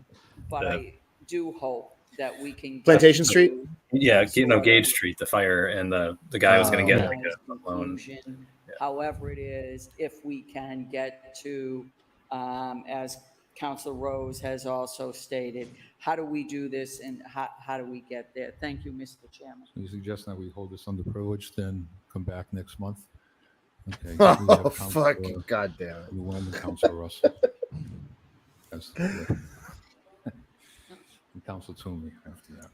Thank you, Mr. Chairman. And I just want to be clear that in my order, it says said draft ordinance should be provided to City Council and the public. And so I understand you had a lot of conversations with everyone individually, but I just want to be true to my order that I put on there. And so the other thing, I am more than happy to do an amendment to not have the referral piece that everyone is wondering and questioning about. But I would ask that we have two draft ordinance then to have the language that is included, and then the draft one that actually maybe, as you do your deep homework, that you would do another one. And so I'm more than happy to look at multiple things, but right now we don't have anything. And I do want to say we reference a lot of East Hampton stuff. I will say the City Council of East Hampton passed their ordinance. It was the mayor that vetoed it. It was an elected body. Interesting. Elected person, I mean. And so I would say the political Interesting will of difference. East Hampton was very clear on tackling this, and I think we can do that as well. And so, yes, I would be more than happy to amend this and ask for two ordinances once again. Counselor Russell? Mr. Chairman, I have, first of all, I'm going to go on record. I'm going to vote against filing the item because I know that vote takes precedence. I'm going to vote against filing the item. I'm going to continue to support it as written. But I am going to suggest to my colleague that, and if my colleague doesn't want to accept these amendments, if you will, or these changes, I'll offer it as a separate item. On 11T, So this already got held under privilege, right? between the word request and follow. So yeah, this doesn't matter. This conversation. Or Candy was saying that she would hold it under privilege. She didn't actually say. But she didn't actually pull She the didn't. trigger. She didn't declare bankruptcy. She waved the gun, but did not And pull the after trigger. draft, and here's another change I made, an ordinance. Not a parallel, not a similar, but an ordinance. in the city concerning deceptive advertising practices of limited pregnancy centers and prohibiting such We should from being permitted in the city. We should the most dangerous game, we've talked That about would it a be my couple of times, recommendation to my is colleagues. giving the nuclear codes to the Worcester City Council, letting them figure out What what I'm to trying do to with get them. across the message, at least from We my should one vote, we should find we I really wanna do see need to something find a done. scenario where we can prisoner's I don't wanna dilemma put the city in the a city financial council peril. Yeah. and just watch them run out the clock Looking to the law department, I'm trying looking to all speak on what we should do and how we should change the prisoner's dilemma. adopting just those, that portion And then of it, honestly, best where case they scenario get in that is that we all blow up. and we want Yeah. something to come to us. To deal I'm with doing the specific Dark Knight issues, version of Prisoner's Dilemma, and but not be too PS. specific. If the- It'd be if like the that scene in audience- The Deer Hunter Those other communities are worded wrong. That's why we have a law. when they're watching them play the game, and we're just all watching them try to figure it out. You know, we're like smoking cigarettes and we're betting on it. And That's why we have a law department to tell us about those. That's why we have an administration to enforce those. So, Mr. Chairman, that's my amendment. I will rip it right off my agenda and present it to the clerk. So there's no, it's up to Councilman. what is this, a fucking game show now? This is a new move. This is a new move for a city councilor. Everybody wants the same result. And council, who was next? Hang on. I think everyone wants the same result, so it's my job to make sure the city manager does whatever he wants. Listen to Council Russell, and I agree with him, and up until you get to deceptive advertising practices, I would amend that to say of any healthcare. Okay, you voted against it. Because then you're not Why are you trying to be helpful now? particular company or provider that does one thing. And I think that may change any type of legal issue that we would have. Would it? Targeting. Thanks for weighing healthcare in, providers. legal expert Kate Toomey. Yeah, they're not healthcare providers. They're counseling services. They're two completely different things. We have an entire malpractice system to deal with healthcare providers, which, to be fair, I mean, I think this is where has conflated a couple issues that are outlined as well. The issue with the ectopic pregnancy probably falls under malpractice law in the Commonwealth because at the time they did have a registered licensed radiology tech who was doing their ultrasounds. All this comes down to is the council has a process. We have a charter. They vote on shit. The manager does it. They can vote on him not wearing pants for the rest of the year. He doesn't have a choice in the matter. Absolutely pass muster. Well, that's what like is so funny. Like we were talking about this earlier. We were planning on talking about the difference between the two locations, what they do different, how this situation doesn't apply for part of like we were planning on getting deep into the weeds on all of that. But the really is this is a simple thing is that they just decided he's holding another privilege. Okay. They just decided not to do a thing that the city council said that they have to do. And then that's what's at issue here is whether or not they're allowed to do that. Yeah. So all that and then Petty just held it. For is that correct? I mean, that's exactly what just happened. It was a complete. It was like the current methods for warning just complete waste of time. Man, I'll be really brief, Mr. Chairman. I actually had this on. Petty has jumped to the top of my and I didn't anticipate needs to be voted out list. Sunday Like we'd who would be most trying to satisfying? find out. I mean, he really does make his role very clear, where he's there to like absorb criticism of the city manager and make sure that he can go about his work unimpeded, right? And he literally just did that. He was like, okay, we've had enough of this dog and pony show of there being a democratic process. All right, it's held. City manager is going to just continue to do whatever he wants. Yeah, we don't have to touch this until August 22nd, and then even then, there's no hope that anything actually happens. Yes. Carlson? Yes. Guys, I'm gonna go write the story now. So I guess thank you for having me. Yeah, thank you so much for joining us. Thank you for breaking the story. And Yeah, we'd love to have you on again when this rears its ugly head once more. We're really looking forward to seeing your coverage on it. Thank you, Neil. This was fantastic. Thank you, Neil. Godspeed, Neil. Mr. Chairman, I know this is a little thinking ahead, and that's awesome. That was awesome. I'm so thankful I don't have to write a story about what just happened. Yeah. Like as a news story depicting a thing that happened, because nothing happened. You know? Yeah. It's like literally nothing happened besides 3 city councilors said we should actually do our jobs, and the rest of them showed that they are uninterested in that. Here's the thing, though. Like we talk about, like the machine. There isn't much of a machine behind him, to be completely honest with you. Like, right? That showed in the state senate campaign is that the machine is decidedly not behind him. And what we thought of as the local machine that kept him in really was just apathy. Yeah, right. That's Honestly, a good point. That's like, a good point. You know, it's fucking like Paul Giorgio likes him, and that's great to have on your side. But like that doesn't overcome like this type of stuff. Like, I don't know that it's enough to say that like, oh, he's like the longest serving mayor in Worcester history. I think it's because no one's fucking paying attention. Right, because I think there's just a general understanding that the city council has been turned off during Joe Petty's tenure. You know? Yeah. But I think that like this discussion tonight is all you really need to delineate like a difference between like sort of the progressive sect and the old guard of the council, is that the progressives said, I want to have a say on this. And in very clear terms, they were like, you owe us a draft policy. Give us the draft policy. And here's the thing: if the rest of the council didn't want it, and if the mayor didn't want it, then why did he fucking request it? If he wasn't serious about it, then why did he request it? Because even at the time that 2 asked for it, the parameters weren't different. Everyone knew what the score was, you know. Like things have changed, obviously, because that civil case came along. We know, but our hospital rating, the calculus as far as like what other towns were doing in like the AG's office, like the text messages are not new.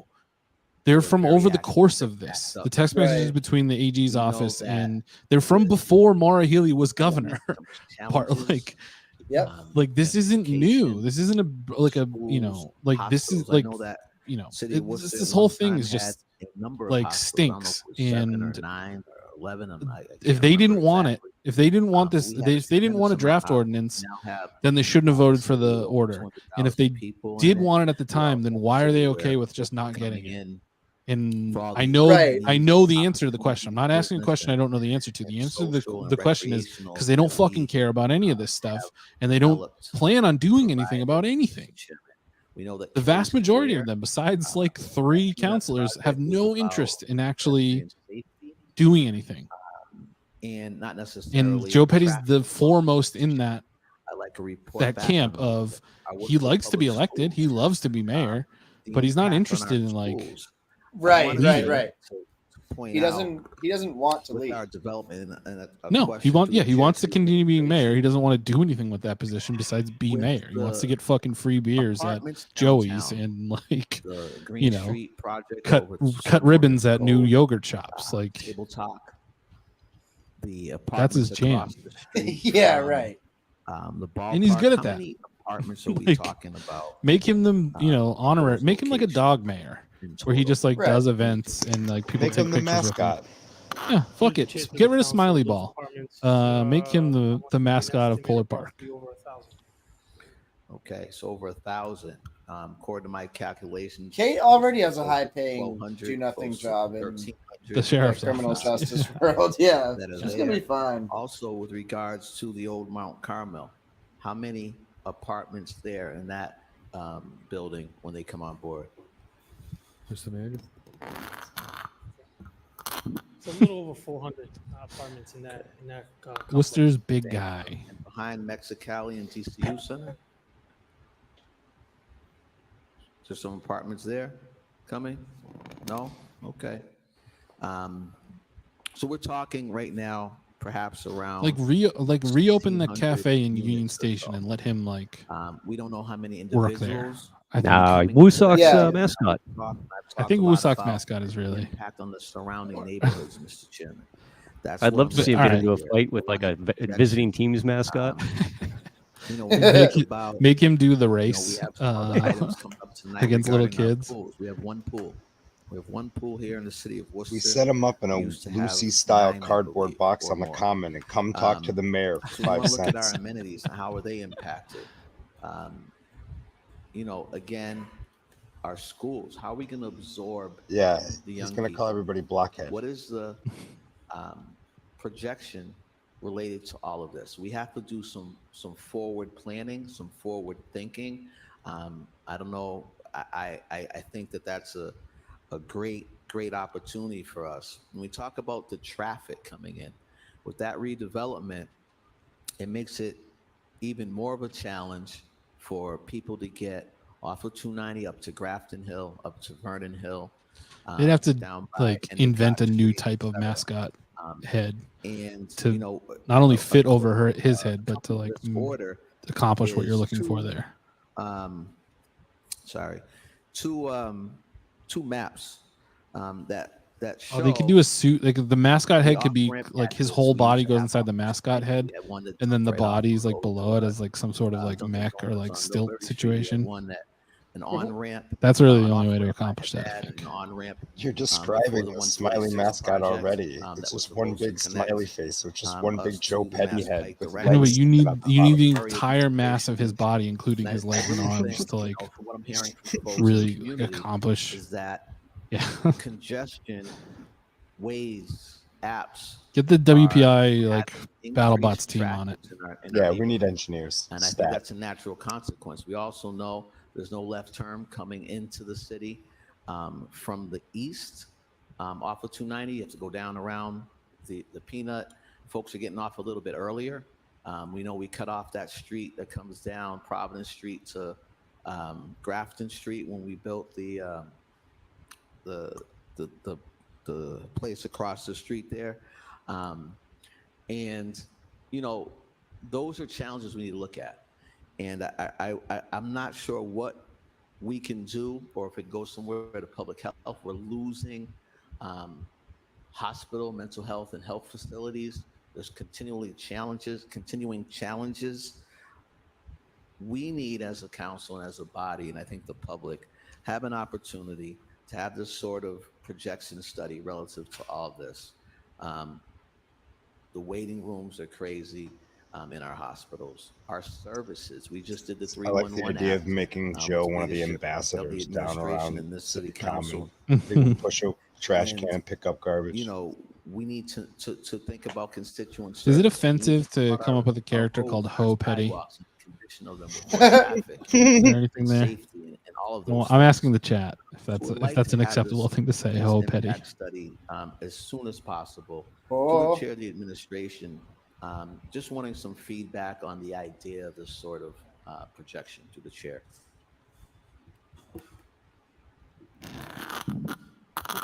Through the chair to the council.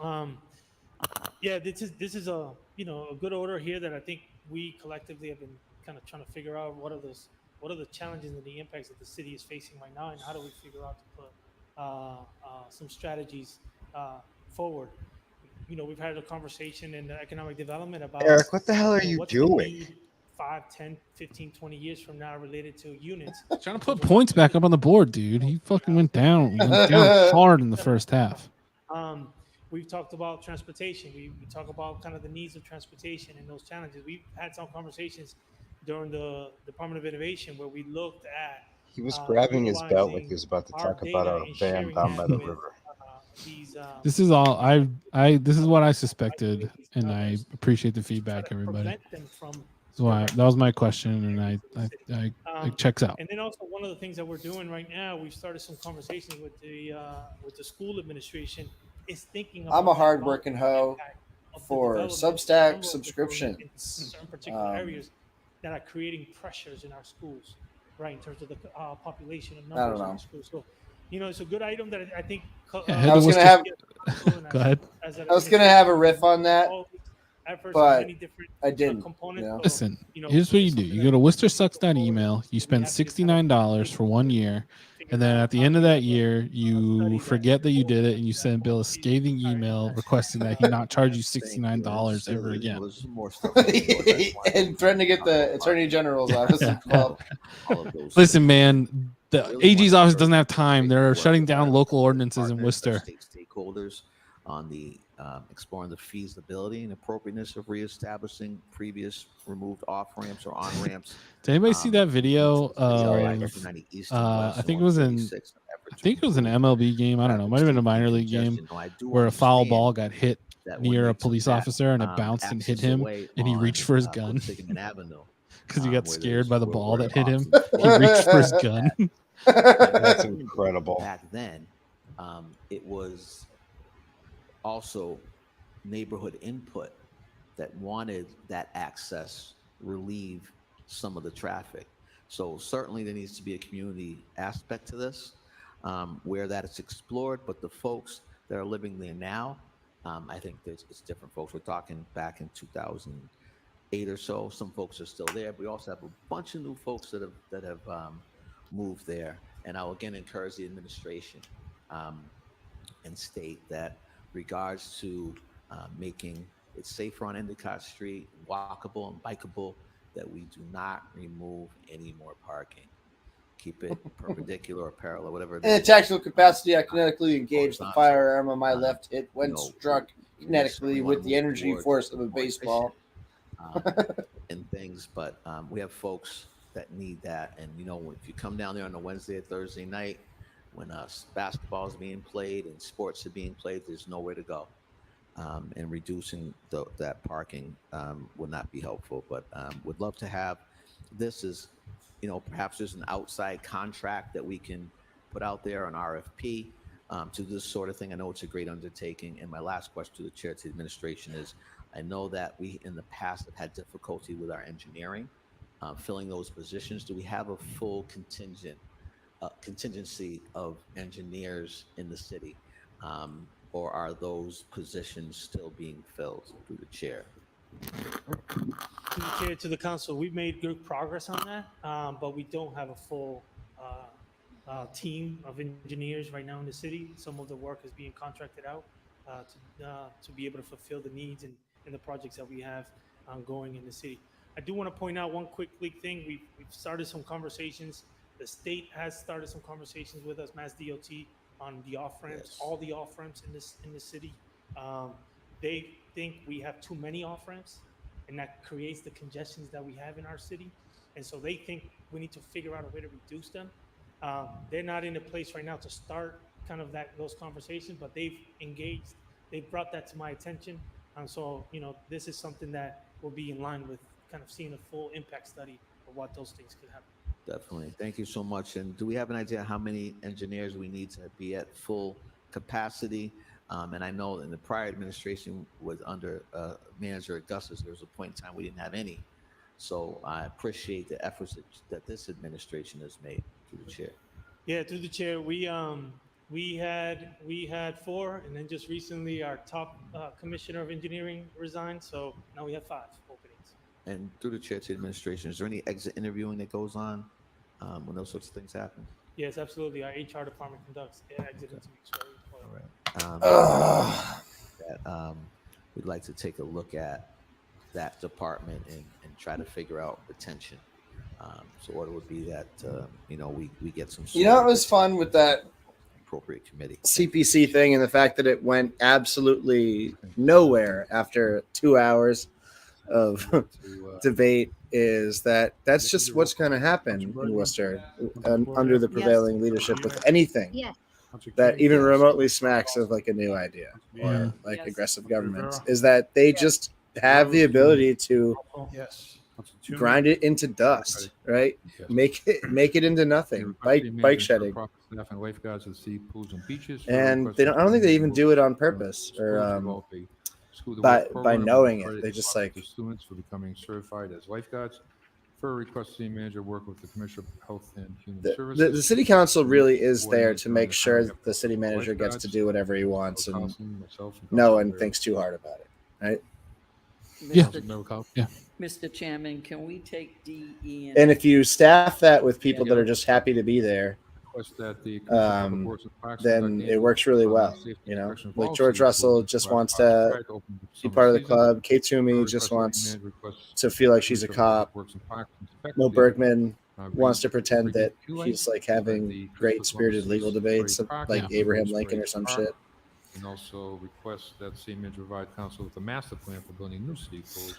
Joe Petty just wants to pretend like he's the mayor of Toontown. Yes, Mr. Chairman, let me start by saying a lot of these. He wants to be the mayor from like fucking The Grinch.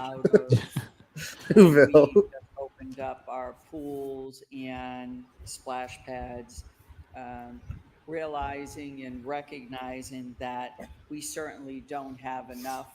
And then with the shortage of lifeguards in Bell Pond was one of the water bodies that was not covered by lifeguards. I'm happy to say, and I think people. I love this conversation about lack of lifeguards. If we had a director of aquatic services, that person would be making $19 an hour as director of aquatic services. My son, who's 18 years old and lifeguarding his first season for DCR, is making $25 an hour and works 40 hours a week to go work on his tan up at Rutland State Park. And even that's not enough money for lifeguarding. Or the amount of responsibility they have, like, and up there, it's like there's 5 of them, and they have a park ranger who's there overseeing what they're doing every day. Right. Needs to do better with, in terms of employing our lifeguards and where they come from. Worcester, the base pay of a Worcester lifeguard, I think, is pretty approximate to the increase in pay for cops in the contract of the next 5 years. Right? Like if you totaled up the increase on salaries, it would be pretty approximate to the base pay of lifeguards. It's just like make the cops be the lifeguards. Fuck it. What I should say. I actually have been saying this for a while. I think it's kind of crazy that we haven't turned over the ownership of the lifeguarding program to the fire department, like the people that actually have a dive team and a scuba team and whatnot. Not saying all firefighters should be all the lifeguards, but like have the people that want to be lifeguards working underneath the people who would be recovering the bodies should they fail in their lifeguarding duties. That does make sense. Motivate folks. That's the reason. This is also such a perfect like Candy Merrill Carlson election year thing to be like, we need to get lifeguards out there and we need to do our part to pay the lifeguards and make sure that we're taking care of them. All the while, everything you've done for the past 2 years has made it impossible for you to pay lifeguards enough money for them to work for the city. Like, you know, and again, just counting on people not paying close enough attention or parsing through that or, you know, ever intending to actually do anything about it. You know, if there was an order in place to like pay lifeguards what they're owed, she would vote against it. We were closing, you know, because Cipro would, you know, make sure that that became a fucking hot potato. I don't think I need to reiterate how and what my feelings were about Bell Pond. You know, having Bell Pond be the place where, quite honestly, over the years, we've lost more people than I'd like to say up there at Bell Pond with the drownings. But we definitely have to do something different. And in talking with the administration and Commissioner Fink, he's certainly open to doing things a little bit differently and trying to recruit more folks. And the other thing that I've learned through this year here is a lot of our parks are opening at different times and they're closing at different times. And I don't think that we have shared If this specific 5 minutes here inspires you to vote for or donate to Rob Bellata's campaign, which should just, you know, let him know that you got pissed off while watching our show and donated to him. They open. And two, we talked about earlier, Councilor King talked about the developments that's happening just in the Canal District. There's another big project that's taking place there, which is the Franklin Street project. And that's probably going to have in the vicinity of close to 600 units over there. As we continue to add folks in our city, decisively into the 4-hour mark. Congratulations, gentlemen. In terms of our amenities, for our Congratulations, families in our parks and what we have for Some our prize. product here certainly doesn't meet the needs. Good thing The you don't other have to piece get of up this early and watch is, people go as we hunting or talk anything. As well about having one swimming pool here, one pool here. We have splash pads, and that's great, but how great is that for our youth who may be 14, 15, 16 years old as they go to the splash pad? I don't think that's Also a nice working reminder to thank you to all you lovely people that have stayed with us throughout this, because we have had some awesome numbers tonight, and you guys are all awesome. And it is They're okay. Don't give them too much credit. We don't want to be setting that precedent. in their teen years. You can always be better. Splash pad, quite honestly, You guys are great. Everyone has been incredible tonight. Let me instill in you a little life lesson that my dad taught me. You can always be better. Our Don't feel good about what you're doing here. swimming pools here in It the could be city, better. more Lord loves a working man. because we Don't trust cannot Whitey. continue to add all of these Don't get new complacent. apartments online. And My brain is in terms of the cooked. amenities at our parks. I got no and, thoughts. for people It's like at our waterways. you think like when you hear like Candy Mail Carlson right now speak, it's like you're perceiving that there's just no thoughts attached to it. There's just like a verbal word salad. And that's understandable, because I think if right now I was made to give like my position on something, District 2 it would just be over there. I mean, Bell Pond about this stupid or more stupid. It would be. I would stand up and say, "As written." yeah. Which is, you know what? I wish that more counselors would do that. So I hope that we will take That should be a cultural thing on this council that becomes cool. Yeah. As opposed to like the feeling like you have to talk for 5 minutes if you put an order on. as well. I mean, we should be Because they don't have to do this, but they all feel compelled to, right? You have to give a rambling 5-minute thing whenever you put an order on. So again, And no one listens to it. No, Like- this is like, it's all the same thing. Like they always tweet, and like no one looks at it and reacts to it. They get no likes. They just like, listen, far be it from me to say like, shouting into the void, but like, fucking shouting into the void here. Like, what? The point you made earlier, Brian, about how the local machine might just be apathy is it's such a funny, interesting point, because like it literally, like, these people are just there because they want to be there. Yeah, and they have been put there because they know enough of the right people that actually have power. Yeah. And everyone else doesn't give a shit. No, yeah, and no one thinks to change it. No one would even have like the frame to like think like, oh, what do we do different? Like, right. It's like think of all the events that Joe like shows up to, and people just are like, oh, let's have the mayor say a few words. And like, if I ever said no to that, like the shocked looks on people's faces to like even comprehend, like, oh no, this is just giving him credit for things that he didn't do. This is a political play for him. We're just giving him a platform. Yeah. And they're just like, but he's the mayor. Like, he's always. Are you suggesting that Joe Petty was not instrumental in the opening of the first Popeye's Chicken in Worcester? Listen, guys, do you see what this video's doing? Yeah. I'm not going to say that Joe Petty wasn't the top customer at the first Popeyes in Worcester for a while, but in the same way. Not pre. We're getting What is going on with the video? What is that? Young people Or draperies. It's the drapes. What the hell is going on? She's laying in bed. She's taking the foot pics. Beatley She's waits for in nobody. bed. She's in bed. She's talking in bed. We're not wait till we're like, oh my goodness, this is what we're dealing with. But I really want to thank the administration that really heard our need and is trying to do what they can, and that we will have a lifeguard at Bell Hill. This is That's funnier than something that I anything think across the board that so could many people possibly in the be in community Parks and Rec. use. Like, And I what the think, fuck? we want to be really proactive. We have a She really left the great meeting so she can go to division. bed and then talk everybody's ears And off. I think We're our gonna, DP yeah, we need we're to gonna be see her able just to like her work little feet and little slippers, just like wagging. We're one with the city, drapes. right? We need to be able Cucumbers to over say, her eyes.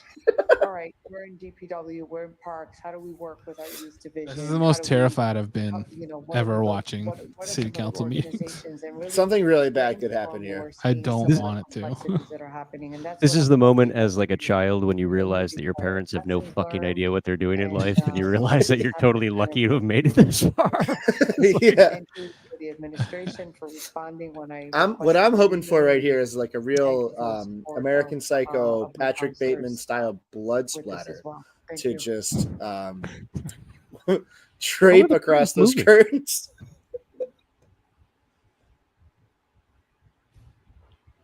Oh, Oh, Joe's got big words on lifeguards.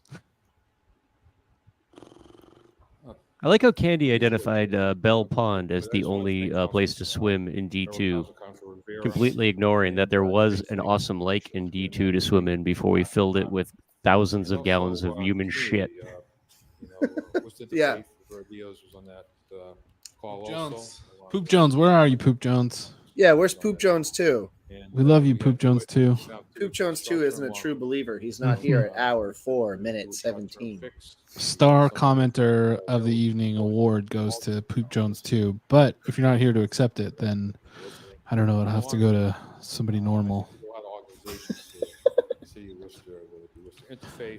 Poop Jones 2, come back. Hey, it was nice of Neil to come on the show. That was great. That was amazing. That was really amazing. We love to have guests. We love having guests on that just broke major news in the city. Yeah.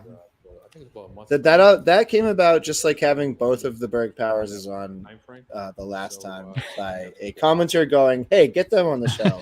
And we go, "Oh, okay." You know, and they just come on. Right when we were starting, I was like, I wonder if Neil would come on. I was like, he won't come on. He's too cool for us. Yeah. I don't know why, but it is. Yeah, and then I texted him and he was like, "Yeah, sure, I guess. I don't know." This is what Sarai said right before she fucking kicked rocks tonight. Shit, I'm going to bed. So a lot of different moving parts here, but What Joe's talking about now, making lifeguards feel safe. The current system that they have is lifeguards don't have like radios or anything that are tied into public safety. They bring their own cell phones to call for help in the case of an emergency. Yeah, they dial 911 and it'll just take an hour and a half for. It's the whole system is just so fucking bizarre that like, imagine drowning or like you get a lifeguard doing chest compressions on somebody who did drown, and they get to stop to call 911. Yeah. Imagine like there's a lot of people in this city, and lifeguards have been assaulted many times. They've been stabbed. It's like you don't want to keep an eye on them. You don't want to help them out at all. Like it's it's not the biggest part of this is that like all lifeguards are being assaulted at all times, but like there's a shitload of people going to the pools, and they're mostly kids and teenagers. And I remember when I was a kid and a teenager going to fucking Bennett Pool and just going nuts all the time with my like gang of friends. I never even considered the fact that it was like a kid that was 2 years older than me, like in charge of the whole thing with no support. And I do think that one of the things that we could do to mitigate some of that is if the colleges could open up their pools and we could do more lessons. And I think starting with potentially cultivating lifeguards. Saints, great to have you on. Thanks for storing something on a larger level. Sticking it out as long as you did. Thank Bagel the dog for us. 11D.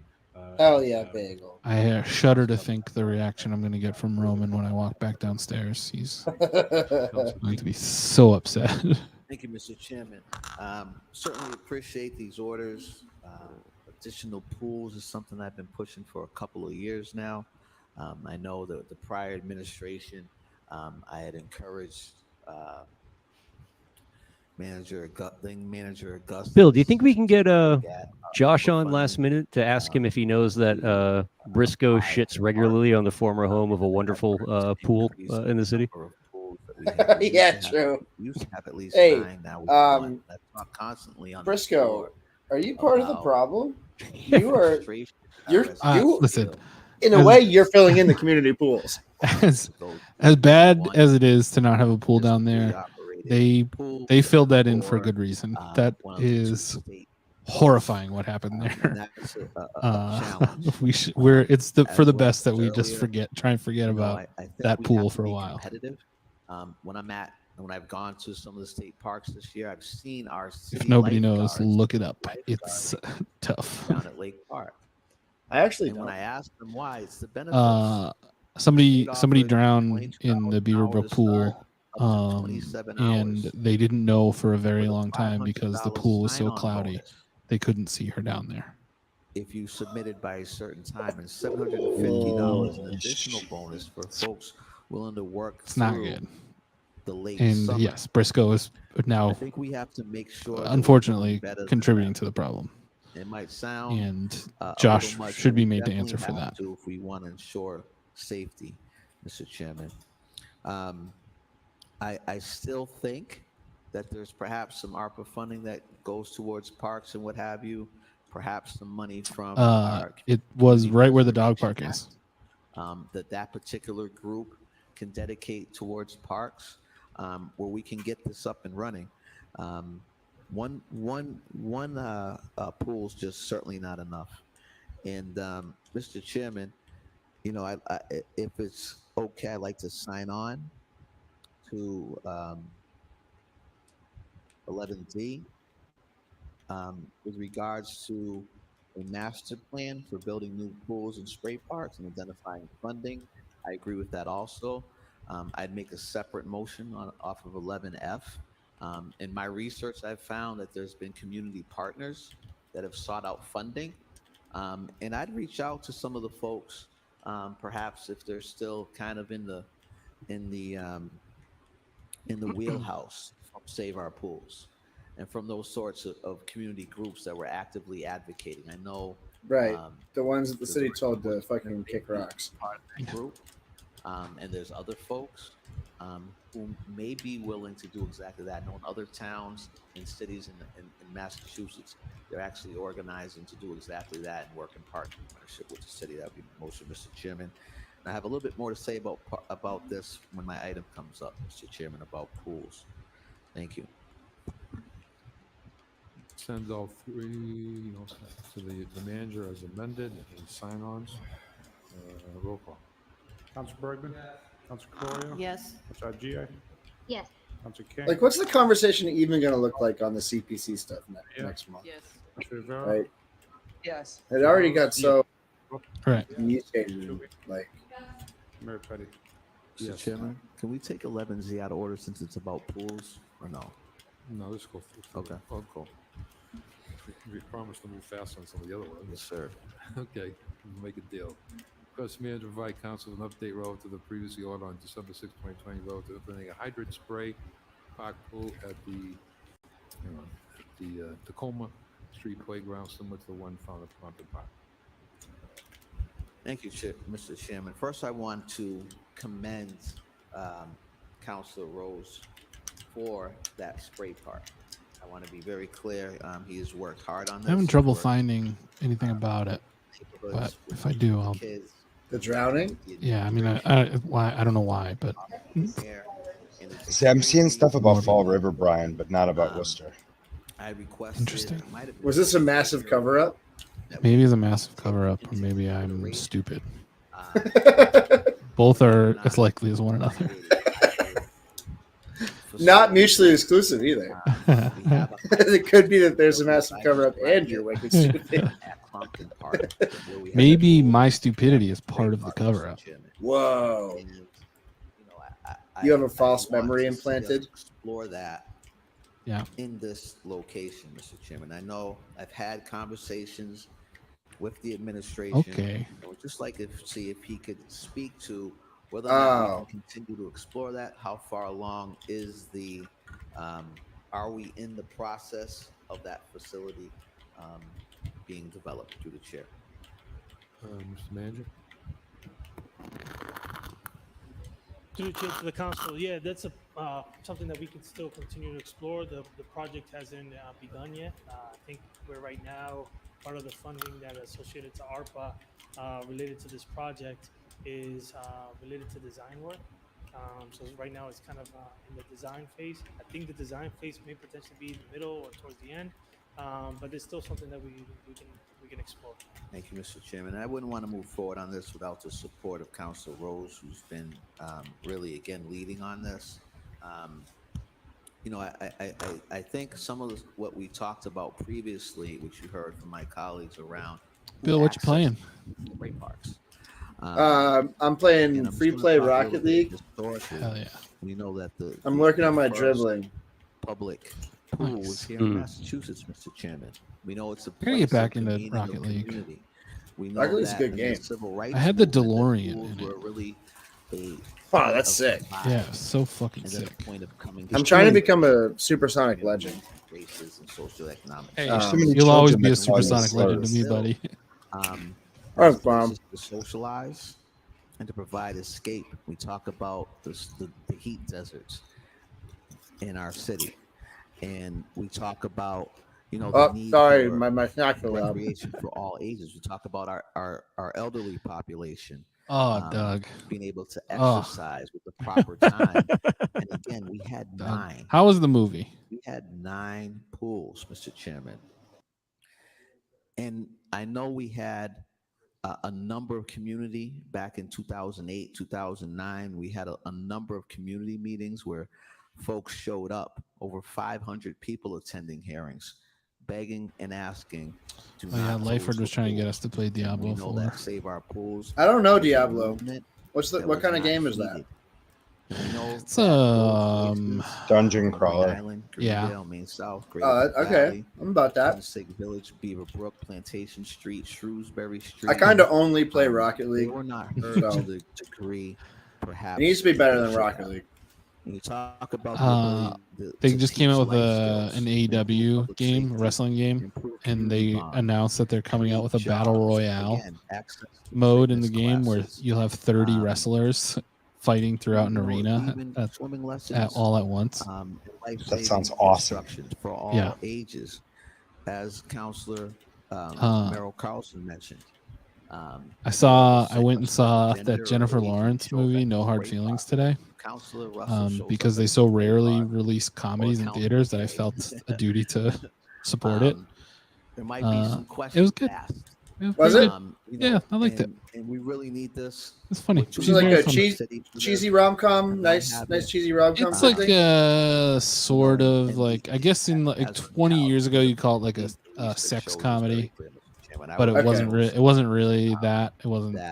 We thoroughly explore after the administration. Thoroughly it's explore additional it was fun. ARPA funding, in addition to the community group that will have perhaps get up and running, and that community group would be there if folks are so inclined. Is anybody doing the double header this weekend? Oh, big time. Oppenheimer. Yeah, Barbenheimer. I'm working on a theory of unification between Oppenheimer and Barbie is the perfect way to understand America post 1945 as the Fourth Reich.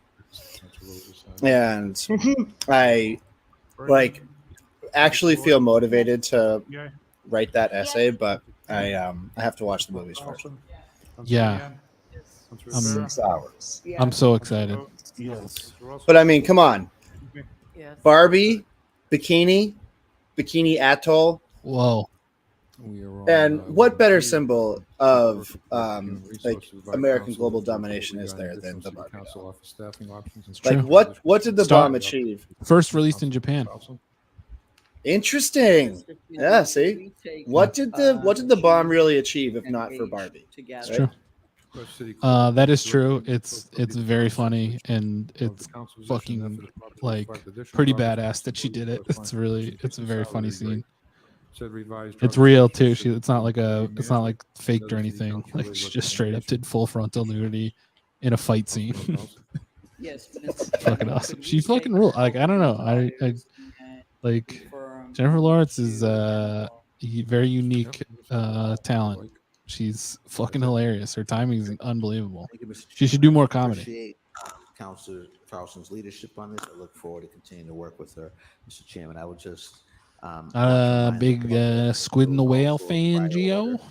Asking for a survey of folks from HR of our body, and the purpose of that was to determine what folks use the position for, what they would use the position for. My least favorite take on Barbie is that it's somehow subversive. In order to draft that, so Mr. I Chairman, really don't understand that. The clerk and like, HR oh, it's like a commentary on consumerism. It's like, nah, dog. It's a major motion picture. What are you talking about? Yes. Did it? Oh, that's a good point. Saw Asteroid City. That was really good. I liked Asteroid City. I had a blast. Yes. Yes. Press manager Really like Jeff Goldblum in Asteroid City. That tickled my funny bone in a major way. Yeah. We're at the risk of losing the housing as well as an I'm not going to ruin it, but it's good. Yeah. Thank you, Mr. Chairman. Just when I was I haven't had a chance trying to fully share with the repaint my manager house. in a way that I think is effective, and I'd like to my vision around this as well as some more information that I've gathered from other communities. So I'd like to hold this under privilege That's for now right. until Come I on. have the chance to share a little bit more with the manager and have a discussion on it. Okay, so it's held under privilege. I think that is 11I. 11J. He's very good in that Thor movie too. Right. Report concerning impact of potential deployment. 11J, was that held? Yeah. Okay. Yep. 11K and L was. Imagine if we were doing Kate Toomey's police robot at this hour. At hour 4.5 of the stream, we're talking about whether or not to get a police robot dog. Oh, man. So if we could get a report out, I would appreciate it. Thank you. Thank you. The manager, roll call. Councilor Bergman? Yes. Councilor Gloria? Bill, what order are you doing for the movies? Yes. Yes. Oppenheimer and then Barbie. Yeah, me too. Because you need to understand the bomb before you understand Barbie. Yeah. Yes. Are you guys doing the double feature? So I'm doing the morning in Providence at the IMAX at Providence Place for Oppenheimer, and then at night me and Jess are going to see Barbie. Because I was actually going to bring up that I feel like if Guillermo is still here, we should actually bring him on the show to explain his take on like the Guillermo's all about buying tickets for Barbie, Joe Petty's like buying tickets for Oppenheimer thing. I think he missed the point entirely that these two things go hand in hand.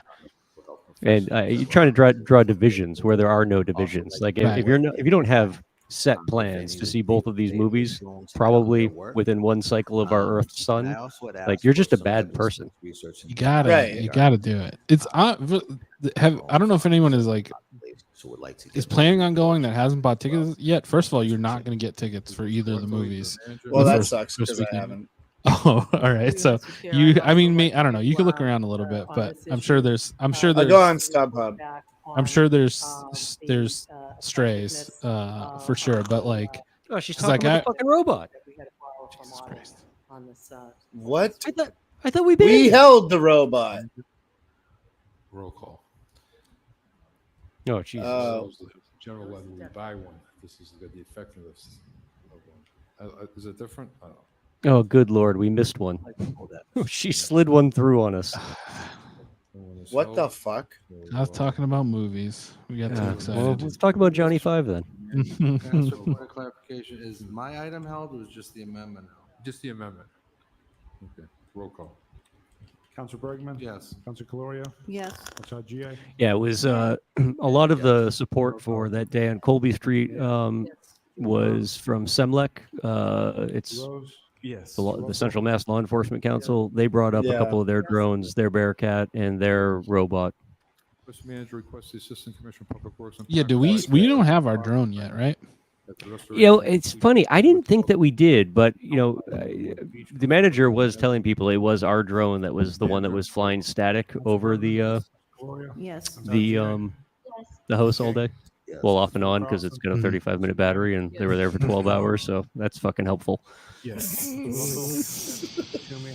Yes. The request manager work with the appropriate departments to consider adding a foreclosure mitigation loan grant program as part of the approximately $2.5 million of American Rescue. Yeah, they can just borrow a robot. Money set aside for the home ownership deployment. It's not a really exciting one though. It's more like a small little tank thing that just rolls around and with a camera on it. All of those are listed. It struck me. SEMLEC has a lot of cool stuff. Do they ever? Yeah. I saw it's like it's a way that the police department can become instantly a military before your very eyes. I saw it when I was working in Metro West Daily News, and this was Black Lives Matter round 1 back in like 2015.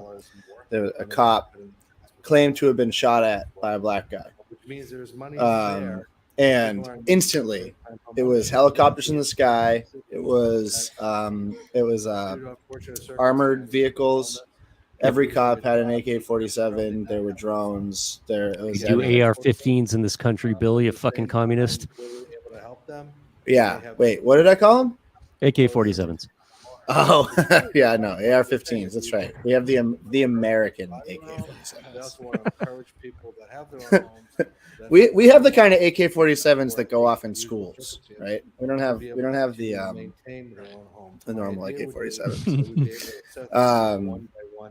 And yeah, it was all SEMLEC stuff. They just instantly mobilized an army. Yeah, they're broken up.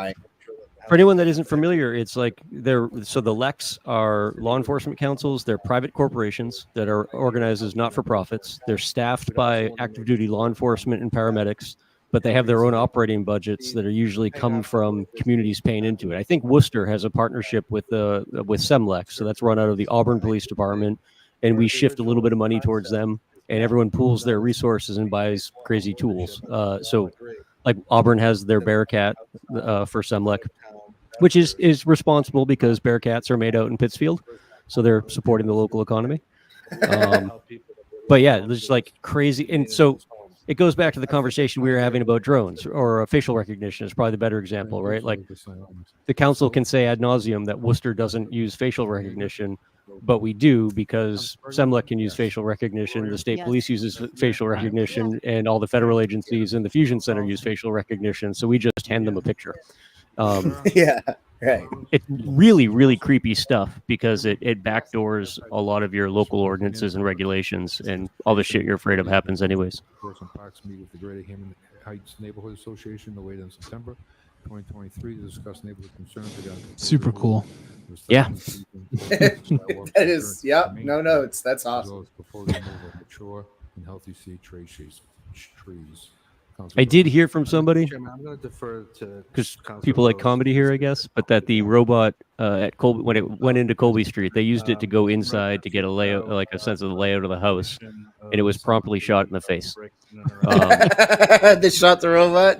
I was told that one of the shots was actually shooting the robot, and then for the rest of the day, you had a really sad SWAT team member just staring at his remote control, trying to figure out how he was going to explain this $250,000 loss to his boss. That's awesome. Neighborhood association meeting. That's amazing. So that's why. I have a broken drone. Do you think if I just like did the old switcheroo with the mini meeting Worcester's drone that anyone would notice? and that was the Just follow it around. suggestion of Council Bergman. Just only like wait till they land it and then just go switch them. You could do one of those like annoying police audit video things and just like follow their drone around recording it constantly. Clarify one thing. Well, mine doesn't. Mine flies, I think, still, but I've crashed it inside of a building. I flew it inside of a building, which is always a good idea. So sick. And crashed it and broke it, and I haven't never gotten it fixed, and I should because it's super cool. Simply not accurate. And the folks in this area have taken upon themselves to do their best to maintain their sidewalks, and for what I've seen, they are relatively smooth. Let me just say Yeah, this, I mean they'll probably charge them for that, right? I don't think I would venture a reward for anybody in this room to find a city sidewalk that's 100 years old that is in better shape than the brick sidewalks I've seen on Germain Street. So I do think it enhances the neighborhood, and I do think it's worthy of consideration in maintaining the look in that neighborhood. And I welcome the opportunity, as Council Rose says, for everybody to get together and have a bigger conversation. Thank you. Thank you. So we'll send that to the manager roll call. Hopefully this is the last item. Councilor Bergman? I've lost track. Councilor Florio? Yes. Councilor GA? Yeah. I've lost track. I've lost the motivation to keep track. Councilor Yen? Yes. Councilor Rivera? Councilor Rose? Yes. Councilor Russell? Yes. Councilor Toomey? Yes. Mayor Petty? Yes, Council 11R is held under privilege by Councilor Rivera. So 11S, request the city manager requests chief development officer provide council for update concerning UM's compliance with tax increment financing plan associated with 1 Mercantile Street. Councilmember Carlson. Oh God. Sorry. Yes, Mr. Chairman. So this is, we've gone through an update previously with. Yeah, remember when the pill man was around? Over at Unum. It was magical. It's been a while since we've gotten an update. The Pillman had such an energy to the way that he approached the stand. I've been trying all night to find like a way to like make a Brian Pillman joke, who's a wrestler that nobody knows, and I wouldn't have got it. Yeah, that's the thing. Nobody would get me if I just Photoshop that guy onto Brian Pillman. Everyone would be like, huh? Where are we at with this? But Geo would get it, and that would have been cool. But and are they meeting the gone now. Policy? Because honestly, Mr. Chairman, the Pillman would be a great guest for this program. Oh yeah, definitely monitor. I'd have some questions for that guy. At this point, I don't know if we're in a good place. It really is like with Unum. So it goes unremarked on. I feel that we have a guy in Worcester who makes statues out of pill bottles, puts them around the city, has a website, has a whole social media presence, has a whole brand for that. To make sure that wholesome message. These seriously. So and just that's it. You know, it's not tied to any sort of wider advocacy or. No. It seems like almost like a play for fame, kind of. right. But it's also like a self-help guru sort of positioning too, where it's like, I am gonna help you get clean by showing you my little guys made out of pill bottles, and right? and turning down all the radios in the city because they could pop the baby's eardrums. 11 Right. Oh yeah, that's good. Service Pill man. Invite the and he's just slapping pill bottles like spoon man, like playing the spoons. Yeah, he's just tossing his little pill guy's tummy. We also take. Did Joe bounce? Does Joe want to get in bed too? City manager work with. I'm so jealous. Transit Authority administration to address improving bus schedules, decreasing the amount of canceled trips, and bettering the bus drivers' morale to support the success of the city's public. I'm really excited going to wrestling in Boston tomorrow. AEW at the Garden. Nice. Yeah, they're having blood and guts. It's gonna be great. Sign on. Yep, Council King sign on, and we'll send those to.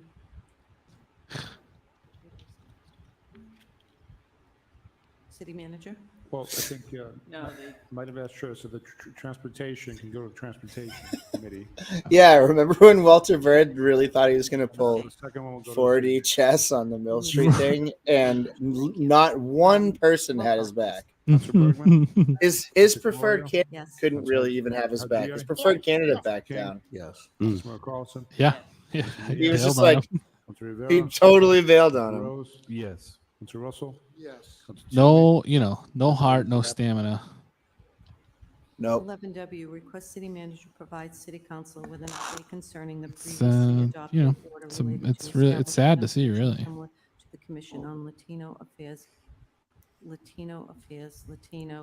Advisory Commission specific to African American and Black community members. Councilor King. Thank you, Madam Swar, Chair. are you still there? Are you still in the gallery? So we want to suspend the rules and take 12. Swar Sally just made a post comment making it seem like they're potentially still in the. That's crazy. The city of Worcester does hereby go on record in support. Yeah, he entered a professional wrestler entered just randomly entered a jiu-jitsu tournament in Cincinnati. Wow, like in the midst of a tour and wrestling, and he won. He just won. Thank you, Madam Chair. I'll start with 12. I think you'd like John Moxley, Brendan. Yeah. To read the city of Worcester. Yeah, he's hereby nuts. go on record in support of Yeah, the lunatic fringe.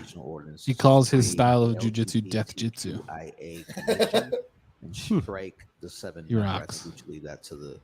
He's doing blood and guts tomorrow, and he bleeds in his regular matches, so it's gonna be a double. It's a double ringed cage match. It's gonna be amazing. I'm so excited. Does he do the is it the forehead bleeding thing? He gigs, yeah, for sure. Well, I mean, it's safer. Nate Diaz has the same thing. He's got so much scar tissue. The guy in the UFC, he's mostly retired now. Got so much scar tissue built up in his forehead. Like even the lightest punch, like a grazing, he just opens up, and his fights are ridiculous because everyone is just completely covered with blood. And Moxley's not as bad. No one these days is as bad. Like you go back in the day, you see like Abdullah the Butcher, and his like his head is like you can see it like on camera. There's a lot of older wrestlers that you can see. Dusty Rhodes was the same thing. You see like the scar tissue built up. So Moxley a little bit, he'll get it. He'll bleed the hard way, they call it.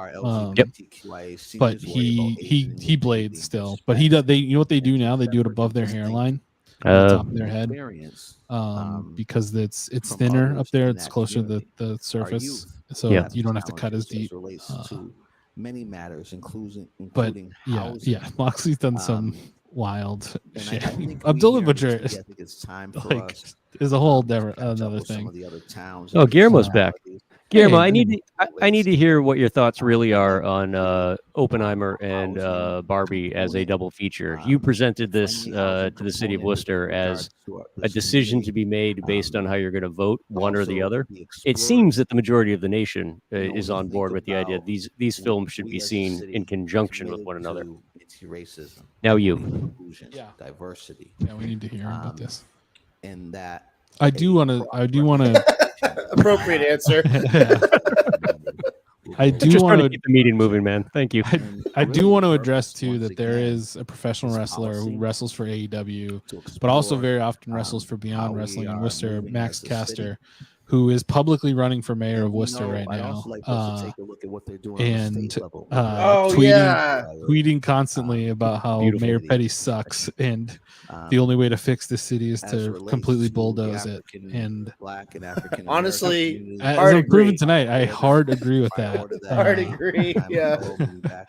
Last fall, last summer. So I've been hey, trying. Mr. Oppenheimer, I got a target for you. Yeah. I've been trying to get him to come on the show, but that'd be sick. Yeah, specific to the African American and Black community members. The proven way to get people on the show, it seems, is to wait until you're well into the program already, and then just text them and be like, "Do you want to come on the show right now?" And that's worked so far. Cryptid, thank you so much. Cryptid, Great Yeah, stuff. thanks for tonight. chilling. Where we are with Appreciate it. Commission for the Black. Bill, Guillermo already has his Barbie tickets. You seem to be the only one that's slacking here. I am Listen, hopefully I'm just we'll gonna have something try to sneak in. for the next council meeting that will present probably the option for That's the probably the way Black I think and also I think look I'm a for, big like LGBTQIA. format nerd. Like I Thank like you. I look forward to presentation, all that. I care about these ordinances things, on both fronts. Thank and you, I Mr. Chair. really work hard. I did my research on what the best theater is to go see Oppenheimer at, because there's a lot of different presentations of it. They're doing 70 millimeter, they're doing IMAX. When you get into IMAX, then you're getting into like several different formats of projector and things like that. And it wasn't until a few days ago that I realized that there also is a bunch of formats for Barbie. So, oh boy, sent me down the rabbit hole about making sure that I got the best one. I did. Luckily, Blackstone Millbury has a really good. Their X Plus theater is really good. So they're doing like one showing a day of Barbie in that theater. So if you can, people should check that out. But fantastic. So we can take the ordinances, 16A. Yeah, I might have to probably wait till like Monday, Tuesday, Wednesday to do my doubleheader. Yes. But I'm a big, probably because I don't have a job and can do it. I'm a big weekday, middle of the day moviegoer. oh, dude, that's my preferred time to go to a movie. Yeah, yeah, me too. That's all. That's basically all. I went to see No Hard Feelings at 1:30 p.m. today, and it was $8 because it's Tuesday. Right. I gotta say, do they still do Tuesdays deals? Yeah, $8 now. I mean, it might be $5 when you buy it at the theater, but I usually do Fandango ahead of time.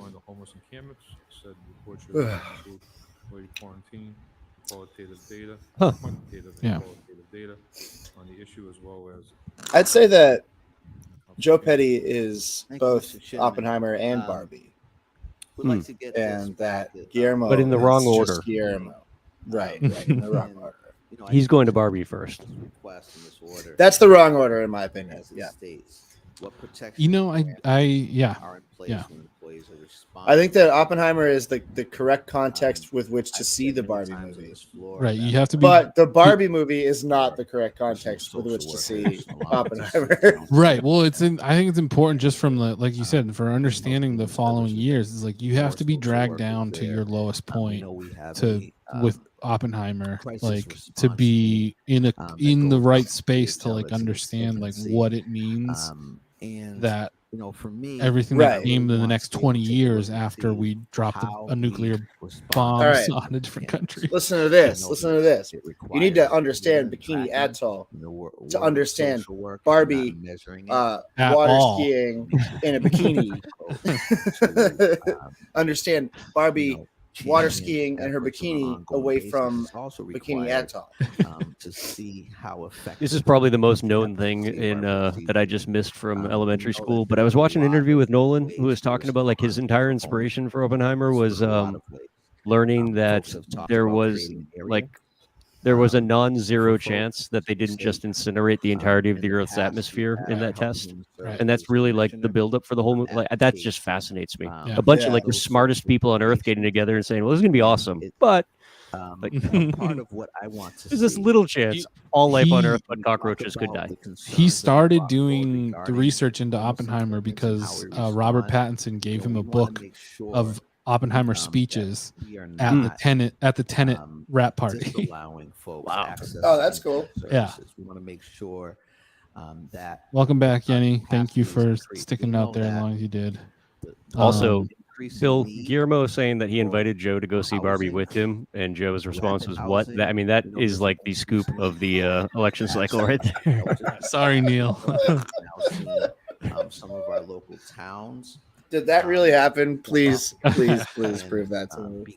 I'll do 5,000 words on that. I know that if you just send me the text. I'm in for competition with Neil. I need some texts now. You need some juicy text to re-scoop him. The opening of a day resource center. I know that the administration's working on that. No, Yenny, we're way down on the agenda now. Provided some information just in general about the day resource center options. Is there discourse? reducing the negative impact of activities of our chronically homeless. There's age gap discourse between those two people. More public. What? I know we've talked about that.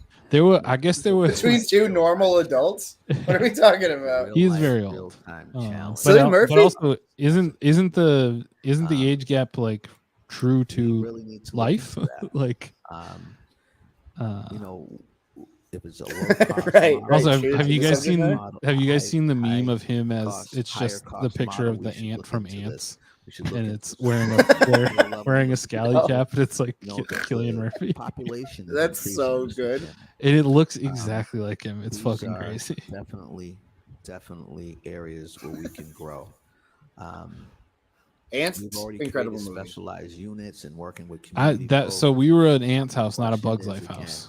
Ants is the correct better movie between Ants and a Bug's Life. I had a post a few years ago that did big numbers where I laid out that we were an Ants family, we were a Deep Impact versus Armageddon family.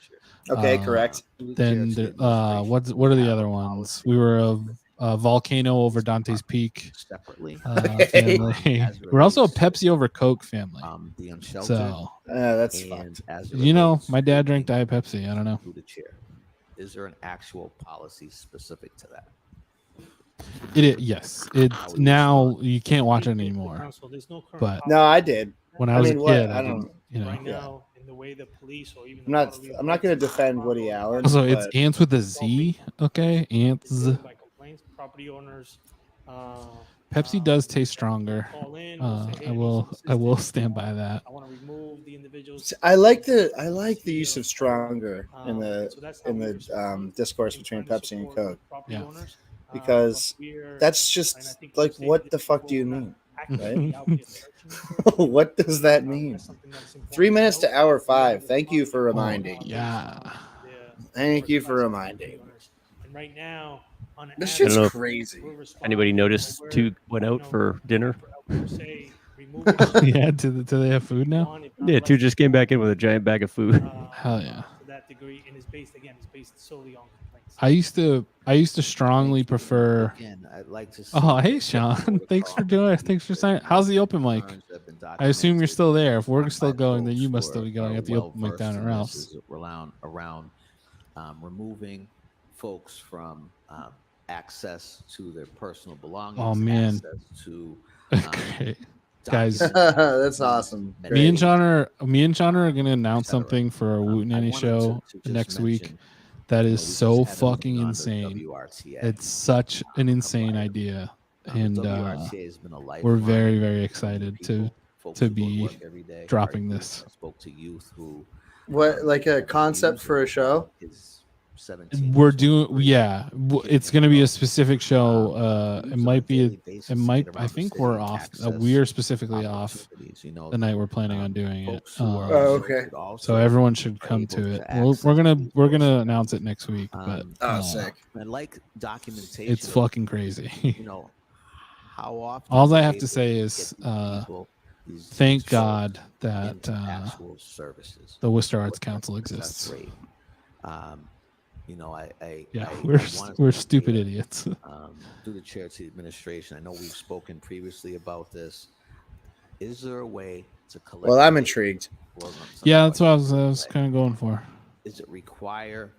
I'm in. Technology? Oh yeah, also Letterman over Leno, but that's an easy one. I think that's easy. Yeah. Chair to the council, no, it does not require technology. Our Evis, who we're Little Big League over over Rookie of the Year. Data related to some of the outreach, the efforts that he has conducted, and we didn't choose in the fight between Camp Nowhere and Heavyweights. Those are two of my favorite movies from my childhood. You can't choose between those. But we didn't watch either Prefontaine or Without Limits. We begged off the Steve Prefontaine movies. Oh, never watched any of those. And in HHS that you mentioned, do they have a particular procedure, policy, or protocol that's in writing relative to their response to encampments? I like thinking about things like this. I like going deep into the. Brian, does that mean that we're heroes over lost? connecting. Wherever they hear. Yeah, I guess so. But that was I had already moved out of the house. This is like I'm thinking like from like a family dynamic perspective. Like Right. Community partners that are doing this. so like we did Flight of the Navigators instead of Explorers. And also be a response. Like there's always a dichotomy of movies especially, but like HHS, in my opinion, has you been know understaffed certain for some time. snacks Another one of those and departments I called for a staffing analysis. sodas especially We as would well. like to see that at some point. I think See, that would definitely. help. Well, that's the We're able that's to really get tough. This is a very tough one. sort of, This might be the most government telling one. folks to support CSI, this Law and Order. I order think task Law and Order to over this, CSI, but my councils. dad loved I think it'd CSI. be very But Law my and dad, Order for me. yeah, my helpful. dad The is user protection basically program, exiled from the family, so for maybe that has that something to population. to do with it. What are we providing? Are we ensuring that if we're When I was looking, I wanted to be Sam Watterson. responding to an encampment, are we ensuring You're that out. those folks are? I thought he was so cool. I was like, Cool this as guy hell. knows. I was like, I was probably like 6 years old, being like, this guy knows how to command a courtroom. You know, That's what I want to do. that's what I wanted to. What is it? What are the numbers? We should be able to look at that. We should All also downhill from there. Should have just stuck to that not just a 6-year-old goal. quantification, and I'm wrapping up. This guy really knows how to command a In terms of courtroom. qualitative, Hey, sugar smacks or pops? while maintaining. Oh, pops, their, corn pops. Yeah, Gotta corn have my pops. corn pops. privacy Corn rights, pop household as well. without Yeah. identifying. I'm so sorry for So we both really of need you. to Sugar learn some of smacks all these day. stories so that we as a No, that dog community was. can be responsible. It was a frog. Thank you. It was well, that was- Gio, don't tell me I that was stuff. thinking. I was thinking of the honeycomb animal. Councilor Caloria? Yes. Councilor GA? Yes. Yeah. It was, don't you dare talk smack about my Lord and Savior Smacks the Frog. I forget.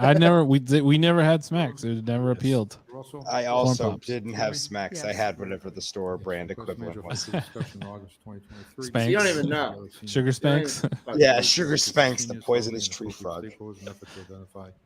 Funding sources that can Yeah, be he was a used cane primarily toad. relative to senior residents who are homeless or at risk of becoming homeless. Councilor Rivera says that to the We manager. did a lot of Honey Nut Cheerios. We bounced around a lot. We did Yes. Lucky Charms for a long time. Yes. We did Kicks. Councilor Carlson? My mom would buy the cheap Lucky Charms and then cut it with Honey Nut Cheerios. Yes. So Oh, apparently I wow. grew up eating Honey Nut Yes. Cheerios. Ugh, what the fuck? 13A to 13C. That's motion illegal. I'm sorry, roll call. Councilor Bergman? Yes. Councilor Caloria? Oh, we're Yes. past the orders. We are so Yes. close to the end, you Yes. guys. Yeah, we're getting there. This is a real marathon. Councilor Rose? Yes. Nothing. Russell? Yes. Councilor Toomey? Yes. Mayor Realistically, we could have ended this probably 14. an hour and a half ago. 14B, But we're completionists here, right? I We still buy Cocoa Krispies. I get them like once a month. I would say. Oh, I Maybe buy- once every 2 months. Cocoa Krispies, I buy a box. It's gone that day. I can't. Yeah, I have a tough time keeping them. Cinnamon Toast Crunch is that. I was on big. I had a huge Cinnamon Toast Crunch kick during the pandemic, during initial lockdown. I apologize if I would put on a scuba suit. I would fill my mask with bleach wipes, and I would venture into the store and get a big old box of CTC. I thought the scuba suit was for eating the CTC, and I really liked where that was going. yeah. I mean, yeah, you fill the pool, It's just an immersive cinnamon experience.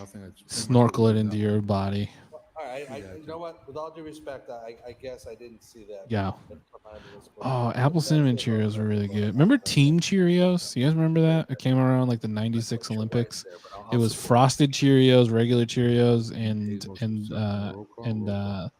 whatever the good ones were, Honey Nut Cheerios in the same bag. Yes. Yeah, they just shoved them all in the same box. Yeah, this shit rocked. It's triggered a very, very hard to grasp distant childhood memory for me. They're doing that with M&Ms right now. It could be Like, them Stoner. But they have. You ever regular remember like a M&Ms, smell? peanut butter ones. Yeah, All the yeah, time. yeah. All the time. That just Yeah, did that for me. I had a really weird day the other like a few months ago where I remembered what my grandfather smelled like, and I was like, that sucks. yeah, it's so like, Stetson. yeah, no, I don't. It was very like, it was a very emotional day for me. It says at the end, at such time the council is provided. Like I remember what the seatbelt in his car smelled like. It was just a very I don't know what. I was off. I was on one. The other day, I watched an Instagram reel clip of The Sopranos where Melfi is describing how Marcel Proust wrote a book about how remembering a childhood smell can trigger a flood of memories. Yeah. Madeline's. And then Tony Soprano goes, to me, that sounds very gay.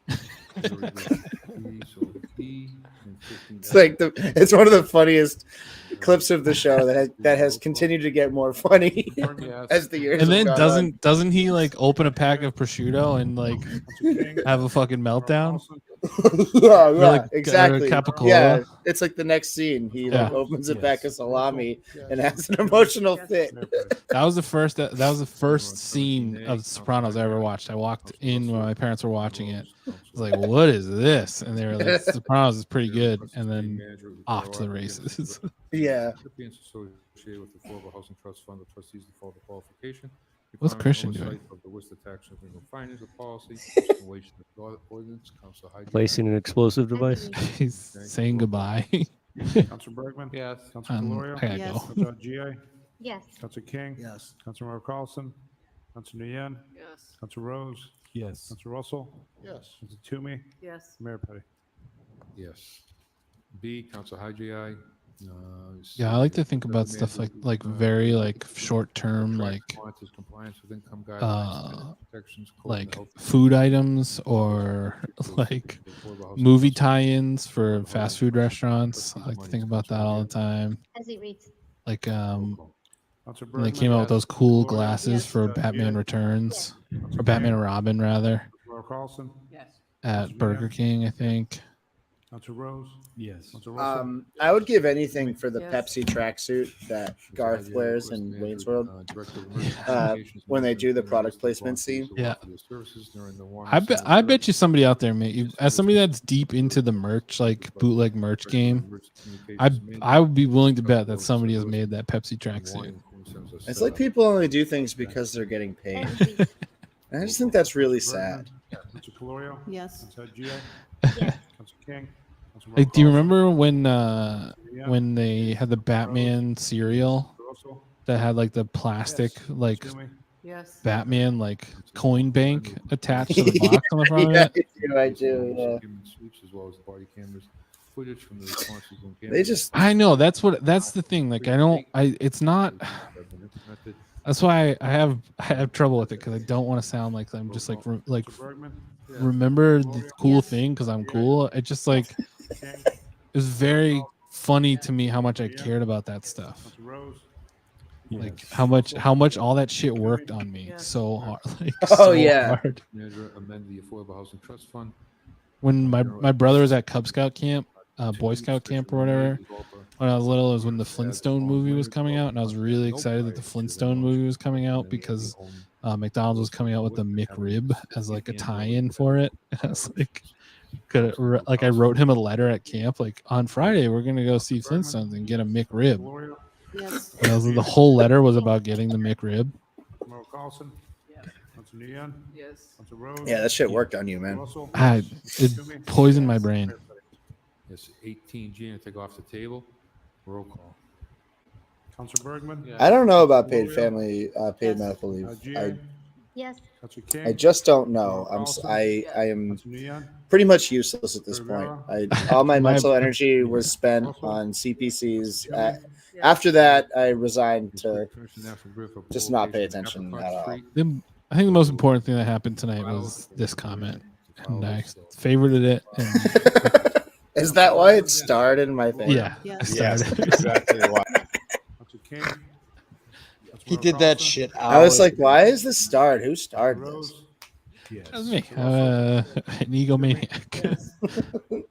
Yes. And the suspension? Yeah. I mean, I haven't had one. I haven't had one since then, I think. Motion to adjourn right here. Here we go. Calorio? Yes. Councilor GA?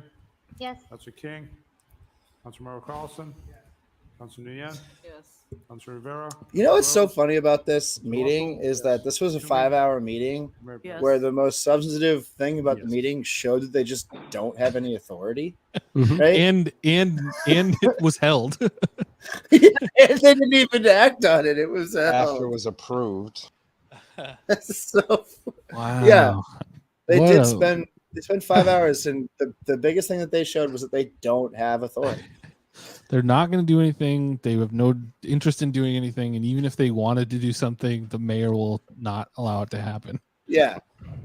The mayor can just get tired and go, that's all hell. Actually, I'm going to hold this. And then that's it.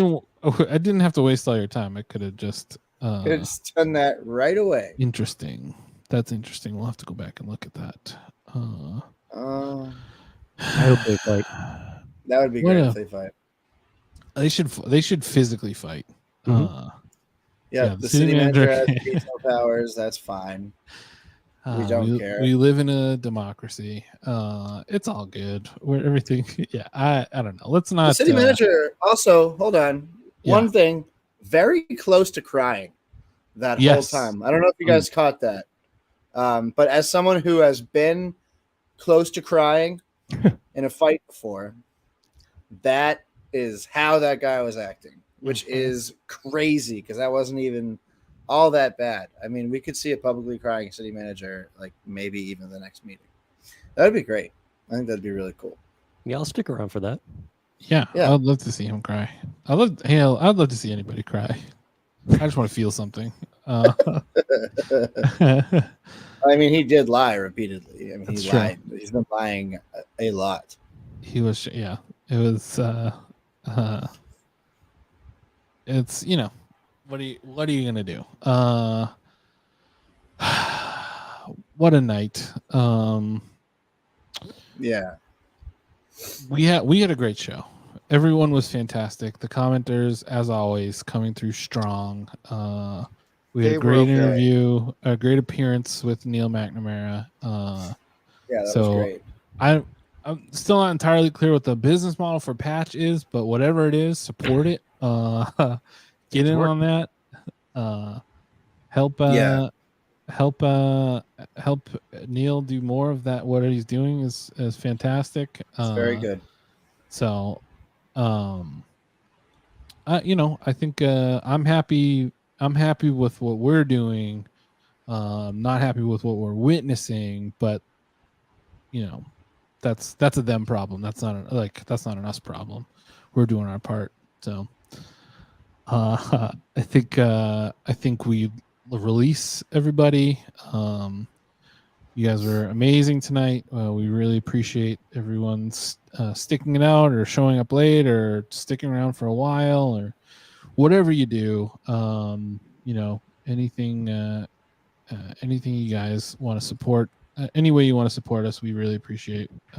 Love you all. Sign up for Worcester Sucks, and I love it. We don't have to burn through those that fast. We can talk about them. WorcesterSucks.email to sign up for Worcester Sucks, and I love it. Featuring Shaun's bad advice column. How's that going, Bill? Are you feeling? It's going great. You don't have to violently threaten him in any way. No, it's good. It's really good to break it up. I'd love to add a couple more features that aren't my writing to the website. It's nice to take a break, Yeah, hell yeah. And break up the voice. It's great stuff, and everyone should be supporting it and spending $69 a year on it. You can buy our merch at wct3k.storeenvy.com. You get all your cool shirts there. Worcester Commenters Union. I mean, we're in the middle of massive labor action in the United States, and I'm coming to terms with the idea that my career may never come back in the same way that it was, and even if it does, it's going to be massively diminished based on there's terrible things that are going on all around us at all times. So buy a t-shirt. That would be cool to do. Worcester Sucks, George Seption. Sucks.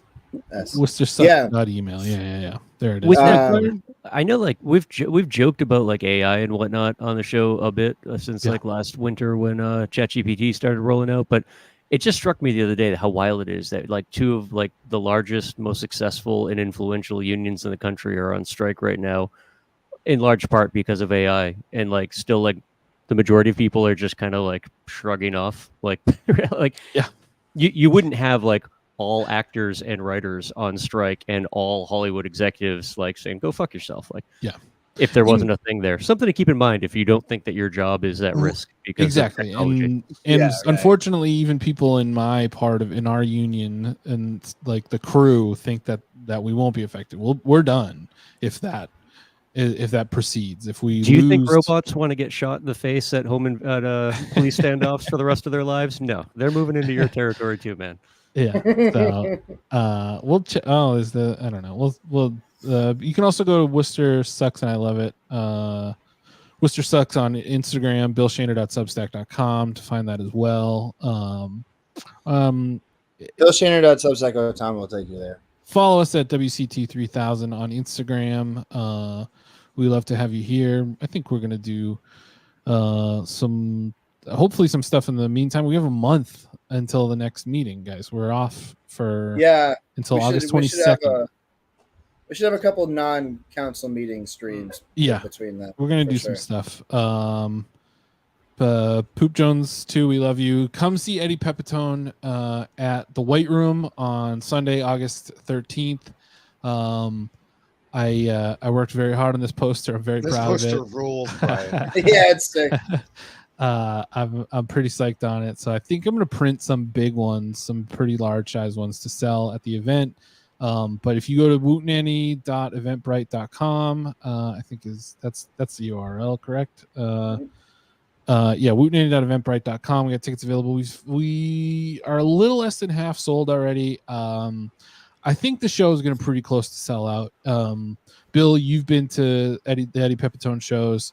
Yes, so you can speak to how crazy they are and how fun they are. He's so funny. It's so good. Honestly, you're never going to see a funnier person. Honestly, there's a reason why we do this every year. They love coming here to Worcester. He's just an incredible comedian. He's a force to be reckoned with. It's something you should see. Even if you're not that into stand-up comedy, he's unbelievably funny. And it's on a Sunday night at the White Room. So it's easy to park down there. It's easy to come. It's a very cool hang. They have a bar there. Louis and Birgit do a great job. We love doing shows there. We're hoping to do even more. So come on down and support that. And we have some other stuff we're going to announce. As we hinted at earlier, coming up next week, we're going to announce something for the end of August. That's wild. So follow Woot Nanny Comedy on Instagram as well. Travis, do we have a date yet? Come. Oh, for what? For the next No Jerks? I know you're waiting for confirmation. I'm waiting for. I'll let you guys know. I'm waiting for Joe over at New Tradition to confirm that we are going to definitely do it there. But they got a bar. But I was actually put on to let everybody know. One, go see. I have a couple paintings up at the White Room. Yes. But two, come down to the Worcester Craft Center on Friday night for Hot Night in the City. Come down, check out a bunch of local artists. It's going to be fun. Hell yeah. Up there. It'll be good. Hell yeah. Well, an amazing night as always, everybody. This is a fun one. We'll see you in at least in 1 month. Stay tuned for some stuff in between them. But the next city council meeting is on 8/22, and come on out. Come to the Worcester Hot Dog Safari on August 19th as well. Go see Barb Oppenheimer and go get some color the hard way. Go get elbowed in the head. And good night. We'll see you next month. Yeah.